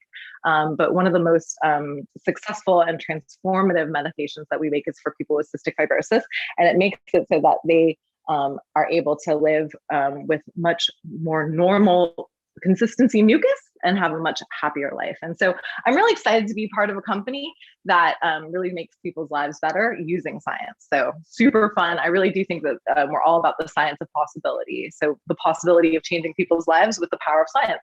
So that is your cool multi-ingredient. Now we're gonna make a much simpler version of slime. So the next kind of slime, I'm gonna grab a new bowl. So that is on page 1 of the document that you can find on our virtual booth. So Vertex's virtual booth will have this document. You can make this at home. Super easy, folks, and really, really fun. Okay, so second type of slime that we're gonna make is basically 3 ingredients. So it's gonna have glue, it's gonna have water, and it's gonna have laundry detergent. Okay. Optional ingredients, fun stuff like food coloring. You might have food coloring around the house. Love adding colors to it. It's already going to be a little bit blue because I'm using Tide, which is already blue in color. Other ideas, some glitter could be really cool. You could also use the glitter glue like I did for the previous one that had more ingredients in it. So unfortunately, I don't have a clear bowl. I only have one clear bowl at home. So we're going to use this bowl. This is actually usually for my cookies. So I'm going to clean it well after this, I promise. All right, here we go. So second type of slime, I'm going to use this whole thing of glue. I'm going to just pour it in there. This one is a little bit less gloopy than my glitter glue was. So having a little bit easier time.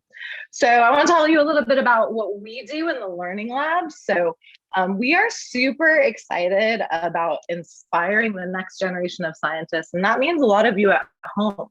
So I want all of you to think about all of your science classes at school and thinking about those as like potential careers. Like you could become a scientist and work in a lab and do all sorts of cool things like we're doing here, except for that could be your job, right? And then making people feel really so much better by making a transformative medication.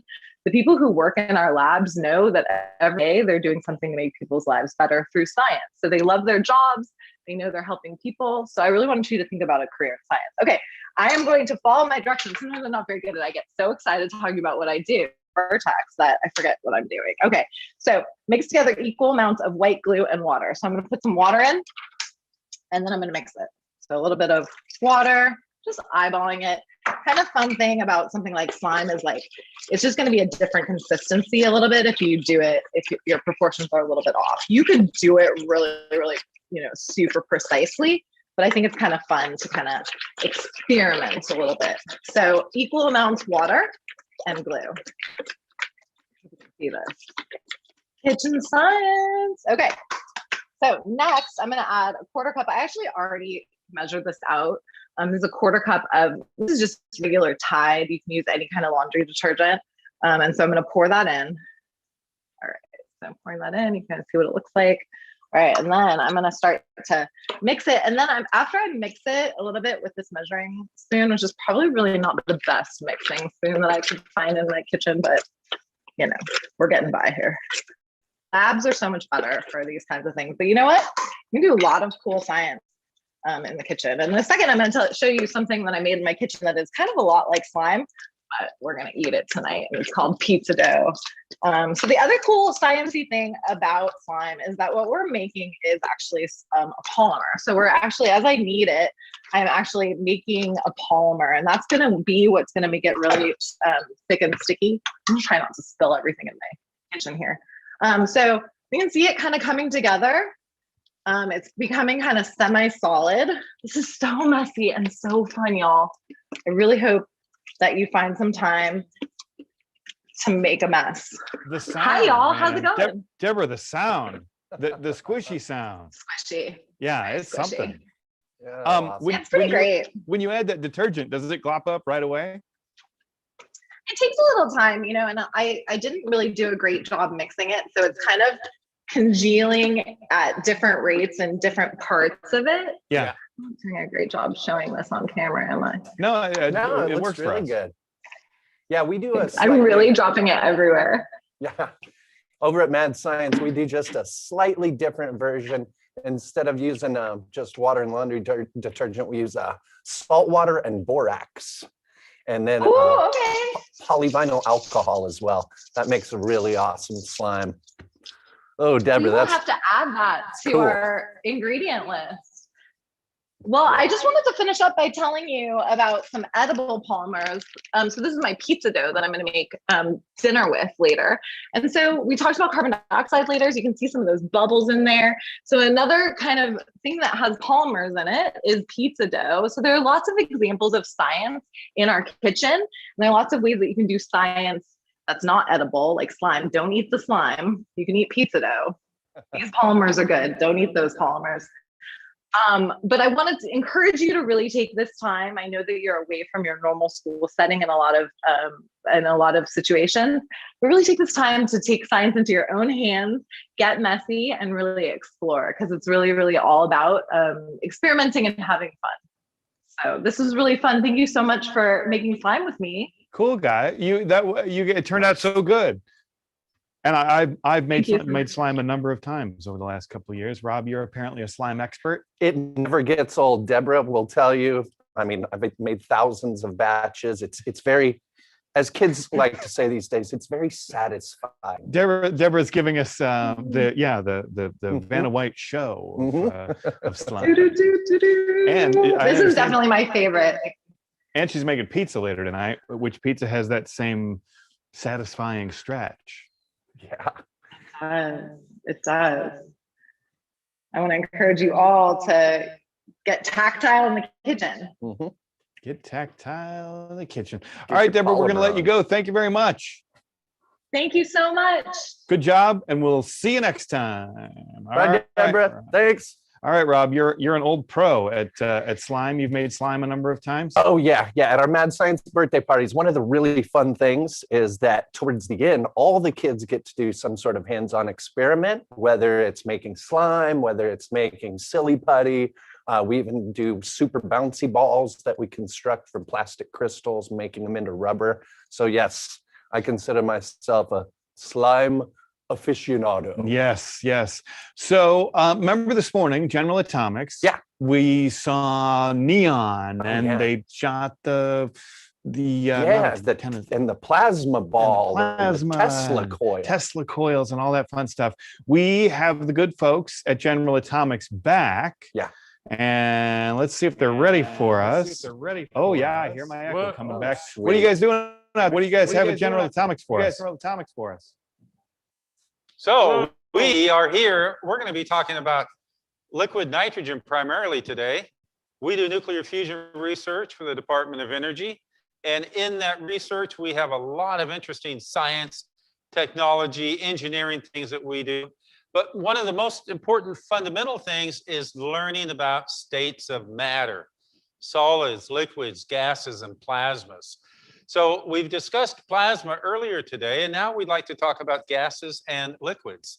And we'll use the old standby liquid nitrogen. Now, nitrogen is found in the air as a gas, and if one cools it down enough, it can be liquefied. Dr. Boom and I will talk about how we can use it in today's research environment. But right now, let me just pour a little bit of very cold liquid into some relatively warm, simple water and see what happens. So I do have some safety glasses on. So we're going to see if we can make Rick disappear. You're going to make me disappear? Make you disappear.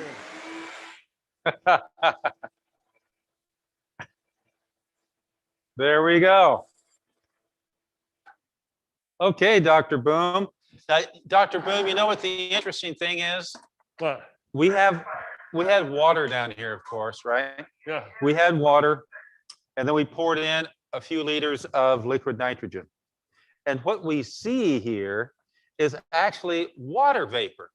We don't see the liquid nitrogen. The liquid nitrogen or gaseous nitrogen is clear and colorless. What we do see here, though, is water vapor, just like a cloud.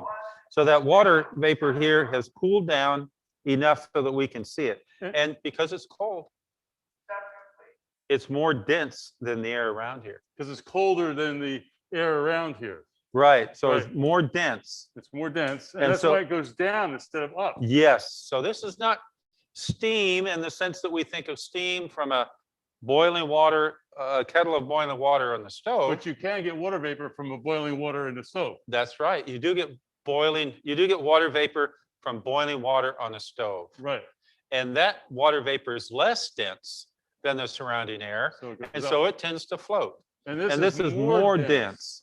Oh. So you can see how it falls over the edge. I can feel how cold it is. I mean, in we here. could even pour it this out. Whoa. Look at that. Just the vapor part. It's like the fog. Just the vapor part. And you'll actually notice in the mountains sometimes where there's cold fog, you'll actually see it pouring over the mountains. So this phenomenon is not just for liquid nitrogen and water. We see things like this in our natural habitat. I see the marine layer coming in every night. Well, some nights. And it stays down just like this because it's cold. It's because it's more dense. More dense. Let's use the word more dense. Yes, it good may be idea, it may good be correction. colder, but the idea is it's more dense. It's more colder than the air around it. Okay. So what else are we going to do for these guys? Okay, so we have a lot of, I think, some interesting concepts here. We want to show them things about, like just we talked about, expansion, contraction, more dense, less dense, energy when we cool things down, and water vapor from the air here will actually condense onto a surface. So we actually have cryogenic pumps. And we'll show you an example of a cryogenic pump here. But first, I'd like to pour it on this table saw because. Oh, no, not again, Dr. Boom. Yes, again, because this table saw is relatively warm compared to this liquid nitrogen. What is the temperature of that liquid nitrogen? Oh, I thought it was right here somewhere. Oh, it says minus Oh. 196 degrees C. Whoa. And that table saw is about, 20 degrees C on the positive side. Yeah, it's not that. Not that So cold. we have about over 200 degree difference here. Wow. So this would be like boiling. Oh, yeah, similar. Let's see. Way over that. You gotta be careful. So it just comes out a little bit. Oh, I see the fog. That's kind of, Yeah. any liquid coming out? Liquid's coming, but it's not here yet. There it is. Oh, it's running off. Yes, there it is. It's running off. So can you Oh, see there's it? some on this side. I can see it. Yeah, you see that? It like skitters across on its own gaseous underside. And so that's called the Leidenfrost effect. The Leidenfrost effect. Yeah, look at it. Just skittering across and boils off. That is awesome. So it has, I can kind of see it. It has a little cushion. The blob goes down, and then as it warms up at the base, there's a little cushion of that vapor. Watch your feet. And so the blob just goes right on across, moves around, friction free. Now, your grandparents may have done this as well when they're cooking in cast iron skillets. So or your parents. Do that with water. Yes, you can do it with water on a hot skillet. Now, it's a little hard to see, and I'm not sure if the camera is picking it up. But well, I can send some more. Send some more. Okay, the Leidenfrost effect, and I think that came about from a couple hundred years ago. Very interesting, very interesting. Okay. So one thing about molecules of gas, as they move around, they have energy because they're moving, so they have kinetic energy. And when you blow air into a balloon, for example, that balloon is, we call it inflated. And that's because the molecules inside have adequate energy to overcome the elastic stretch of the balloon and actually expand it. Now, if we could somehow cool those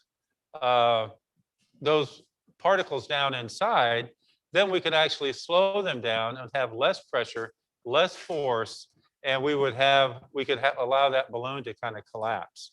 So there's some interesting things that we're going to show here. Another thing we can show, here we have a simple, very simple empty, we would say it's empty. It is empty of water, a plastic bottle. And it's a relatively thick one and not super thick, but it's not real thin. And it just has air in it at atmospheric pressure. What we'd like to try is see if we can cool this air down like we will with the balloon. So these will be two examples of the same thing if you can try that. Well, let's see the balloon here. Now, what do you think is going to happen? Is this balloon going to explode like balloons usually do when you go boom? Well, or is this balloon going to, what? I don't think it'll do anything. You don't think it'll do anything? I think there's probably three or four things it could do. Could float. It could float. It could sink. It could explode. It could shrink. It could just simply break. It's shrinking. So why is it shrinking? Oh, this is what I was talking about. I haven't actually seen that though. So we've removed kinetic energy from those molecules inside of there. Wow. And now they don't hit the sides of the balloon so quickly. And now they don't put the force and therefore the pressure on the sides of the balloon. And we do have liquid inside the balloon. I can hardly see it. Let me try this again with a clearer balloon. I see that it's expanding back though. It is. It's coming back. Holy smokes! We didn't put any gas in or take out. No. That's amazing. And no molecules were harmed in the demonstration. And here we go again, and we can see the liquid. Oh yeah. Liquid oxygen and liquid nitrogen. Yep. Because what's in my lungs when it comes out? Carbon dioxide, but very small amounts. And then there's oxygen and nitrogen. Wow. I hope you guys can see that. It's pretty cool. It's so cool. Okay, so let's try something else. Now, Here. let's before we do that one though, Yeah. this one has kind of semi-rigid walls. Yeah. And we'll see how well that works. These were elastic. Yeah. And so those were kind of moved down. Now, the reason they actually closed were twofold. One is, yes, we're reducing the energy of the molecules inside of here. Right. But look, we have a whole room, a whole planet full of atmosphere that's just wanting kind of to push this in. So when we lose the energy in here and reduce the pressure inside, all of this other atmosphere is pushing on here. And so it makes it shrink. It's kind of a twofold thing. if you were to do this up on the moon, nothing may happen. I don't know. We'd have to try that. Oh, what? I have the answer. The answer is this. It does not matter what the pressure is on the outside. What matters is the change of state of matter, because it changes from a gas to a liquid, and the liquid contains a whole lot less volume than a gas. Problem solved. It Look at does. that. It does. It does not matter what the pressure is on the outside. Oh, maybe. Let's see. Here, take off that thing. Oh. And let's see if we can make this this bottle shrink. Now, this is an example. Watch. Yeah. Nothing happened. But if you put this on and you capture the gas in there, so no molecules can come out or go in. May need some more. That's kind of a stiff. Oh, no, there it goes.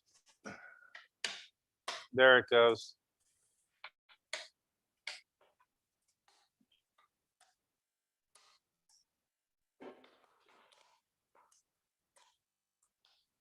All right, that's good. So even with that semi-rigid wall, if you reduce the pressure inside of there, it tends to collapse. That's right. And the pressure on the outside does help it collapse. Yeah. Wow, look at that. That is cool. Is that a crack in there now? No, I don't think it is. Okay.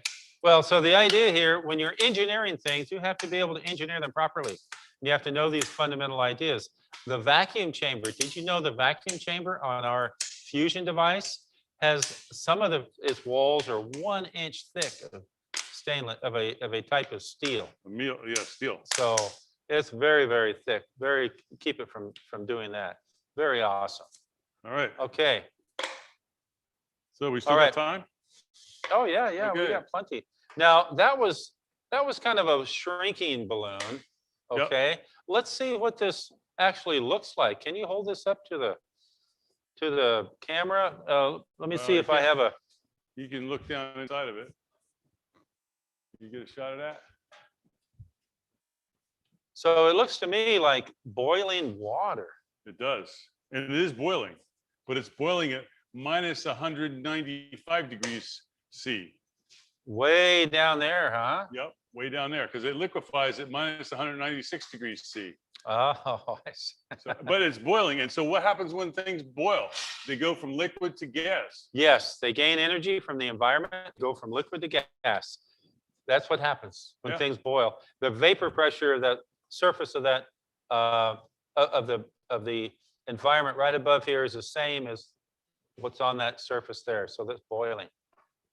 All has to do with vapor pressure. So what should we do? Should I drink some? No, don't drink any. But Okay. just in the time that you've had it here, just in that time, I've seen the volume here, the volume of the liquid has gone down.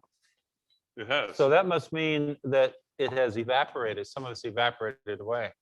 But I couldn't tell how quickly it evaporated away. Well, from my studies, liquid nitrogen at 1 liter would become 600 liters of gaseous nitrogen. Okay, Actually, that's a little bit more. That's all fine and dandy. So, but how quickly does it do that? Does it do it? I know that when I know when you have dropped an ice cube on the floor by the refrigerator and you let it melt. Yeah. And then that melt stays there for about a day or a few hours. Yeah. It takes a while for water to evaporate. Well, it depends on the heat transfer. So I want to see how quickly this does in this environment here. So do you have a demo that can show how quickly this happens? Yes, it's called Oscar. We bring Oscar wherever we go to demo, and this here is Oscar. He's waiting to come out. Oscar. And you'll see Oscar all in his glory as soon as I can fill him up. No, I'm not filling up with liquid. I'm filling him up with gaseous nitrogen. So now we're going to make him come to life. And so let me get out of there, put some. Oh, we can eyes. say hello. Hello, Or we can say Oscar. goodbye to Oscar. He's only around for a short time. So you put the liquid in the volume. Oh, bye, Oscar. That was the end of Oscar. You put the liquid in the volume and it turned into a gas. It expanded, and that expanded pretty quickly. It did. much more quickly than my ice cube full of water spot on the That's floor. true.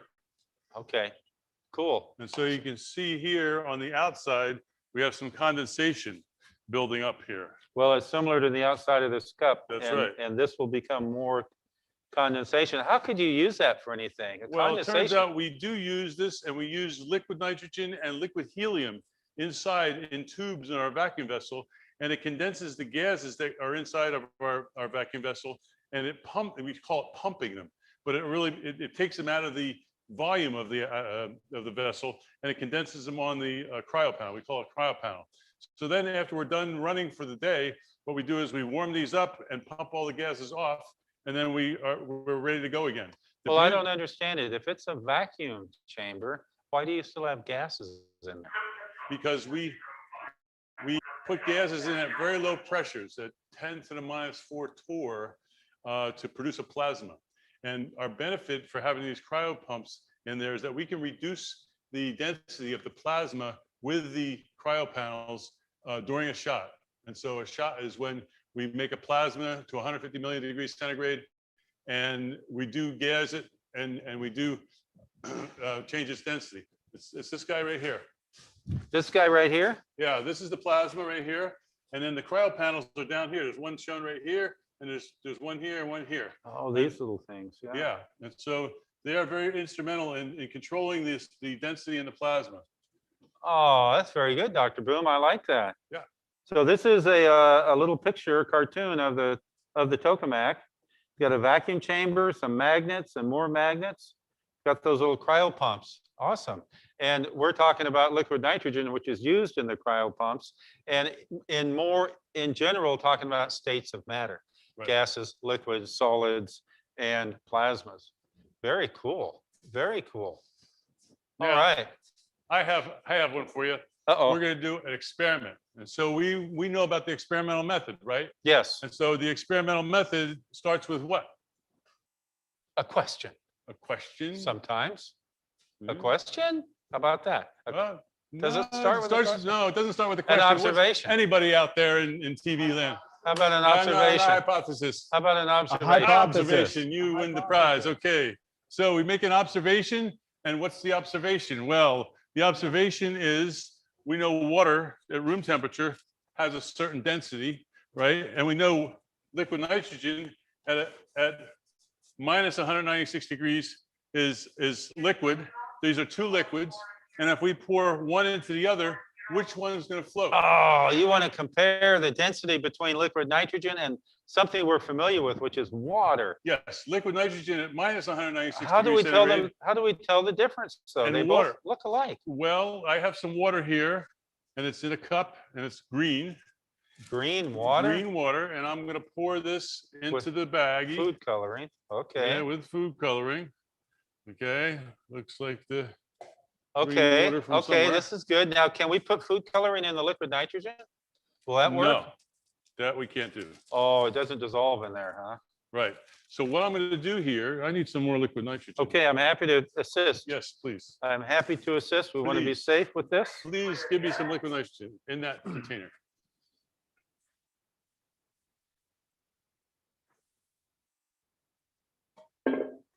There you are, Dr. Boom. All right, thank you. So now, when we pour this liquid nitrogen here, how many say that the liquid nitrogen is going to sink? I do, I do, I do. How many say that the liquid nitrogen is going to float? It's going to float. He does. He does. Okay. He does. How many don't know, don't care? Okay, that's how science is. I mean, either you're right or you're wrong, but you're not bad if you're wrong. You learn something if you're wrong. In fact, you learn more by finding out what doesn't work than what does. And so here we go. Ready? 3, 2, 1. Okay, go slowly so we can see. Oh. Let's see, if the nitrogen was more dense, it would be at the bottom of that triangular bag. Well, there you have it.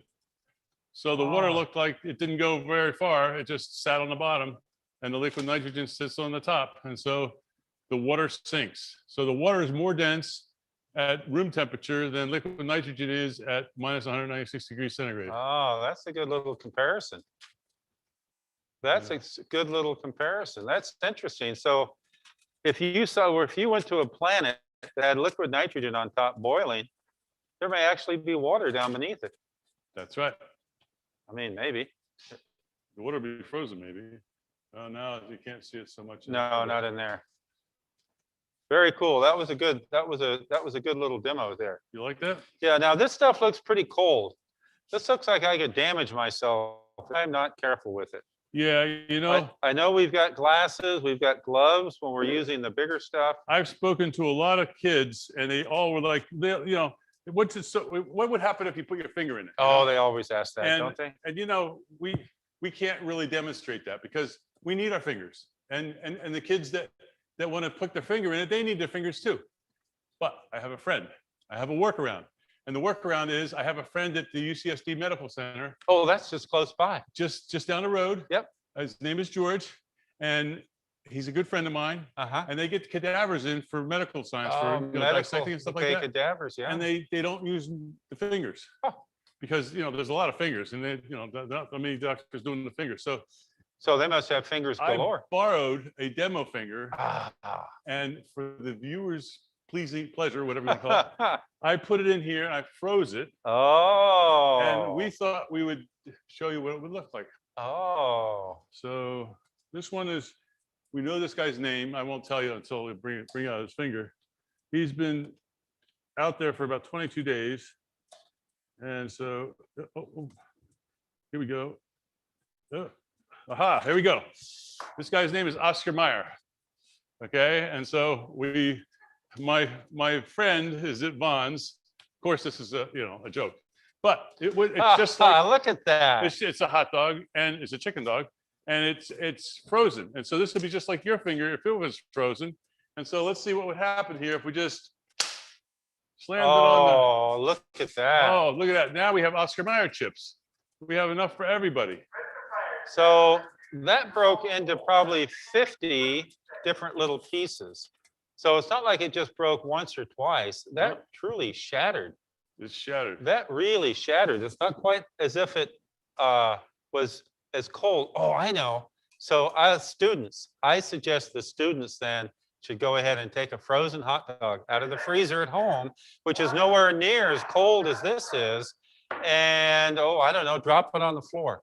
Oh, that would be a good experiment. Put it in a plastic baggie bag first, yeah. And I bet it might break into 2 or 3 pieces, but not shatter like this. Yeah, that shows you how cold this is. Now, you know what saves us from getting our fingers in here and having shattered fingers? What? Our pain receptors. If we were to put our fingers in there for a certain time, we would go, ow! And that saves us. Oh. Nature has given us some safety devices called pain receptors. And those are the things that help us keep ourselves safe. Good thing. Yeah. So what else do we have to show these guys? Okay, so we've talked about liquid nitrogen. We've talked about density. We've talked about gas to liquid. We've talked about gaining energy from the environment. We talked about Leidenfrost effect. Leidenfrost effect. We showed a little bit of nitrogen in a bucket of water over there, which kind of made that cool looking fog. How about this? How about a cold volcano? Oh, yeah. You want to do a cold volcano? We can leave them with the cold volcano. Cold volcano would be great. Volcanoes, we think of on the Earth, volcanoes as being hot. In fact, volcanoes simply are defined as expanding gases that erupt, and they can erupt the gas and liquid and solids inside of some formation. On the Earth here, it happens to be magma and the like. But on other planets, there may be liquefied ammonia, a liquefied methane, other things that are liquefied. And they have volcanoes on there. So we want to kind of have a mix of that and show you in some warm soapy water. Dr. Boom, I want you to raise the liquid in here just up to this black line. See that black line right there? So pour a little bit Yeah, in. so you pour a little in, see how it'll bubble up. Yeah. So he's just going to show you the concept of bringing this volume up. And this is our mark that we want to go to. Okay? Yep. So, and then I think that'll be it. Just up to that line, no more. Right. Okay. You give me a countdown. Have a countdown. Yeah. Okay. 3, 2, 1, go. Whoa! Dr. Boom! I did it. I did You it. I raised did it to the it. line. You went over the I line. raised it to the line. And look, it's a true volcano. We have gases. Down below, we have some liquid. And look, I can reach my hand in here and pull out solids. Wow. It's just ice, Solids, but it liquids. represents a solid. Yes, indeed. So we have gases, liquids, solids right here in this simple little demonstration. And we hope that anytime now that you're thinking about a volcano, don't always think about only Earth. There's a lot of other planets and moons out there that a lot of good science ready for you to go find out. Isn't that awesome? That's for sure. That was really cool. Good. We have to cut the table saw now. It's all wet and That's okay. We'll do that. All right. I think that's it from us, from General Atomics, from our modified workshop here. States of Matter, Part 2 on liquid nitrogen. Thank you very much. Wow. Totally impressive, guys. Yeah. Totally impressive. guys. Yeah. Good job. That was crazy, man. I mean, been experimenting with dry ice for decades and decades and decades, but that liquid nitrogen stuff is a whole other level. It is. Chilly. Whew. All right, Bob, what do you think? Quick music video from Dr. Huey. Yeah, those dudes are so rad. They were with us here this morning. Music notes. Yep, music notes, combining hip hop and math and science and doing it in a really artistic, wonderful way too. Yeah, let's check them out again. Non-simulated. When I do a problem, I gotta do more than just solve it. Does my answer make sense? Does my answer make sense?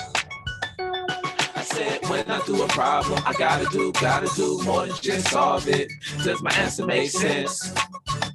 Does my answer make sense? I said when I do a problem, I gotta do more than just solve it. Does my answer make sense? Does my answer make sense? Check it, I am a mathematician. When I do my work, you know I'm on the mission. I do a problem, then I check my work. Does my answer make sense?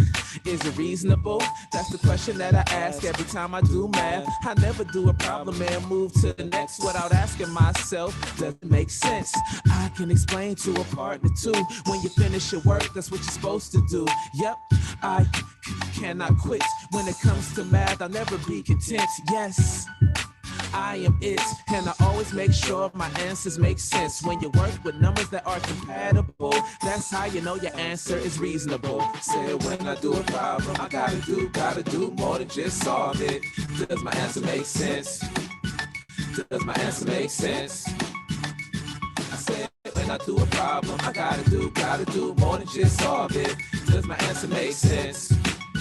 Does my answer make sense? When you step in the class, don't disrespect. You can solve any problem, that's a bet. Guess and check is what you need to do when you're solving a problem and you're unsure what to do. I solve a problem and I do more than just work it out. I ask myself questions after I answer questions. Yes, I do mental computations, but I also show my work. Put a check in on my work. Is it reasonable? That's the question that I ask every time I do math. Is it reasonable? Take advantage of estimation in certain math situations. Yep. Does it make sense? That's what I ask myself when I'm solving it. And after I show my work, I justify. Then I get in front of the class, testify. Say when I do a problem, I gotta do more than just solve it. Does my answer make sense? Does my answer make sense? I said when I do a problem, I gotta do more than just solve it. Does my answer make sense? Does my answer make sense?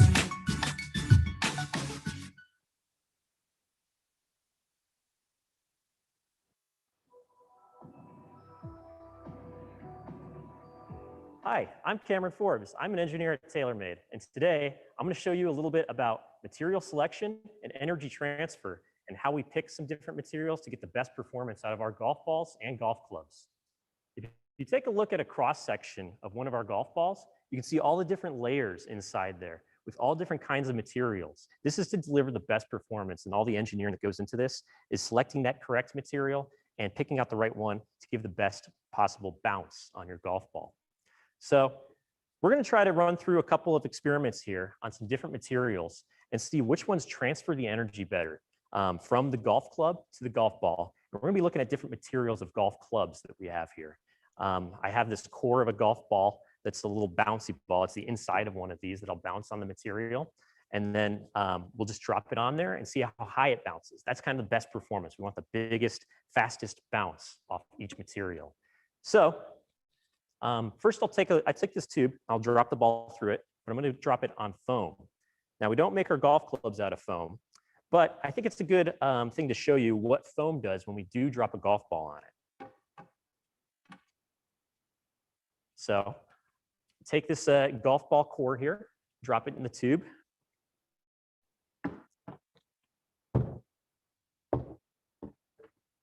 So I think it bounced right around 10. It's it didn't bounce very high. I think we can definitely do better, and we'll try some other materials out and take a look. But let's drop this through one more time just to make sure. Yeah, so we're hitting like 10 or 11 or so. Not the best, but let's see if we can do better with different materials. So now we'll move on to wood. Wood's a material I'm sure you're very familiar with, and we used to make our golf clubs out of them, actually. We used to make golf clubs out of wood, but we found other materials that are better. But let's see how wood does, the old-timey golf club material.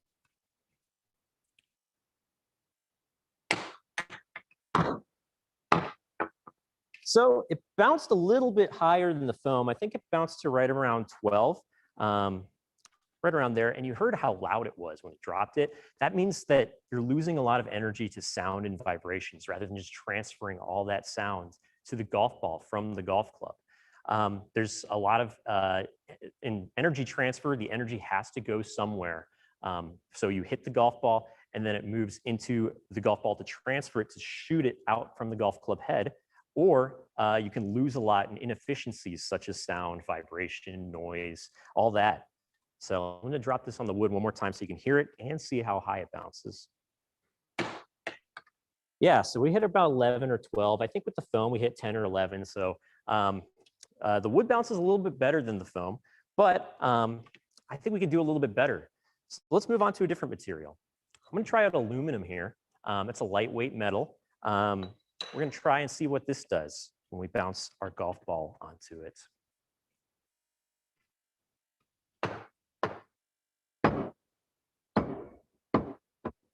Bounced a lot higher than the wood. I think it hit around 15 or 16. I'll do it one more time. And it wasn't as loud as that wood, so it didn't lose a lot of energy to vibrations and sound. Let's try it one more time. Yeah, it hit 16 or 17. All that energy went straight to the golf ball to get it shooting off the golf club face. But the problem with aluminum, and something else you have to think about with different materials, is durability and how strong each material is. You hit a golf ball with such a fast speed that it can tend to break the clubs and damage your golf club over time. So we want something that's durable, something strong. So aluminum's lightweight, it's good performing. However, there are some issues with how strong it is. It's a lot less strong than other metals. So we're gonna try one other material here. We got steel. Steel's a heavier material. It's a lot heavier than aluminum, and it's a little bit stronger. I don't think you're gonna have any sort of durability issues with steel. But we'll take this steel block and we'll drop our golf ball on the steel and see how high it bounces.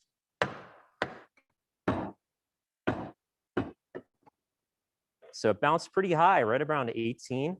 We'll try it one more time. And it was kind of quiet. It transferred that energy nicely, didn't lose a lot in sound or heat or anything that you normally see energy loss in. Let's try it one more time. Yeah, almost hit 20, I think there. So that's pretty high. Very good performing material, and it's very durable. So we actually do make our golf clubs out of steel. We make the rescues and the fairways out of steel. And we have other materials that are even more expensive that we tend to use for other products, such as drivers. We use titanium, but steel is a very useful material when designing a golf club. So now that you learned a little bit about energy transfer and the different types of materials we use, here's a few fun facts about golf. For example, did you know golf drivers, the biggest club that we have, Used to be made out of wood until around 1979, but TaylorMade invented the first metal club. Another fun fact we have, the first golf balls used were made out of wood, then actually transitioned to feathers. They would boil feathers down and pack them into a tight ball and hit those. And now they're currently made out of rubber and blends of different kinds of plastics, different engineered types of plastics that we've come up with. Golf balls used to be made out of wound rubber, thread into the center. It looks very similar to a rubber band ball, like the things you make in elementary school when you're making those little rubber band balls and bounce them around the classroom. The impact between a golf ball and a driver lasts 500 microseconds. That's 0.0005 seconds. It's so fast. Now let's take a look at how our TaylorMade athletes impact the golf ball when they swing.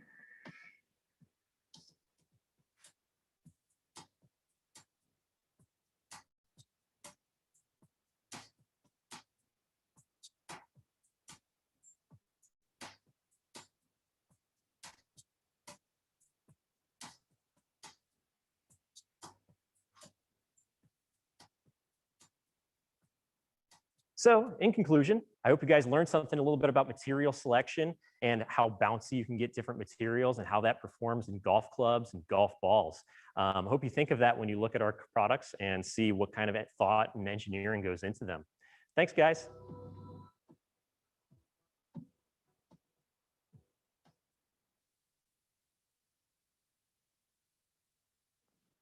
Hi, everyone. Thank you for joining us virtually for the San Diego Festival of Science and Engineering. My name is Robin, and I am the programs coordinator here at the Elementary Institute of Science.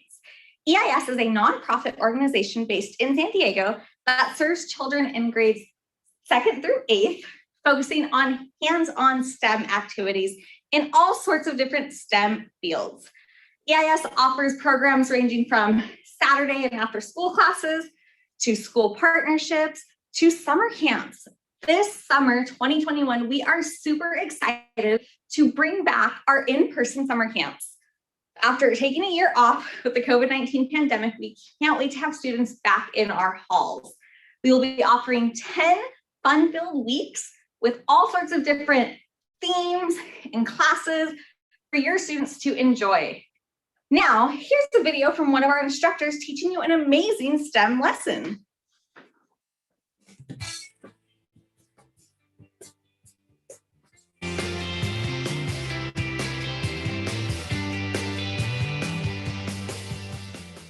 Hi everyone, my name is Mr. Justin and I teach engineering here at EIS. And for today's video, we'll actually be designing your own paper airplanes.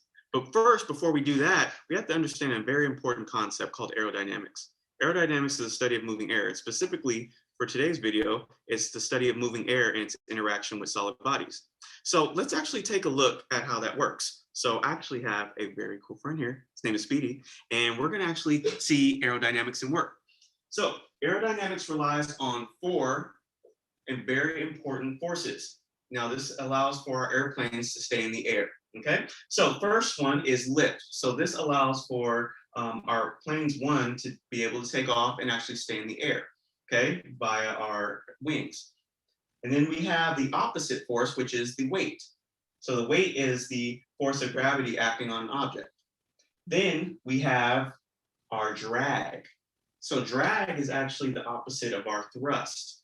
So I'll talk about thrust in a second, but drag is the resistance provided by the air as we're moving in this direction provided by our thrust, which is provided by, for instance, our propellers and our engines of our plane. So now that we understood a little bit about aerodynamics, let's go ahead and do something fun and actually build our own airplanes. You all ready? Okay. So first you'll need 2 sheets of paper. Okay, and first you can choose whatever color. Usually it's best to have different colors, like I have here. Okay, so we'll be actually making a dart and a glider plane. So first we'll start off with our dart plane. So one, you'll take your sheet of paper and you're going to fold long way. Okay, so I'm going to actually turn the paper like that. I'm going to see it in half. Okay, make sure there's a good crease. Then you're going to open up your plane. Like that. Now, this is where we're going to start creating different shapes. So here, we're going to actually create 2 small triangles. So remember we folded in half, we're gonna fold now towards our center line. Okay, created. Now we're gonna do the same on the other side. Okay. Now we're gonna make 2 more triangles. This time it's gonna be a bit larger, okay? So the best option is actually to take from one of the corners of your triangles, okay? And you're gonna take it right towards the center line, okay?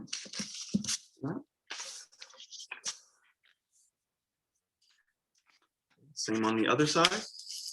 And you have 2 larger triangles on your smaller triangles, okay? All right. Now, what you're gonna do next is actually just very simply fold your airplane in half.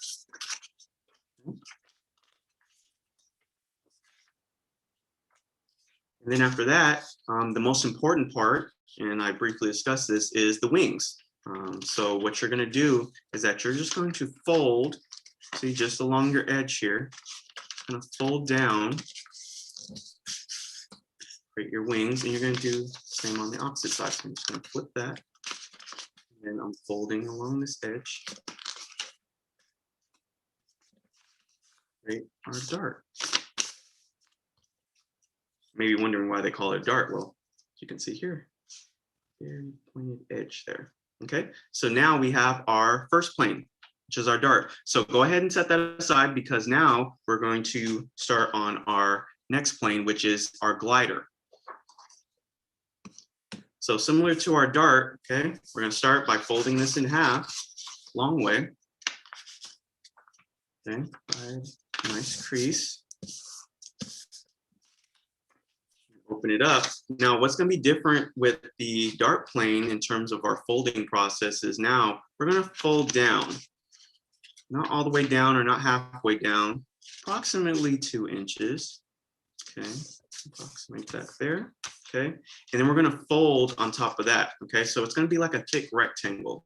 Okay, we're going to fold on top of that. See that? And then we're going to fold one more time on top of that. Okay. Our big part of our plane. And this is actually what we're going to be using to hold our plane. Okay. So after that, now you're going to actually just rotate your paper. Okay. And then you're just going to flip it over so that you don't see that thick rectangle. And then what you're going to do is that you're going to make, similar to the dart plane, 2 triangles towards your center line. See that? I'm just going to fold it. Okay, might take a little bit of time because we just folded this, okay? All right, just work with it. Okay. See that? Okay. And then for our next step, what you're gonna do is that you're just gonna simply fold it in half. Okay. So you see that? So our thick layer, right, that we just created earlier is out, okay? And then after that, remember our important aspect that we need for our planes are, of course, our wings. So what you're going to do is that you're going to use this edge, actually just fold it over. Okay? Let that be your guide. So let this edge be your guide and fold it over, okay?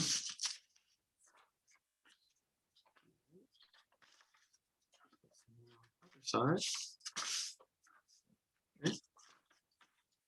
And see that there? Now, you might want to make some minor adjustments with your glider. So we're actually just going to add here. So glide a little better. Okay. So I'm going to bring back up the dart. And so first, before we start doing our testing, okay, I can't wait to start testing. We want to take a look at both planes and see if there's similarities or obvious differences. And then also you want to make your predictions on which one will fly. Basically you'll say like, oh, which one will fly farther, or how they would fly, how they interact with the air. Because remember, we were talking about aerodynamics. Okay, so before you start testing, make sure your flight path is clear. Okay, make sure there's no one around to get in the way, no heavy objects or anything blocking your path. Okay, so it's very important to do that. Okay, and then once you're ready, you can go ahead and start launching. Okay, so remember, Andrea? thrust what we just talked about is going to be provided by our hands. Okay. All right. So hopefully you enjoyed today's video. I definitely enjoyed today, and hopefully you learned something new, and I'll see you next time.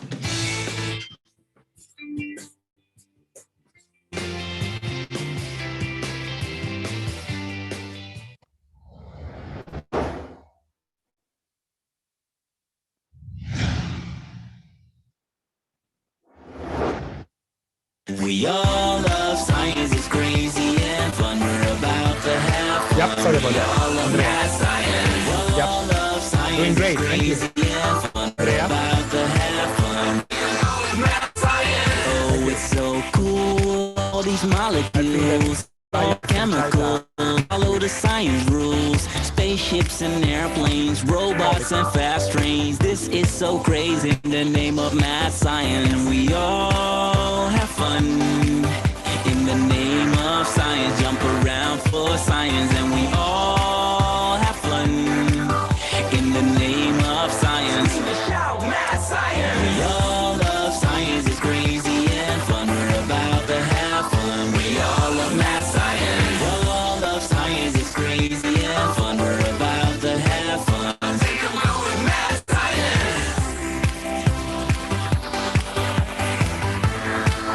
We all love math science. I'll take a go with math science. Oh, it's so cool, all these science tools. Hand me a slide rule and follow the science rules.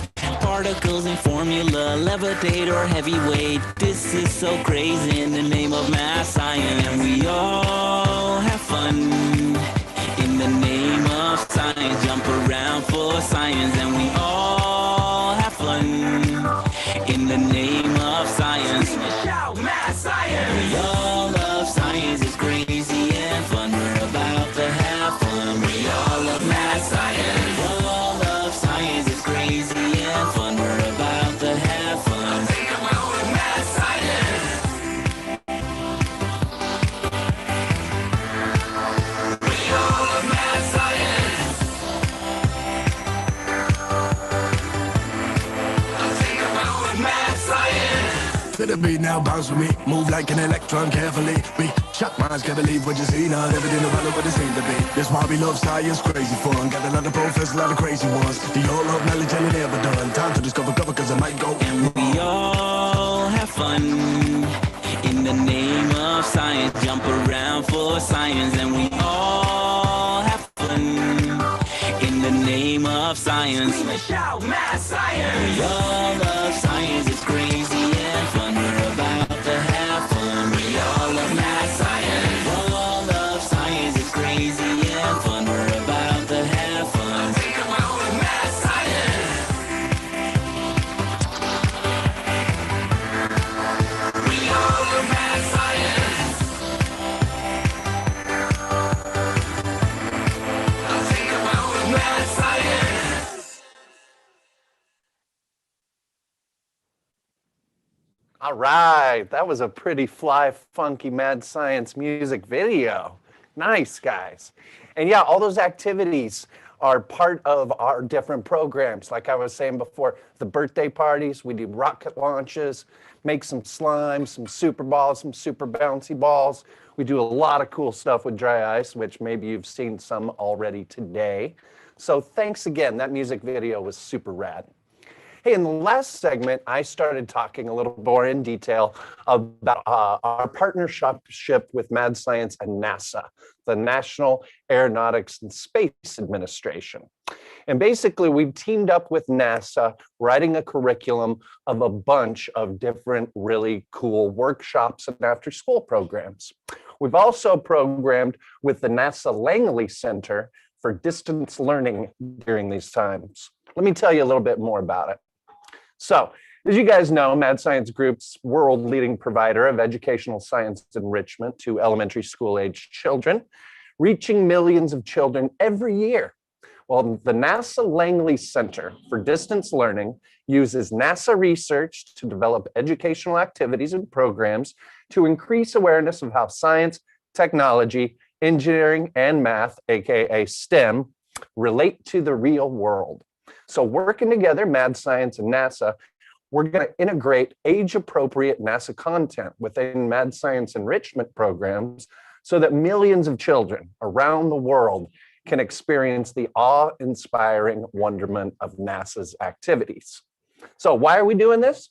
Well, Mad Science and NASA hope that through this initiative, young people will be inspired to explore the world around them and to pursue careers in science, technology, engineering, and mathematics-related fields. How can schools and organizations get involved with this? All you got to do is call your local Mad Science representative. Again, you can go to Mad Science of San Diego or madscience.org. Look for our franchises, go to San Diego, and you can see what programs are available in your area. I know this summer, we're going to be doing a lot of summer camps revolved around NASA too. So visit the dlccenter.lark.nasa.gov. And then, of course, if you want to just get Mad Science's general address, madscience.org. Cool. All right, so up next, we have the Lilly Company. That's right. And they're going to be providing a panel discussing COVID-19. And here they are. Lilly panel, are you guys there? Oh, they can't hear us. We're going to fix that real quick. And how are you guys doing today? I'm doing well. How are you? Good. So tell me what you guys are here to talk about.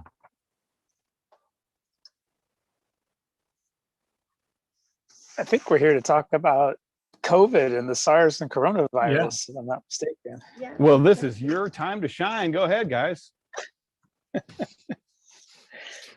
Well, we were thinking this to make it a Q&A kind of situation. So if you guys have any question, or you know that the audience has any specific question about the COVID, that's what we're here for.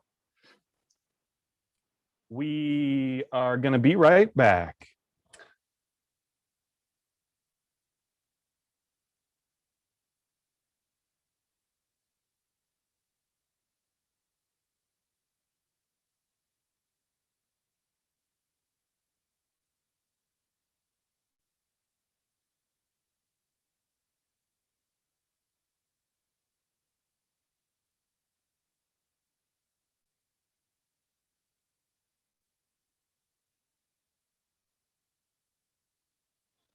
All right, guys, welcome back. So tell me what kind of work you guys do. Let's start with Brian on the left. Brian, tell me what you do. Okay. Hi. San Diego, part of the group here, does a lot of work in the antibody discovery field. So looking for antibodies that can become drugs. And so, in fact, we recently just did this, kind of importantly for treatment of COVID-19 and the infection that results from the coronavirus. And so that's a big part of what we do here in San Diego. We're targeting various diseases, looking for drugs, and looking specifically for antibodies that can become drugs. Cool. Sanchita, tell me what you do. Hi, I am pretty new to Lilly. I mostly do structural biology. So what that means is we try to, what drugs that Brian is talking about, we try to see how they look like in a cell. So they are very minute, so you cannot see them with normal eyes. So we purify those proteins out of cells, and then we make structures of them by different techniques. So basically, if you're looking at a very tiny, say a phone, which you cannot see by eye, somehow we, with different methods, we try to get to a point where you could actually see it, and that helps in drug development and things like that. So that's what I'm trying to do and help in the process. And say your first name for me so I know I'm saying it right. Yes. Can you tell me your name? Sanchita. Sanchita. We're going to ask another question to somebody else here. Check your microphone settings and make sure that you've got the microphone that's on your headset chosen. And while you do that, it's not working.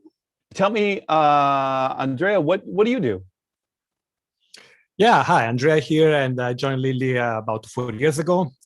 So basically, I'm part of the team as Brian's helping designing drugs.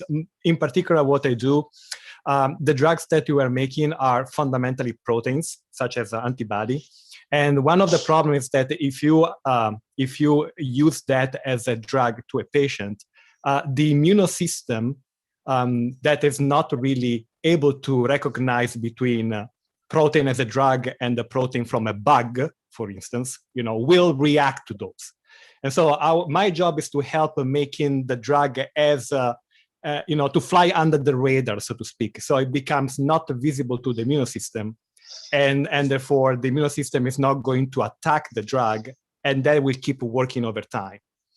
That's one of the side effects if you use a protein as a drug. After a while, it might stop from working because the patient immune system is thinking, oh my God, there is something weird here that I don't recognize. It could take it as if it was a bug, and it's going to attack it. And we want to avoid that. So I'm helping with that job. Cool. Brian, what's an antibody?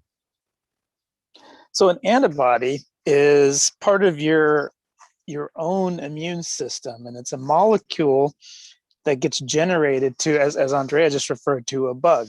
So for instance, if you're infected when you're young or even when you're old, when you're infected by, say, a virus or a bacteria, your immune system learns and figures out what that new species is and develops through cellular processes, develops its own drugs that then your body remembers forever. So that's why, for instance, you get vaccinated when you're young. You're trying to teach your immune system to recognize something that shouldn't be there.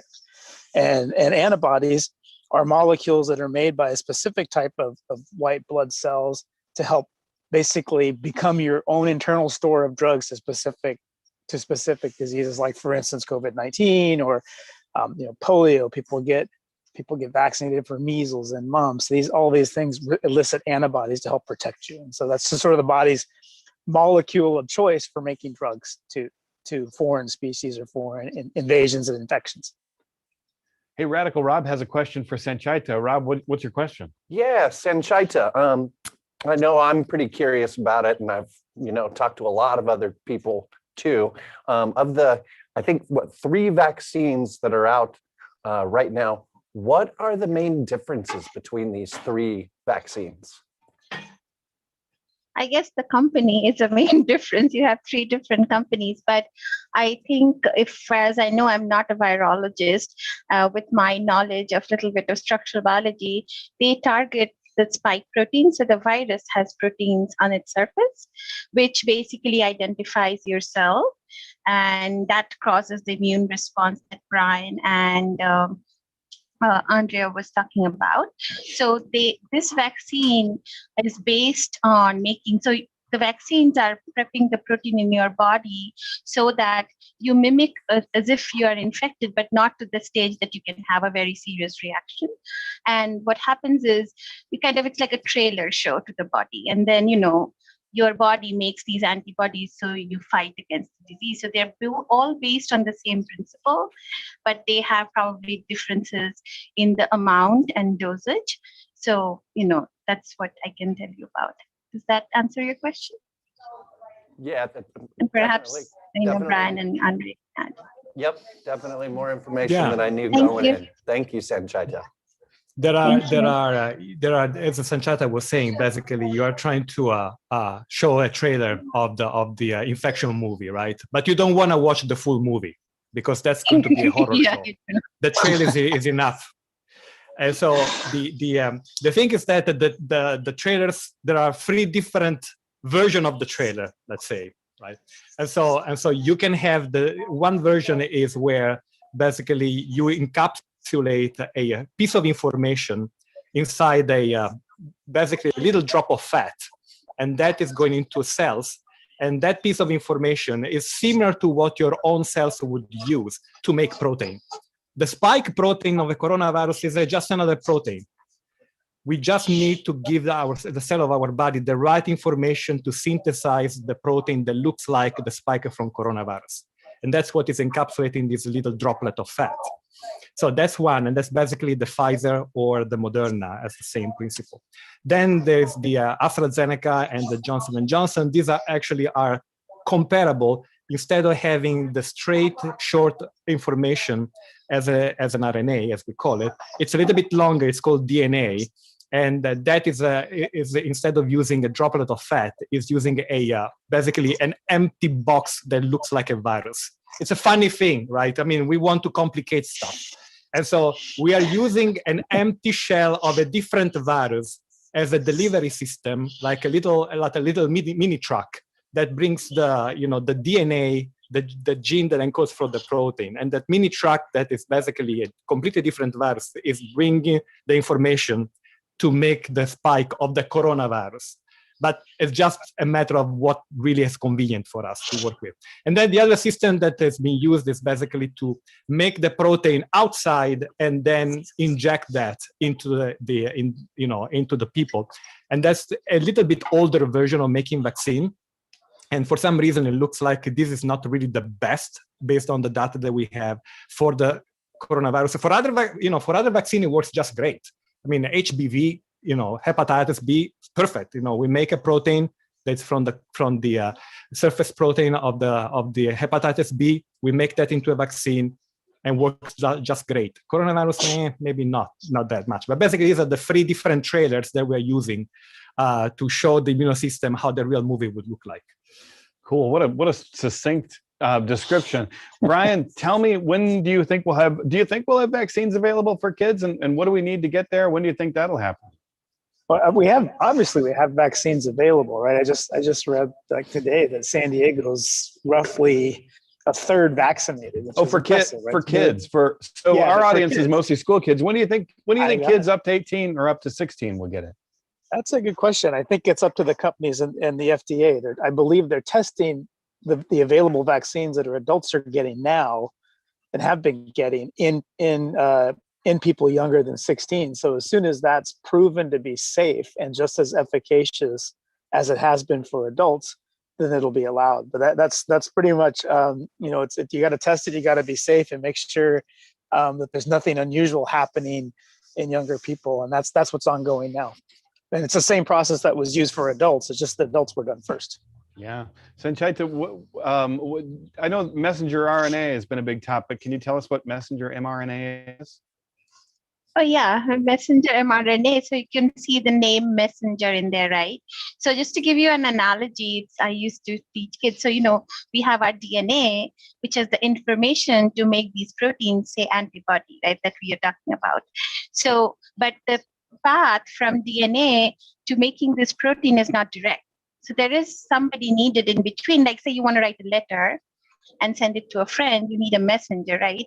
And that letter gets, say it's a recipe. So you send a box of write the recipe, and then you send your friend, the messenger takes that letter, takes to your friend, he or she gathers all the material that are needed and then makes the final product. So messenger RNA has that recipe of how the protein, which is our final product here, or the dish here, is made. So a messenger RNA, as Andrea was telling and Brian was telling, is the message that's needed to make these code proteins or specific proteins, which would be these mini trailers for our immune system to, prevent ourselves from seeing the actual horror show. Cool. Right? Does that explain? Yeah, absolutely. Hey, I'm gonna bring it down a level for you guys. Let's go with each of you. Andrea, why did you get into science? What made you want to be a scientist? Okay, that's a good question, really. I actually wanted to be a doctor, like a medical doctor, and that's what I am. I degree in Italy, and honestly, I have no idea why. That's something that I always had since I was 3. My mom keeps repeating that I always wanted to be a doctor since I was a kid, so I have no idea what really sparked that in me. But either I watched a movie or maybe I don't know, I went to the doctor's office, and there were tools on, in his office that, got my attention. And so they said, oh, that's cool, I want to do that. But so I basically kept pursuing, my childhood dream. And then when I moved from Italy to US, I actually sort of changed slightly. So instead of practicing as a medical doctor, then I ended up in research. And so I've been in in science as a researcher for the last 15 years or so. Cool. But I cannot really track it to any specific, event. Yeah, absolutely. Same question, Brian. Why science? Why'd you get into science? Yeah, it's along the similar lines. When I was young, I guess I was always impressed by seeing the individuals in the white lab coats doing science. About the time that I was, say, in junior high, I truly fell in love with chemistry. I knew when I was in 7th grade that I wanted to be a chemist of some sort. And fortunately had that opportunity. I went to college. I really liked chemistry. I learned more about chemistry in school, especially in college, that led me down the path of becoming a biochemist. That's where I got my doctorate and did my postdoctoral research eventually, and have been able to stay. I've always wanted to do research. I've always wanted to do chemistry. I've been doing biochemistry, which is just chemistry of biomolecules, so of proteins. I've been for a career that's now almost 25 years. So it's been really fun. It's just something I've always wanted to do. And so I like Andrea said, I get to live out my dream, really, my childhood dream. So. Wow. Cool. Sanchita, same question. Science. Why science? How'd you get into this? So as on the same line as Brian and Andrea, I actually fell in love with physics, and I really wanted to do physics, and actually I wanted to be an astrophysicist. But somehow, I had to pick up biology. So first I was like, yeah, biology may. But then I slowly fell in love with biology, and I came to know this field called biophysics, where actually, I wanted to go see stars, but you could actually see molecules inside the cells, or you could even, like now that I do structural biology, you could actually see a molecule, like actually you cannot hold it, but you could get an image of it and work around it, develop drugs. So slowly it was just a journey of realization, I guess. And frankly speaking, I really love looking at molecules, and it just amazes me that space is always great, but also inside our body there are these machines constantly at work. We don't really understand that, right? So that's how I think it's been a long love story over different phases. So yeah, that I love being a scientist. Sanchita, follow-up question for you, and then I'm going to ask the same question to all three of you, and I think we might be out of time after that. One thing that you would tell our viewers, the school kids, one thing that you recommend to them as they go through school, or as they choose a college, or as they go to college, things that they should study. If you had kind of one tip for them as they go out into the world, what's your one tip? Remembering that some of our viewers are 5 and some of them are 18. So is there one tip they can all hold on to? We'll start with Sanchita and then we'll go down the line. Yeah, I think one thing is never stop to be wondered by things. Like, when you look around like a flower, you'll think about like molecules, or like think about like life. It's alive, like all the things that we see around us. So I think it's this wonder in us that puts us into this quest of knowing what's beyond that, what's beyond this petal that we see, or what's beyond this, this, like the virus. Yeah, it's very deadly, but still there is like science around it. So I guess you have to always be curious and wonder about what's actually happening here. And that question is what it's always, you'll find always something new to look for the answer for. Wow, great answer. What I think. Great answer. Thank you, Andrea. Thank you. Yeah, to the risk of echoing Sanchita, it's really keep your heart open to the beauty of reality. The reality that's in front of you and the one that's inside of you. And that's what has been inspiring me for all this time, and kicks my butt off the bed every morning. Something's got to do it. Brian, one tip for our students as they go out into the world. Yeah, I mean, it's kind of echoing the same things. I think follow what your curiosity leads you to follow. It doesn't always mean you're going to be a scientist or an engineer, but it's the curiosity that will keep you interested in what you're doing and what you like to do, and that, whether that's artist or music or history or what's your favorite thing, that's what you want to do. And hopefully a lot of the people who are listening will become scientists and engineers, because we need as many as we can. Yeah. All right. Folks, thank you very much for joining us today. We got to go to the Eli Lilly Company. Thank you guys so much for joining us. I really appreciate it. Our pleasure. Thank you guys for having us. This was great. Absolutely. Thank you guys.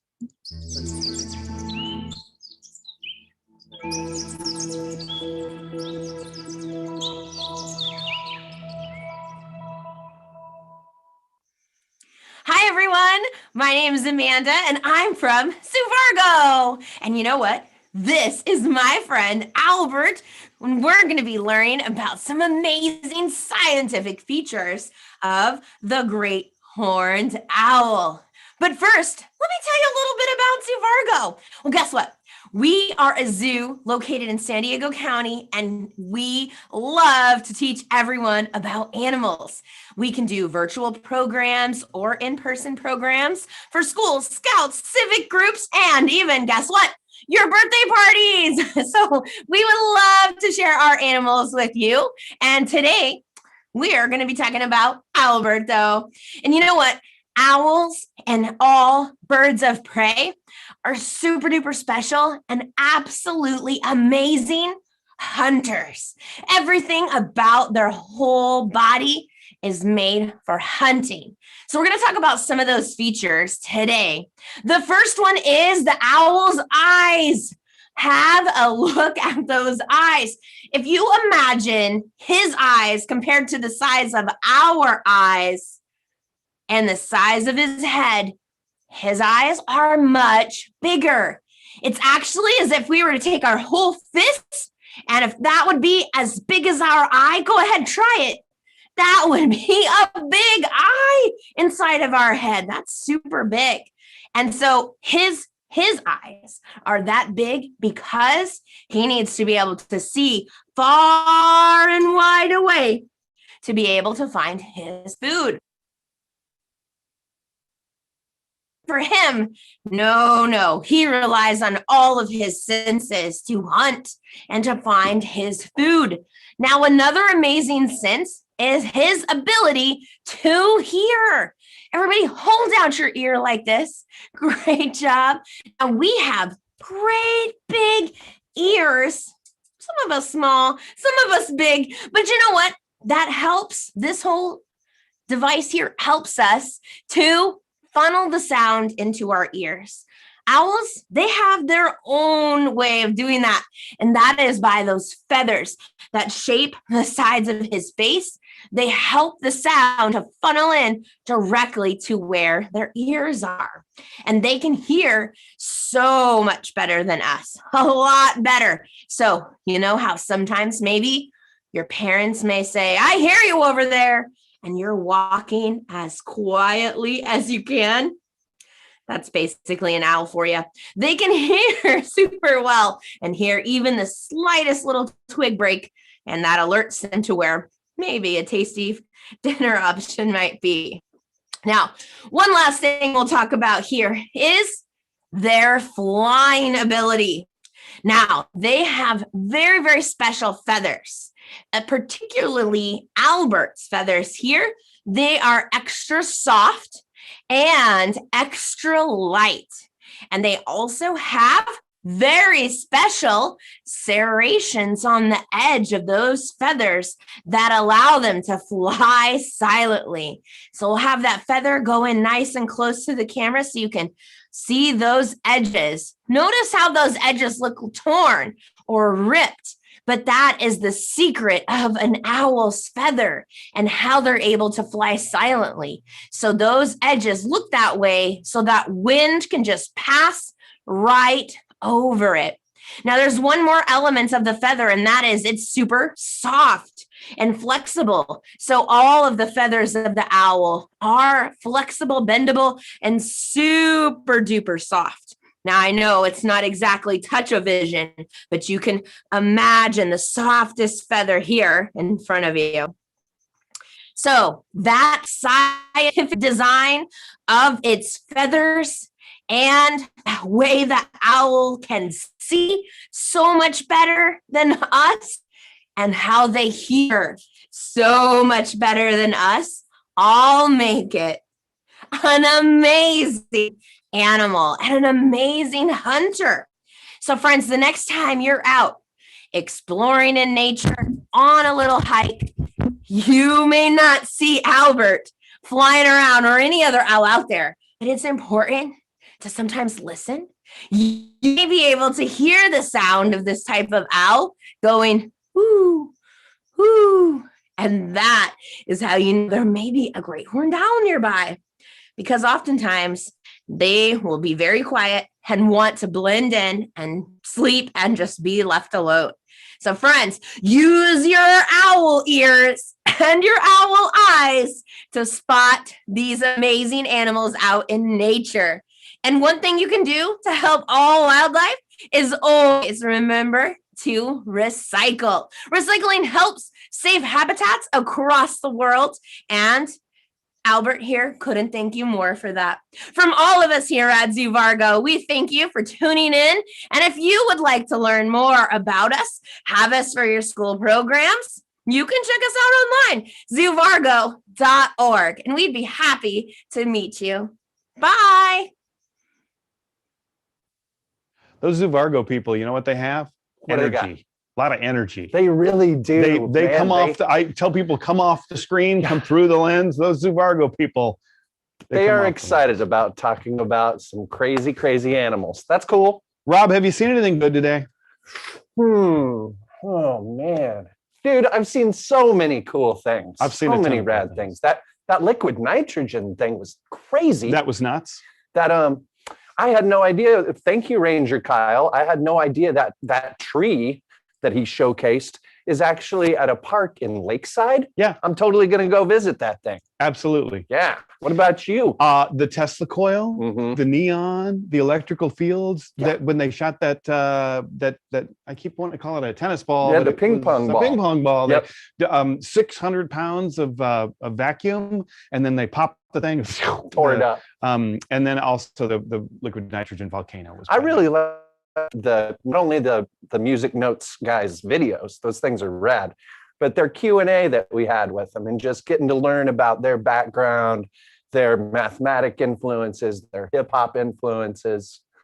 Those guys are awesome. Absolutely. And I suspect if you stay tuned in, you'll see another music notes video here in a little bit. However, you know who we have now? Who dat? Kevin Bowen, who they told me who he was from just a minute ago. He's from NDIA. Kevin Bowen joins us. Kevin, how you doing today? Oh, Kevin has muted us again. I was just with Kevin a minute ago. Wonder when he sees his face come up if he turns his volume back on. Hey, Kevin, can you hear us? I'm going to go with no, Rob. Bummer. I think Kevin can't hear us. Come on, Kevin. We're counting on you, bud. You can do this. I can't call you molecular Melissa because I'm molecular Mike, but we'll call you magnetic Melissa. Yes. Magnetic producer magnetic Melissa. What do you want to do? Do you want to go to the robotics folks? Yes, I do. Cool. Hold on. Kevin looks like you perked up. Kevin, can you hear us? No, he's typing an email to us. We are going to go to. Oh, let me check one more thing. Tap dance. That's why Kevin can't hear us. It was on my end. Hey, Kevin. Hear you now. Hey, Kevin. There he is. Hey, Kevin. I had the wrong button pushed over here. There's so much going on here at the worldwide headquarters of the San Diego Festival of Science and Engineering, coming to you live from Mike's Garage. Kevin, how you doing today? Mike, I'm glad it was you. I thought it was me. It was all me. How you doing today, Kevin? I'm doing great. This is I live on a golf course in Rancho Santa Fe, and I develop robotic systems for middle and high school students. Walk a dog for 2 hours a day, and I'm part of the National Defense Industrial Association, San Diego chapter. Well, thank you for having us today. What are you here to tell us about? Well, I am the STEM committee chair of the San Diego National Defense Industrial Association, or NDIA for short. We are a educational nonprofit, and we're the forum for the interaction between the government, the defense industry, and the San Diego community. We do a lot of science, technology, engineering, and math events, but we have 4 main events I'd like to talk to you about. One is the United States Navy Fleet Week, which used to be down in the harbor, now has been done in virtual innovation zone. Next year, we're opening up to every high school in San Diego County to produce a 5-minute video to tell about their group. We're going to pick the 30 best one, and they'll be on video on demand. So it's a great way to advertise your group. We also sponsor the U.S. Navy Gold Coast And that takes place at the convention center. And it's got a huge robotic exhibit, a demonstration. You see what other people are doing, and you get to show off your things. And the students get to meet with government and defense professionals. So there's a great interaction and a great exchange of information. We've also sponsored the Southern California Cyber Cup Challenge. That's been going on for a couple of months now with training, tutoring, qualification. And on May 22nd, it's a Saturday, from 10 to 4:30, there will be the finals. They've being videoed and broadcast, and I think that's going to be really exciting. And what we're here for now is that we're also one of the sponsors for the San Diego Festival of Science and Engineering. And this year, we're able to bring 2 organizations to this. Yesterday, about this time, you saw a group from the Southern California Cyber Cup Challenge, and they did an 18-minute demo. And you're hearing about cybersecurity all the time now. It's a huge weakness in the United States. It's an opportunity for us to catch up. And the Cyber Cup Challenge is in about 75 teams and 350 students. So I hope you caught that yesterday. And if not, tune into the finals on May 22nd on a Saturday. And what we have next is we've brought on the first robotics challenge, Team Inspiration. This is a fantastic group of 14 high school students, won over 50 awards, and they are the only high school to win RoboSub down at Spay War. And they competed against 64 teams, mostly college teams. In its 23-year history, they really shine each year they've been in it. Their part of their motto is to inspire, and that's what they do. We've seen that in a number of areas, connections to Benin, Africa, and other places. And so I'd like to lead into them so that they can give you a great demonstration of what they do. Hey, here they are, guys. All right, Team Inspiration, are you guys there? Hi. Is able to hear us? I am. So what do you guys have to show me? So we're going to show you a few of our robots today, and we're going to walk you through how we program one of them. I can go and start off with our team introduction really quick. So that's great. And you're going to have to turn the volume down on one of the computers that you're working on. That's okay. See if we can fix that. But as you do that, you can proceed with your introduction.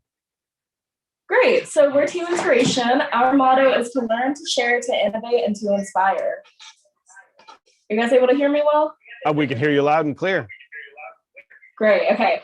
So we're a diverse community robotics team. We are a diverse community robotics team, and we participate in many robotics competitions. Hard work and dedication, our team has won more than 50 awards, and we've been featured on the network. Some of the awards that we've won are the FLL Champion Award, the FTC Inspire Award, and the RoboSub IEEE Innovation Award. So all of our team members started off our robotics journey in the First Cyber League, and this is part of the organization First, which encourages kids to explore science and technology by building robots through engaging hands-on robotics challenges developed to ignite curiosity and passion in students. After discovering our love for STEM, we started participating in the first the skills we learned in FLL. Our team's experience in robotics helped us make a splash into RoboSub, which is a robotics competition where you program underwater autonomous vehicles. So they're like submarines that run all by themselves. Now, I think that we should go ahead and see how we can all get started with building our own robots. Well, creating a good robot always starts with the engineering design process. We begin by asking ourselves, what are our robot's requirements? Requirements are the things that the robot must do to achieve the goal. On our team, we create robot designs that can accomplish competence challenges and fulfill the requirements. After imagining possible robot designs, our team compares them to one another to decide what the design we will build is. This stage is the planning stage. Then we build each component and put them together to create our robot. Alongside this, we create the robot program, which will work hand in hand with the robot design. Finally, we extensively test our robot's capabilities to see how we can improve. Then the whole process repeats to build even better robots.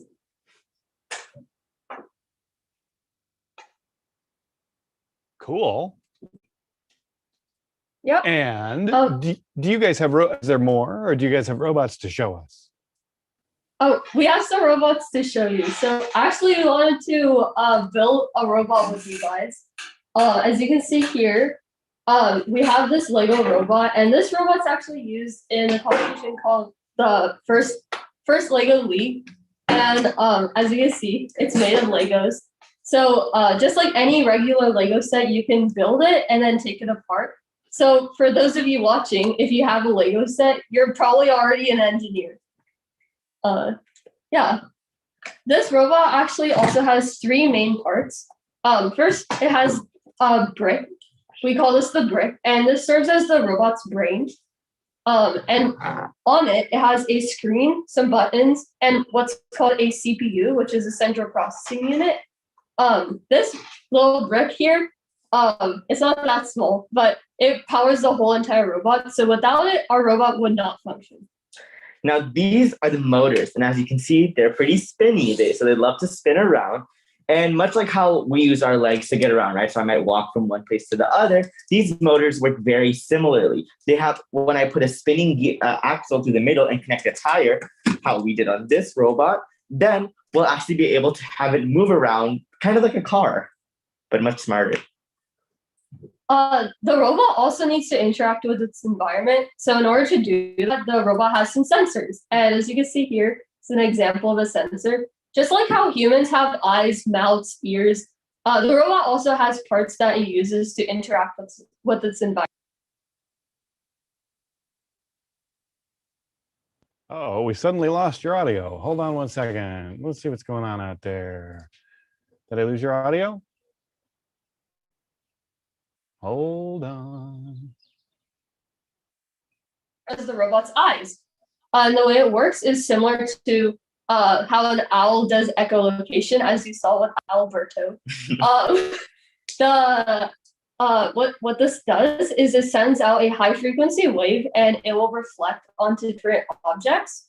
And the time it takes for that sound wave to return back to the sensor, the sensor can detect how far away the sensor is from the object it's bouncing off of. So we just kind of showed you what the robot's built of, right? And when you put all the little pieces together with a little bit of Lego engineering, then you're able to achieve this final product. But it's actually able to work and do some pretty cool stuff. For example, we're actually going to be coding a demo together. So here's a sample, and let's move this stuff out of the way. Here's a sample of what we'll be achieving today. As you see, it's a little program that will try to stay a certain distance away from my hand. See? So you can almost think like it's social distancing from my hand. And it got a little bit loud there, but robots are loud. So we're actually going to work together to program this. So first, Shruti, how about we sign in? What's the computer law? Yeah, so we're going to sign in, and let's swap over to the other camera where we're able to see our laptop, and I hope we see it nice and clearly. So as you see, this was actually the program that we ran together. And now let's actually work together to try to build the project. So let's go home. We'll create a new project, let's say, and we're here in this little interface. And how about I zoom in so things are just a tad bigger. So now, as we see, there's actually, let's first learn about our environment around us. So there's really a few different sections or blocks we care about, like it's a little programming thingy that kind of looks just like a few digital Lego blocks. So in this pink section is what we call movement. Now this is really important, and this is how we'll actually be moving things, and we'll use that much in the program today. Then there's the display and sound, which aren't as important, but we're able to use to try to change the screen on the robot, right? So we have like a screen on the robot over here. We can have it show something or do other stuff like that. Then there's a sound where we have the speaker and we can play different sounds. It can be a ping, a cheering noise, or anything to maybe confirm or show something. Next, we have events, which are kind of like the bread and butter of the program and starting to get into much more of the logic. So we have various events. For example, one right here is when program starts. So when I click the gray play button on the robot right here, then it will do something. And we can have events for different sensors and other stuff like that. So try thinking to yourself, what are some examples of events we could use? We're not using an event today, but we could be using events later on. In different cases. Then there's control, which is where things start to get a lot more fun and my personal favorite part of programming. In control, we're able to do things like wait. So maybe wait 1 or 2 seconds before moving on. We could do even much cooler things, like we could repeat something, loop it once, twice, 10, 10,000, or even infinite times, as we'll see later on in this program. Then there's the if statement, which is one of my favorite parts of programming and one of the most important parts. So an if statement uses logic. So you might be thinking, what's a real life example? One example is, let's say I'm going outside and I need to determine whether or not I need an umbrella. I can take a look out the window and say, if it is raining, then bring an umbrella. If it's not raining, I don't bring an umbrella. That's one example.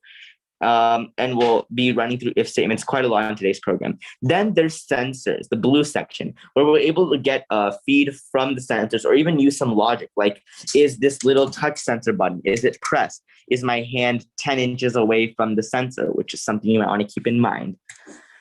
And we'll just continue down that list. And then finally, there's operators. And operators are kind of like a bit of math. So whether you like math or dislike math, math is a core part of programming. So we'll be able to use math to either add numbers, even use logic, like say, oh, we need one thing or the other, this and that, which again, we'll touch on in today's program. Now, let's actually build the thing. So let's start with introducing a loop. So I want this program to keep running until I tell it to stop. So in the program's eyes, that's basically a forever loop. So let's drag one in there. Now, I remember talking earlier how in the program, as we see a demo, there'll be 3 things, right? So if my hand's really far away, it'll go forward. If my hand's really close, it'll go backwards. And if I'm that magic, perfect Goldilocks distance away, then it'll just stand in place. Let's try to replicate that. So let's try to think, how many stages were there? There were really 3 main stages, right? We're too close, we're just right, or we're too far. So that would mean that we have 3 if statements, right? So let's drag 3 in there. It makes a nice little click sound, although you guys can't hear it. So then we'll just drag 3 if statements. So the first one, so then now what we do is inside this little hexagon over here, that's where we'll drag logic into place. So that's where we'll take the center thing. So we have this little icon for the ultrasonic sensor. So if the distance is less than 15 centimeters. So if it's less than 15 centimeters, that means that we are very close, right? So that means that we need to kind of back up, right? Because we're trying to stay 15 centimeters away. So what we'll do is we will have one of these. We will say, move straight, right? So start moving straight. And then we'll set the speed for us. We'll set the speed to 50. Oh no, that's right. Sorry. And let's just refer to how we did it over here. So we had it like this, start moving at 50 speed. So sometimes the box can get a bit mixed matched. So this one, start moving straight at 50 speed. Okay, now we could move at full speed, but that'd be a bit too fast, right? And you can have the speed vary, much like how maybe when you're driving, you can go faster or slower. Now, let's move on to the next one. So we can actually just right click and click duplicate. So let's move that into the next one and say if distance is greater than 15 centimeters. If it's greater, that means that we're really far away and we want to get closer. So that means that we need to actually move forward. And actually I made a mistake here. So I said positive 50 is actually supposed to be negative 50 since we're supposed to move backwards. So let's actually duplicate this block and put it here. And then we can start moving straight, this time at positive 50 speed. Now we'll be able to move forward or backwards depending on where the robot is. But then what if the robot's in that right distance, right? Then we probably don't want to move at all. So we're going to use what's called this AND operator, which means that we're looking for 2 different conditions. The first condition is whether or not we're actually closer. And I see that I accidentally popped it off. So let's just fix that. Great. So we'll bring both these operators in here. These are called operators, by the way. And then what I can say is if we're actually less than 16 centimeters, and we're greater than 14, that means we have a little bit of padding. And we want to put a little bit of padding because we'll never be at exactly 15 centimeters, right? Because even if we try to measure it out perfectly, it might measure 15.001. And that means it wouldn't count. And that means our robot would be all like jittery. And we don't want that, right? So once we have this condition, then we might say stop moving. That's there. Let's actually run the program. I've already connected the robot. So we just hit the play button. And why don't we move over to the main camera to see it run? See?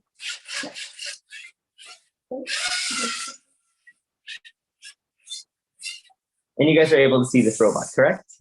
Awesome. So as you see, it says the perfect distance from my hand or Trippy's hand. This is really similar to social distancing because if you're too close to someone, bad. It's not good. But if you're too far, I can't hear them, right? Oh, let's not let this run off the edge. Yeah.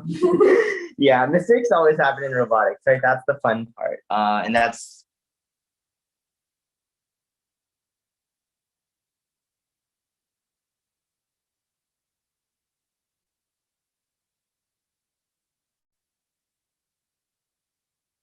Hey, we lost your audio. All right, Team Inspiration, we lost your audio real quick. Stand by. Oh, here they come. They're back. Okay, so we named this robot, which is our FCC robot, Pond. This one was also our FCC robot, which was named Lake. Both of them were from this year. And then if we move on to here, this is our RoboStop robot, which we competed with last year. So they're all pretty big, and just like the robot you guys saw, these also have motors, sensors, and a brain. As you can see here, there's a rev expansion hub, and this serves as the brain of the robot, and these are motors, and there's also some sensors. Okay. Yeah, now let's see Rhino run the robot. That's the funnest part. Yeah. Let's do the wobble play, yeah. Do you want a second? Down a bit more. See, currently Rhino is running it with remote control, and actually, same remote control you probably do gaming with. Yeah.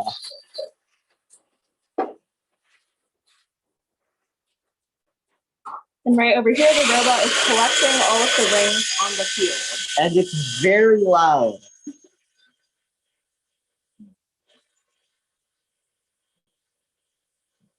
Yeah. And right now is when it would actually be shooting the rings into that top goal. So on this little structure over here, this is the goal where all of the rings go into for this robot. Yeah. So it would be shooting the rings into there. Unfortunately, the shooter seems to be a tad jammed right now. Can you unjam it? We're dying to see. Radical Rob wants to know if it's going to smash anything. Yeah, this is crazy. Yeah. See if you can unjam Great, it. thank you guys. We like seeing things fly. We've been watching things get shot out of various apparatus all day. All day. Can you make it shoot? Can we make it shoot? Can you unstick whatever? Yes, that's what we'll be working on. That's what we're just trying to unjam it right now. Yeah. Okay.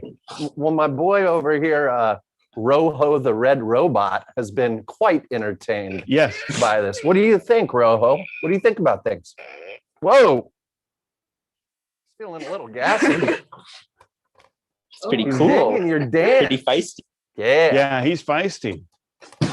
Is he going to dance? That was his dance. That's his main move. Team Inspiration. The ones that were on the table, the little ones, the one that we built that did the social distancing. Where do I get one of those? What's one of those cost?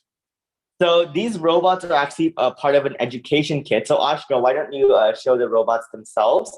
So as you can see on the moving camera right there, we have one of our robots. This is the sample built out of the parts from that kit. So you can get the kit directly from Lego Education, the education store for, I don't have the exact price off my head, but it's around $300 to $500 depending on the configuration you get, like if you get more or less parts. Okay. And you can use it to compete in robotics competitions. So This is the exact robot. This is the exact robot we used to compete in the first Lego League competition. The competition is designed for anyone ranging from 3rd grade up to 8th grade. So even if you're just getting started and interested in STEM, we think this is a phenomenal way to just go in the water and dip your toe and get started with STEM. And actually, all of our team members all start off with first Lego League. So if it weren't for that, we wouldn't have the same understanding we do of these more advanced robots. So if you're younger and you're really interested in robotics, first Lego League is definitely a great way to get started in it. And as you can see, all of us continued on that path, and now we're doing much bigger, more advanced robots like this one. Yeah, like this one, or even that robot over there. While it's not in the water right now, that would sure be a lot more exciting. It just goes underwater in big pools, much like it's like a mini submarine. And I'd also like to add that you can often find teams for first Lego League and other robotics at your school. So I actually got started through a school team, and so did most of our team members. So keep in touch with your school. They often have robotic teams that they'd love for you to join. And if you guys how want old is more one help, generally you when can one check starts out our Lego team's robotics? website. Sorry, can you repeat that? How old is one when one generally starts with Lego robotics? Yeah, they can be as young as 3rd grade, so around 7-ish. In fact, that's when some of our team members started. We've had quite a few team members start at the young age of 7. That's awesome. That is pretty awesome. All right, Team Inspiration. Thank you guys very much for joining. Yeah, and we just love to give a little goodbye message. Yeah, so thank you all for watching today. This was super fun for all of us. Please go check out first at firstinspires.org to get involved in your own robotics journey. And check out our team at bit.ly/team11128 for if you have any more questions about robotics. Thank you. Yeah. Have fun being engineers. Bye. Bye. Inspiration, Team Inspiration. You guys really are an inspiration. Wow, that was pretty cool, huh, Rob? Yeah, that was awesome, man. I mean, I'd seen battle bots. I've never seen that right there. And it's so rad that these are high school kids that are doing this. Yeah. Huh. All right, we're gonna reset here in the studio. We're gonna come back and Rob's gonna show us some fun stuff. But first, we're gonna go out to Mr. QUE and the Music Notes folks, and they are gonna sing us a song about a math subject that I don't know what it is yet. But when I press this button right here, we're gonna know. I'm just gonna close this tab.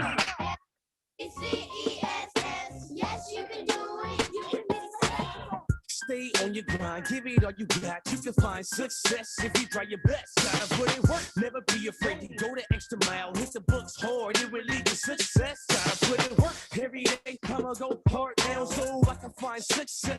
I can be successful. SUCCESS. SUCCESS.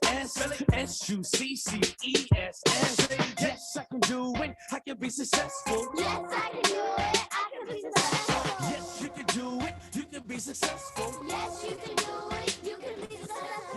Make goals and a plan to help you reach and pay attention to find success. Listen when the teacher's teaching, giving you the knowledge, but to make it work and get what you deserve. Wanna find success? Gotta put it work. SUCCESS. Get it? SUCCESS. SUCCESS. Get it? SUCCESS. Say I will. I will. Say I will. I will. Get it? SUCCESS. SUCCESS.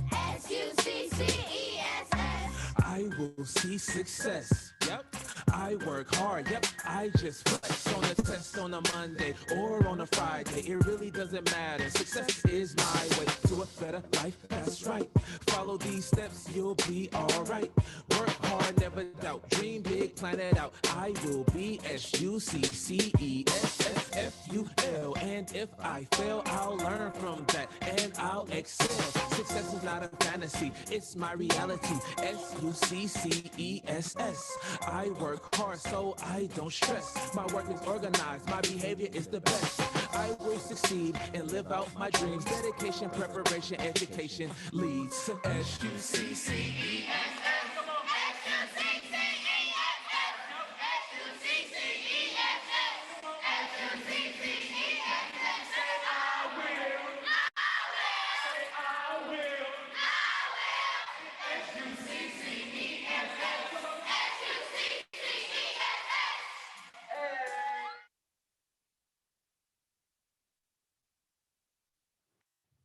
Success.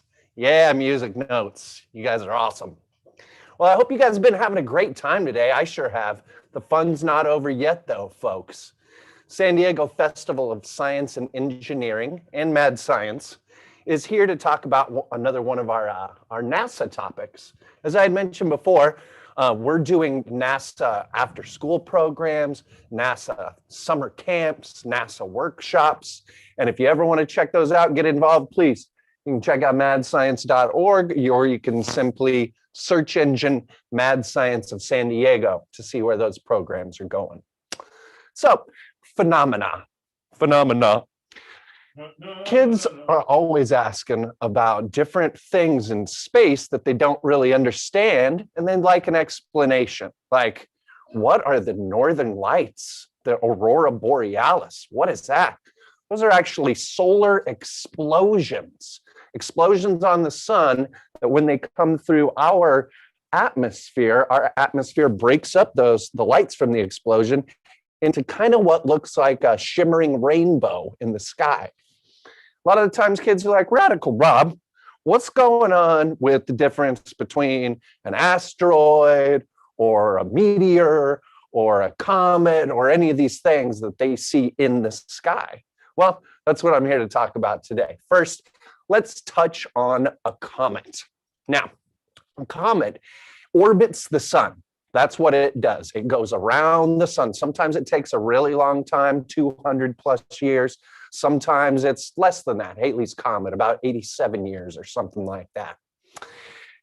Comets are made up of a few different things. They're made up of frozen gases. They're made up of dust and dirt from other planets or asteroids or meteorites. And they're also made up of some different chemicals too. So I think what we're going to do here today is we're going to essentially build a comet that you can build in your kitchen. And to do this, obviously, if you're doing this at home, you're going to need some gloves and some safety goggles for this one, faux show. Okay, got those. So good way to start it off with is a bucket. Now this can get quite messy, so I always like to line the bucket with something. In this case, I think a trash bag is going to work.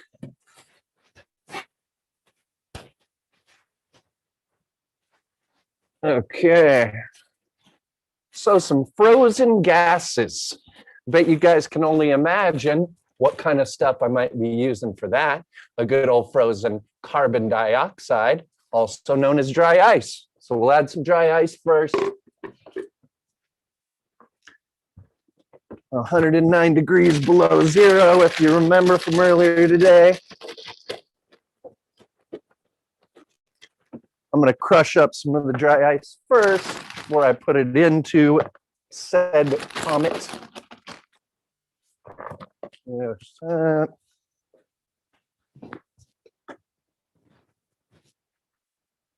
Please, Hammer, don't hurt him. I know, that was the name of an MC Hammer album. That just goes to date Radical Rob. Because, you know, I'm too legit to quit when I pray. You have to pray just to make it today. It goes back to my millipede, you know, by the name of Milli Vanilli from the same era. That's right. I had those pants too. I had those same MC Hammer pants. Those things were fly. Parachute pants, we used to call those. Yeah. All right, putting it in. Oh, cool. Got a bunch of the dry ice going in here. Now, some of the other different gases that are coming off of a comet are gases like ammonia. And guess what? I brought with me here today some Windex. Windex, when we wash windows, we are using mostly a chemical of ammonia. I thought maybe you were going to wash my windows, Radical Rob. Maybe later. We'll see, Molecular Mike. All right, Windex, folks. Now, they're also called dirty snowballs, comets, because they are made of, dust and dirt as well. So I got some dirt here.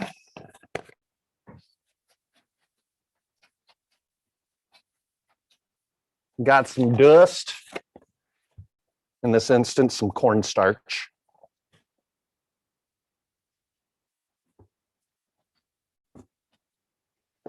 Cool. And then just to give it a nice little more color, some Worcestershire, some Worcester sauce.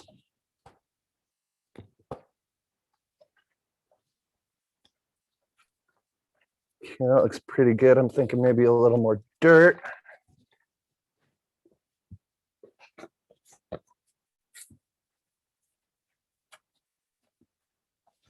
And maybe a little bit of H2O.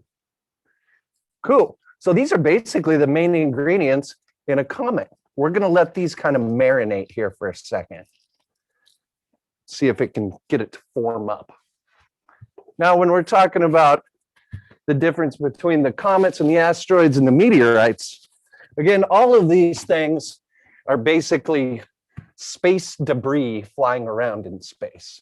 There's a big asteroid belt that occurs between Mars and Jupiter. Sometimes so some rocks from there escape and they go traveling out. Sometimes they go traveling towards the planet Earth. Now, luckily, we have this atmosphere that will burn up the asteroid pretty well before it actually hits the planet Earth. But some certain asteroids and meteors, if they hit in the middle of the ocean, they can cause a huge tidal wave. There was a meteor that struck Russia. Let's see, where is it? Russia here. It struck Russia back in 2013, and it basically caused a whole big region of Russia. All their glass exploded out of their windows. No one was hurt, amazingly enough. You know, glass exploding everywhere. And then it's a little bit different when these things are, instead of not crashing into the planet Earth, they're crashing into, let's say, the moon. The moon doesn't really have an atmosphere to help it burn up. So that's why you get the big craters that kind of look like the face, like a man in the moon. I'll demonstrate that. So this container right here is just a mix of cool blue rocks, cool black rocks, and pinto beans. Now let's say this represents the surface of our moon. When the asteroid or meteor is going to come down and crash through, it's going to go right, because there's no atmosphere needed on the moon, bam! It's going to hit in and it's going to make these craters. There is no man on the moon. Those are only craters. The moon is not made of cheese, or at least I don't think that it is. I've never been there.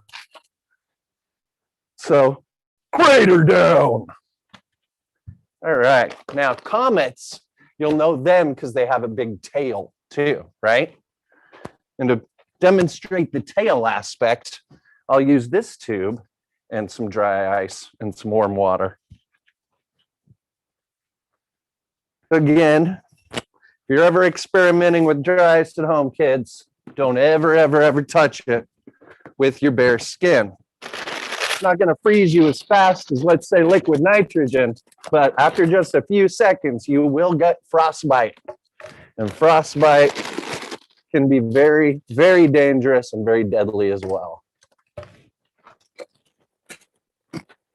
Right, a few more little pieces of the dry ice into the tube. Ooh, there we go. And to generate the comet's tail, again, just some warm H2O. 2 parts hydrogen, 1 part oxygen, coming together, yes, to make the water molecule. So, you got your space rock flying through, orbiting the sun, sometimes at a huge orbit that takes a long time to get all the way around, sometimes at a much smaller orbit. It's having these gases that are moving around too that cause the tail of the comet that you're going to see that. Asteroids and meteors don't really have the tail. That is unique to the comet. Speaking of the comet, I think it might be a good time to check in on our kitchen comet that we just made a few minutes ago and see if it's formed up yet. Just set this over here.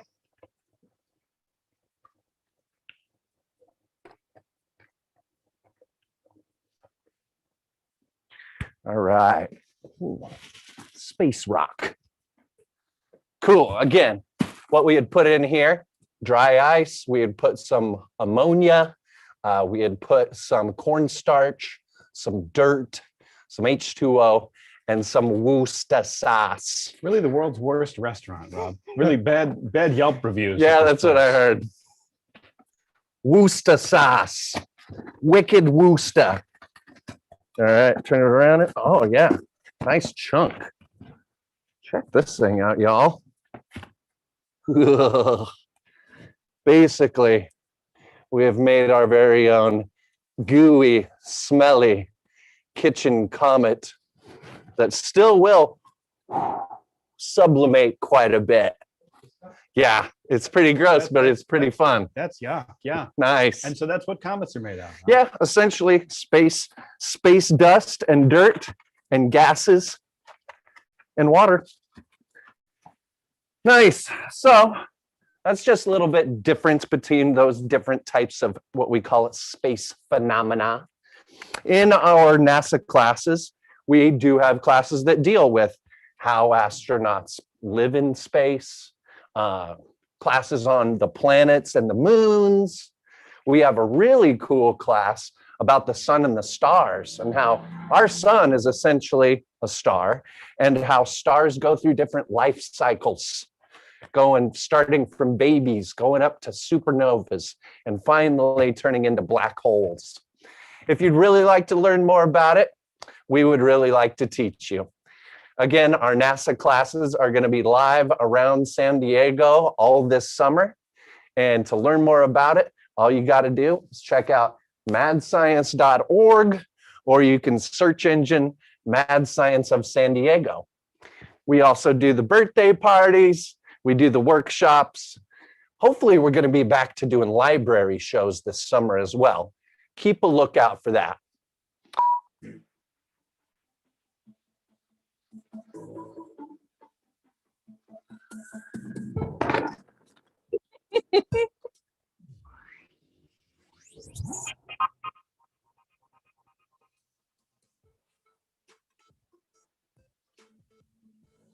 Hello, San Diego, and welcome back to another episode of Fleet TV, brought to you by your friends here at the Fleet Science Center. I'm your host, Ashanti, and in this week's episode, we are going to dig into engineering. Man, this guy who's punching our show. We gotta deal with him a little bit. We already saw that one earlier. We're looking for a different one. This is the one we're looking for. All right, folks, here we go again. Now, in your case, your cardboard.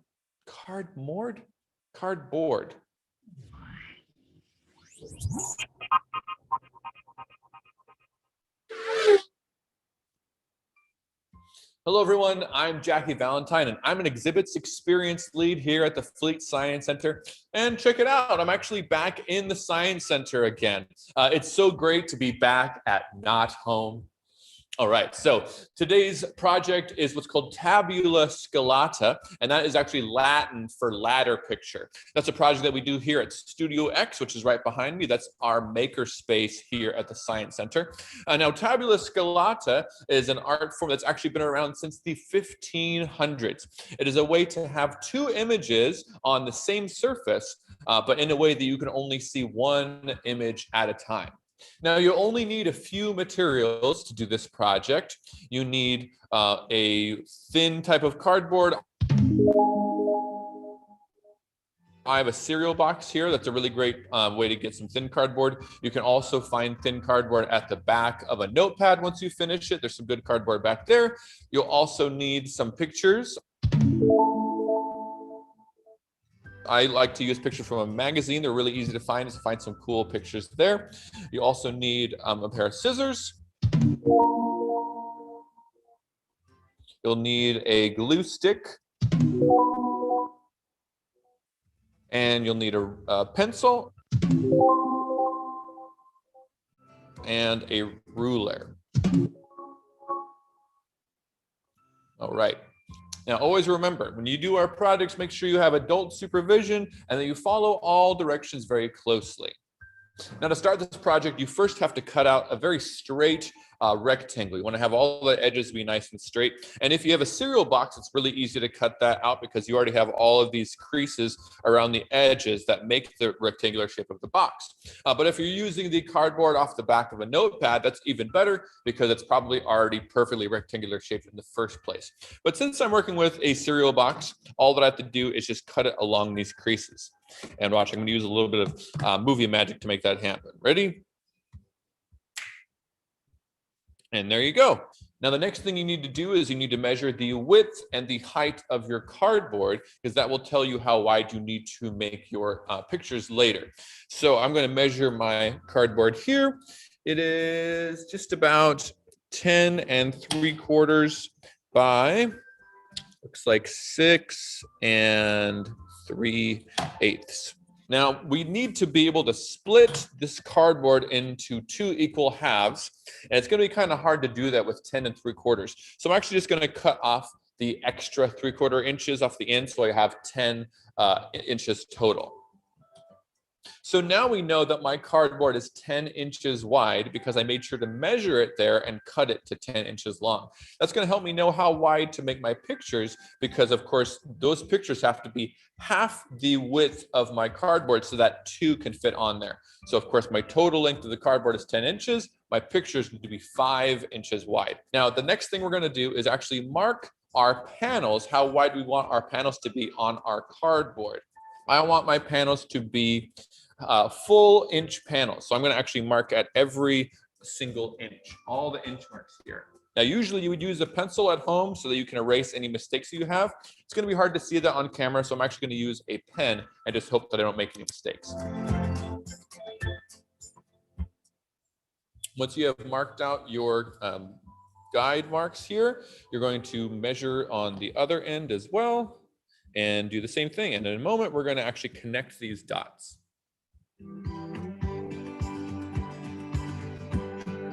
Now that we have our marks, we're going to take our ruler and line that up at these 2 marks to kind of bridge that gap. And we're just going to draw a line that connects the 2 of them all the way across.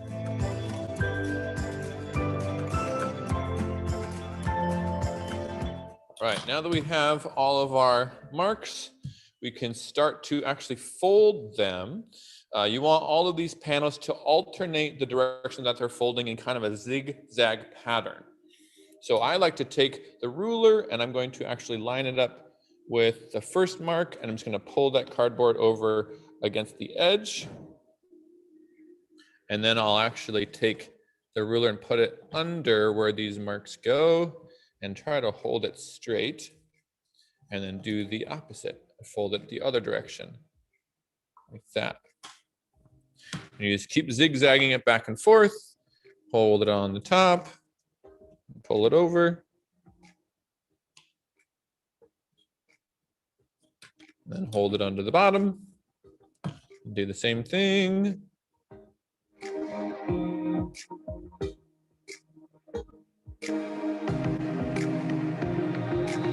So you just fold the cardboard into this kind of accordion shape. You see how it's kind of got this zigzag to it. That's going to be what we need so that each panel can face opposite directions from each other later. The next thing we need to do is cut these strips of our pictures out so that they fit on our panels. Now, my panels are 1 inch wide. So you need to make your panels 1 inch wide, or whatever width your panels are on your cardboard. If it's 1/2 inch, you need to cut out 1/2 inch strips, and so on and so forth. So I'm going to do the same thing that I did with my panels here. I'm going to measure out inch marks on the top and bottom of my picture, and then we'll put those on the cardboard.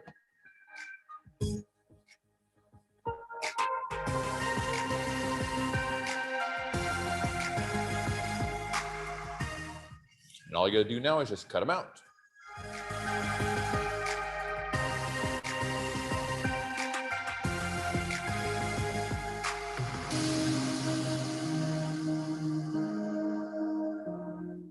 So now that you have your strips cut out, you have all of your kind of puzzle pieces together here, and you have your zigzag cardboard. Now you'll see that because of the zigzag shape, a bunch of the faces of these panels, every other one is facing the same direction as the others, and then the in-between ones are facing the other direction.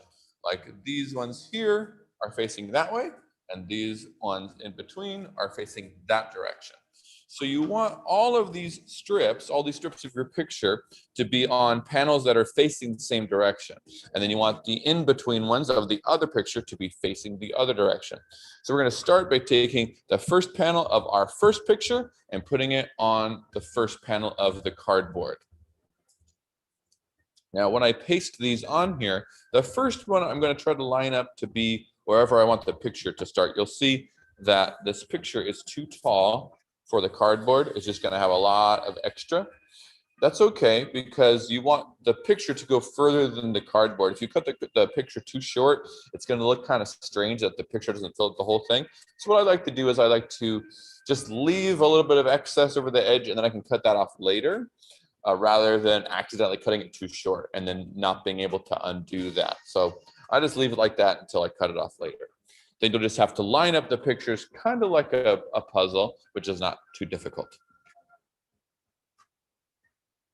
Now with your glue stick, you want to get glue all the way out to the edge, because anywhere that there isn't glue is where the picture is going to want to peel up. And you want this to be as nice and smooth as you can get it to look. And the same thing, you want to kind of straighten out your picture so that it is as straight up and down as you can. Now you'll see I have my first picture there. I'm not going to put this next strip onto the very next panel. Remember, we want the next picture to be on the next panel that's facing the same direction as this one. You don't want to put it here. Obviously, if you put it on there, it's going to be hard to get it off because of the glue.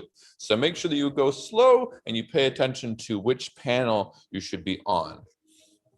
Now, since I have this first strip here to kind of guide me as to which direction up and down this picture needs to be, that will help me know where it's going to go. So I know that the bottom line of this black edge here of where this image stops, I'm just going to line that up with the bottom of the cardboard.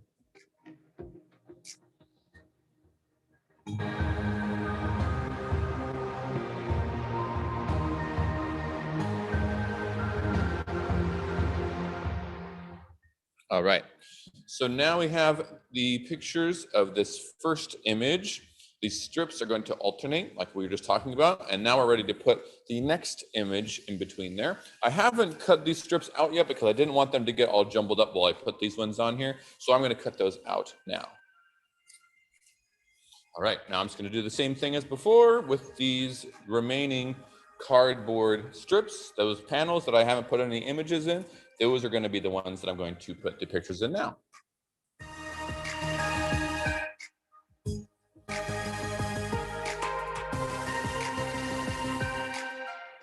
All right, now that we have all of our strips, all of our pictures on our cardboard, see these extra little bits there? We can cut those off now. I like to cut them from behind because you can see exactly where the cardboard is.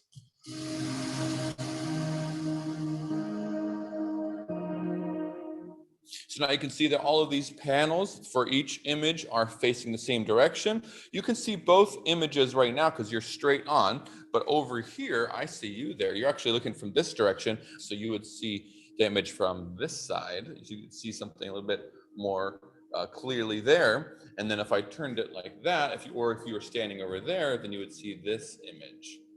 Or if you put it down on the table and you move side to side around the image, then you will be able to see both pictures at different angles. And then that's all there is to it. If you have done this project with us today, make sure that you take a picture of your project and post it to social media and tag us in it. We want to see your projects. You can find our social media information down here at the bottom of this video. But until then, I just want to say thank you for watching.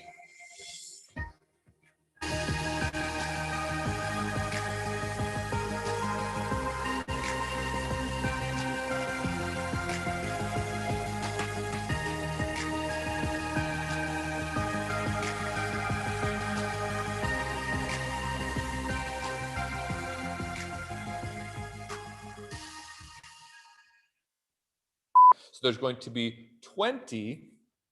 20 is 5. That's 5. Now, in your case, your cardboard. Gosh. Half the width of the cardboard. So that 2, that's 4. What? No. No way. Really? What's up, everybody? My name is Mr. QUE. And I am Mr. D. And we are excited to be here and perform some of our theme songs for the San Diego Festival of Science and Engineering. We are math teachers. We write songs that help students learn, and we're going to share with you all some of our theme songs and hopefully get you all excited to learn about some fun, cool things. Our first song is called Genomics, and it just gives an introduction to some of the fundamentals of genomics. Let's get it. Genomics, genes, DNA, information, genome, genetics, I study DNA. Yeah, I'm cracking the code. I study genomes, genes, and the DNA of people. Look, chromosomes consist of DNA, and genetics is the study of genes. What is a gene? Look, genes are a section of a genome that code for a protein. That's what I call a G code. Everyone has DNA, kid. Do you know what DNA is? What? Deoxyribonucleic acid. Double helix is a structure for the molecule of DNA. ATGC are base pairs, nucleic acids for DNA. Genomics, genes, DNA, information, genome, genetics, study DNA. I'm cracking the code. I study genomes. Yep. Genes and the DNA of people. Genomes, incomplete set of genes, genetic material in a cell, know what I mean? We know 23 pairs of chromosomes are smushed into each cell, 23 pairs are smushed. One set of chromosomes comes from your mom, one from your dad. Genome makes it full effect, study of the genome. Yeah, we know it's linked to DNA. What forms DNA? A, T, G, and C. A and G are paired, and so are G and C. Yeah, genomics, genes, DNA, information, genome, genetics, study DNA. Yeah, I'm cracking the code. I study genomes. Hey, genes and the DNA of people. Genomics can let you know the likelihood of potential for disease. So it's necessary to study the genetic code. When people reproduce, yeah, they pass down genes. Genomics help stop the passing of hereditary disease. Genomic information helps run disease detection, identify and fill the hole in the genetic code. Forensics, being able to sketch a suspect from a drop of blood, can tell the color of hair or eyes from just one drop of blood. Genomics, genes, DNA, information, genome, genetics, study DNA. Yeah, I'm cracking the code. I study genomes. Hey, genes and the DNA of people. Being medical scientists, people rely on this job to save lives. Research and study this, you know, make money all at the same time. Genetic counselor, yeah, my job is working with patients, help them understand the meaning of their genomic information. Bioinformatician works with software and biology, interpret information, data, use statistical techniques. Zoologists utilize genomics to identify and save endangered species, finding ways to help them multiply. Yep, genomics, genes, DNA, information, genome, genetics, study DNA. Yeah, I'm cracking the code. I study genomes, hey, genes and the DNA of people. That's right. That's right. So like we said earlier, we are teachers. We love to perform for students, and we especially love to perform some of our math songs. You know, knowing and understanding multiplication is essential for students to be successful in math. Up next, we have a song that covers the 12 multiplication facts, and this song here is called I Know My 12s. I know my 12. I can multiply. Okay, what's 12 times 12? 44. 12 times 5. 60. I'm doing well. I'm in my prime. Hey, hit the book, study hard all the time. Yeah, right, I know my 12. I can multiply. Okay, what's 12 times 12? 44. 12 times 5. 60. I'm doing well, yep. I'm in my prime. Come on. Hit the book, study hard all the time. Let's get it. Hey, 12 times 0, yo, it's 0. Yes, any number times that 0, yo, it's 0. I'm the best. 12 times 1 is 12. We do it well. Music notes here, you won't fail. 12 and 1 is 12. 12 times 2 is 24. Rising like butterfly doors. 12 and 2 is 24. Hey, 12 times 3 is 36. Pushing fresh whips, multiplying. 12 and 3 is 36. Hey, 12 times 4 is 48. Shake the world like an earthquake. 12 and 4 is 48.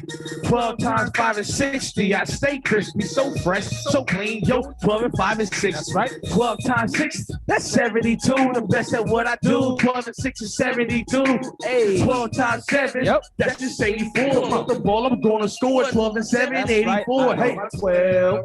Come on, multiply. Okay, what's 12 times 12? 44. 12 times 5, 60. I'm doing well. Hey, I'm in my prime. That's right. Hit the book, study hard all the time. Hey, I know my 12. Multiply. Mr. D, what's 12 times 12? 44. 12 times 5, 60. I'm doing well. Yep, I'm in my prime. Hit the book, study hard all the time. Hey, 12 times 8 is 96. Math used to be hard, but now I'm in bliss. 12 times 9 is 108. My test score sky high, outer space.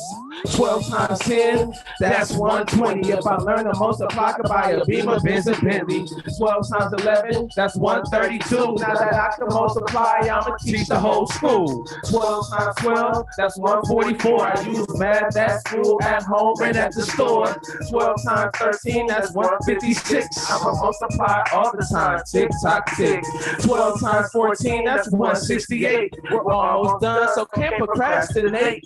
And 12 times 15, that's 180. I can multiply thanks to music notes, baby. I know my 12. Hey, I can multiply. Okay, what's 12 times 12? 44. 12 times 5, 60. I'm doing well. Hey, I'm in my prime. That's right. Hit the book, study hard all the time. Hey, I know my 12. I can multiply. All right, what's 12 times 12? 44. 12 times 5, 60. I'm doing well. Hey, I'm in my prime. That's right. Hit the book, study hard all the time. Yes, yes. Now let's go ahead and jump into another science song. But instead of performing this one, we are going to show one of our favorite videos. Now, this one was fun because we got to partner with the Illumina Foundation and shoot a video with some of their scientists, their staff, and some families during their Bring Your Child to Work Day. So let's go ahead and check out our video directed by the one and only Mr. Jimmy P called DNA. Deoxyribonucleic acid flowing through my veins. That's my DNA. Deoxyribonucleic acid flowing through my veins. Forensics like fingerprints and DNA. Determine medical treatment from DNA. Hair color, eye color, and skin from DNA. Genes from your ancestors are in your DNA. Study DNA to find holes in your genetic code. DNA tells us things that we didn't know. DNA shows mutated cells. Helps find diseases before we get ill. Living things have genes and DNA. We can learn a lot studying DNA. Like who did it? Where did I come from? Why am I sick? Watson and Crick discovered the structure of DNA. The double helix is the structure of DNA. Okay. Want to solve a crime? Use fingerprints. In 1891, we started doing this. We understand that no print is the same, and we use DNA to trace our history. Ancestry, people in our family tree. Trust DNA to trace hereditary disease. What does my DNA say? My DNA say it tells me info about my genome. Diabetes, cancers, and other diseases can be found early with genetic readings. Forensics like fingerprints and DNA determine medical treatment from DNA. Hair color, eye color, and skin from DNA. Genes from your ancestors are in your DNA. Study DNA to find holes in your genetic code. DNA tells us things that we didn't know. DNA shows mutated cells. Helps find diseases before we get ill. DNA explains the gene. DNA is used to predict inherited diseases. Through DNA, we can test people for genetic mutations and then find a treatment. DNA allows us to make medicines geared to people's genetic makeup. DNA has all the rules to our makeup. We can use DNA to solve crimes through forensics. DNA found in a double blood or a fingerprint. We can find out who did the crime. No two people's DNA are alike. DNA determines hair color, eye color, skin tone. I get it from my parents. DNA separates me from you through DNA. My features are determined. Forensics like fingerprints and DNA determine medical treatment from DNA. Hair color, eye color, and skin from DNA. DNA. Genes from your ancestors are in your DNA. Study DNA to find holes in your genetic code. DNA tells us things that we didn't know. DNA shows mutated cells, helps find diseases before we get ill. Anthropologists, archaeologists, microbiologists, biological scientists, they study DNA every day to learn things from the past to fill genetic gaps. Pharmacologists studies drugs and how they interact with biological systems. Healthcare scientists researches the causes of problems in the immune system. Deoxyribonucleic acid flowing through my veins, that's my DNA. Deoxyribonucleic acid flowing through my veins. Deoxyribonucleic acid flowing through my veins, that's my DNA. Deoxyribonucleic acid flowing through my veins.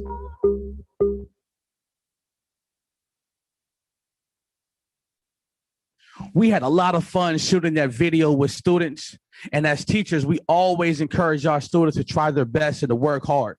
And that's what this next topic is about, because we know that some science and some math topics aren't always easy, but if you work hard and try your best, you will be successful. So that's what this song is called, Success. Let's get it. Hey, come on. Yes, I can do it. I can be successful. SUCCESS. Yes, you can do it. You can be successful. Stay on your grind. Give it all you got. You can find success if you try your best. Gotta put in work. Never be afraid to go the extra mile. Hit the books hard and believe in success. Gotta put in work. Every day I'ma go hard now so I can find success. I can be successful. SUCCESS. SUCCESS. Say yes, I can do it. I can be successful. Yes, I can do it. I can be successful. Yes, you can do it. You can be successful. Yes, you can do it. You can be successful. Get it. Make goals. Hand a plan to help you reach and pay attention to find success. Listen when the teacher's Listen up. giving you the knowledge, but to make it work and get what you deserve. Wanna find success? Gotta put it work. SUCCESS. SUCCESS. SUCCESS. SUCCESS. Say I will. I will. Say I will. I will. SUCCESS. SUCCESS. I will see success. Yep. I work hard.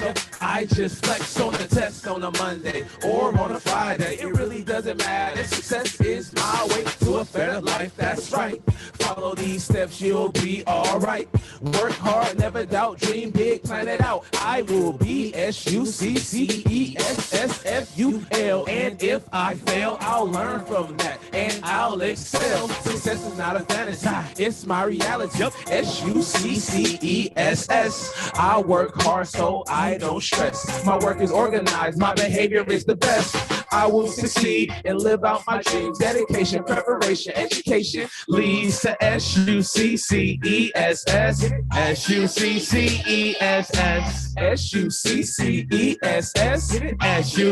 SUCCESS. Say I will. I will. Say I will. I will. SUCCESS. SUCCESS. Once again, thanks for joining us. I'm Mr. QUE. And I am Mr. D. Check out our website, musicnotesonline.com, and check us out on social media at Music Notes Online.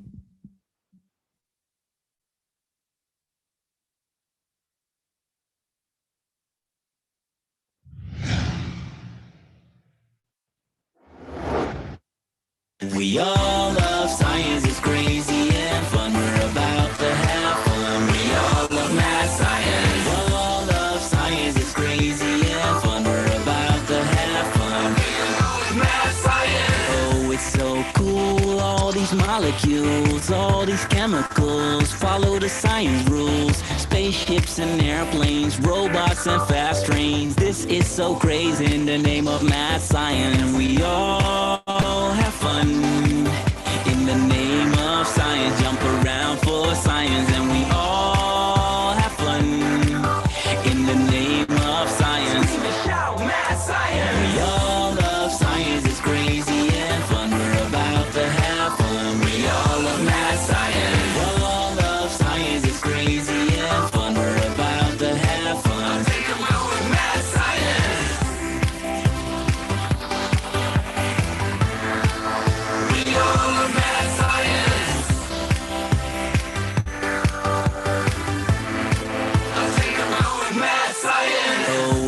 so cool. All these science dudes hand me a slide rule and follow the science rules.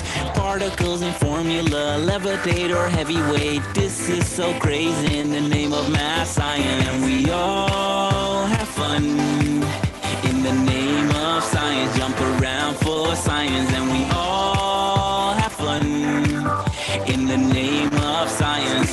Shout math science. We all love science. It's crazy and fun. We're about to have fun. We all love math science. We all love science. It's crazy and fun. We're about to have fun. Think about with math science. We all love math science.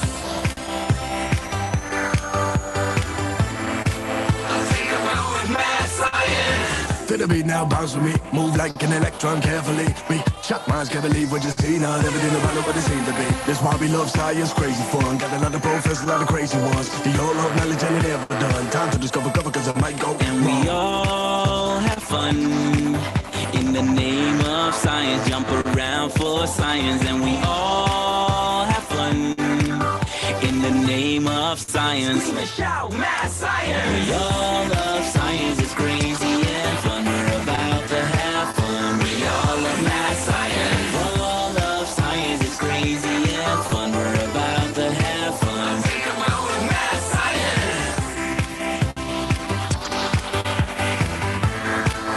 We all love math science. Think about with math science. See you, kids. All right, there we go, Radical Rob. All right. Man. Whew, what a whirlwind of the last couple days, huh, Molecular Mike? It has been a crazy couple of days. We've seen crazy stuff. We've seen fun stuff. Yeah. We've seen things explode. We have seen a lot of explosions. We have. I've learned a lot, to tell I've you learned the truth. a lot. And that was the goal. That's right. Well, I think that wraps up the main stage here for another year. Yep. Thank you so much, San Diego, for having us. San Diego Festival of Science and Engineering was awesome this year. If you ever do any mad science, need any mad science activities, birthday parties, after school programs, summer camps, shows, assemblies, madscience.org, or simply search Mad Science of San Diego. And don't forget us next year, Love STEM SD. And we will see it next year. Excuse me. We'll see you next year at the festival.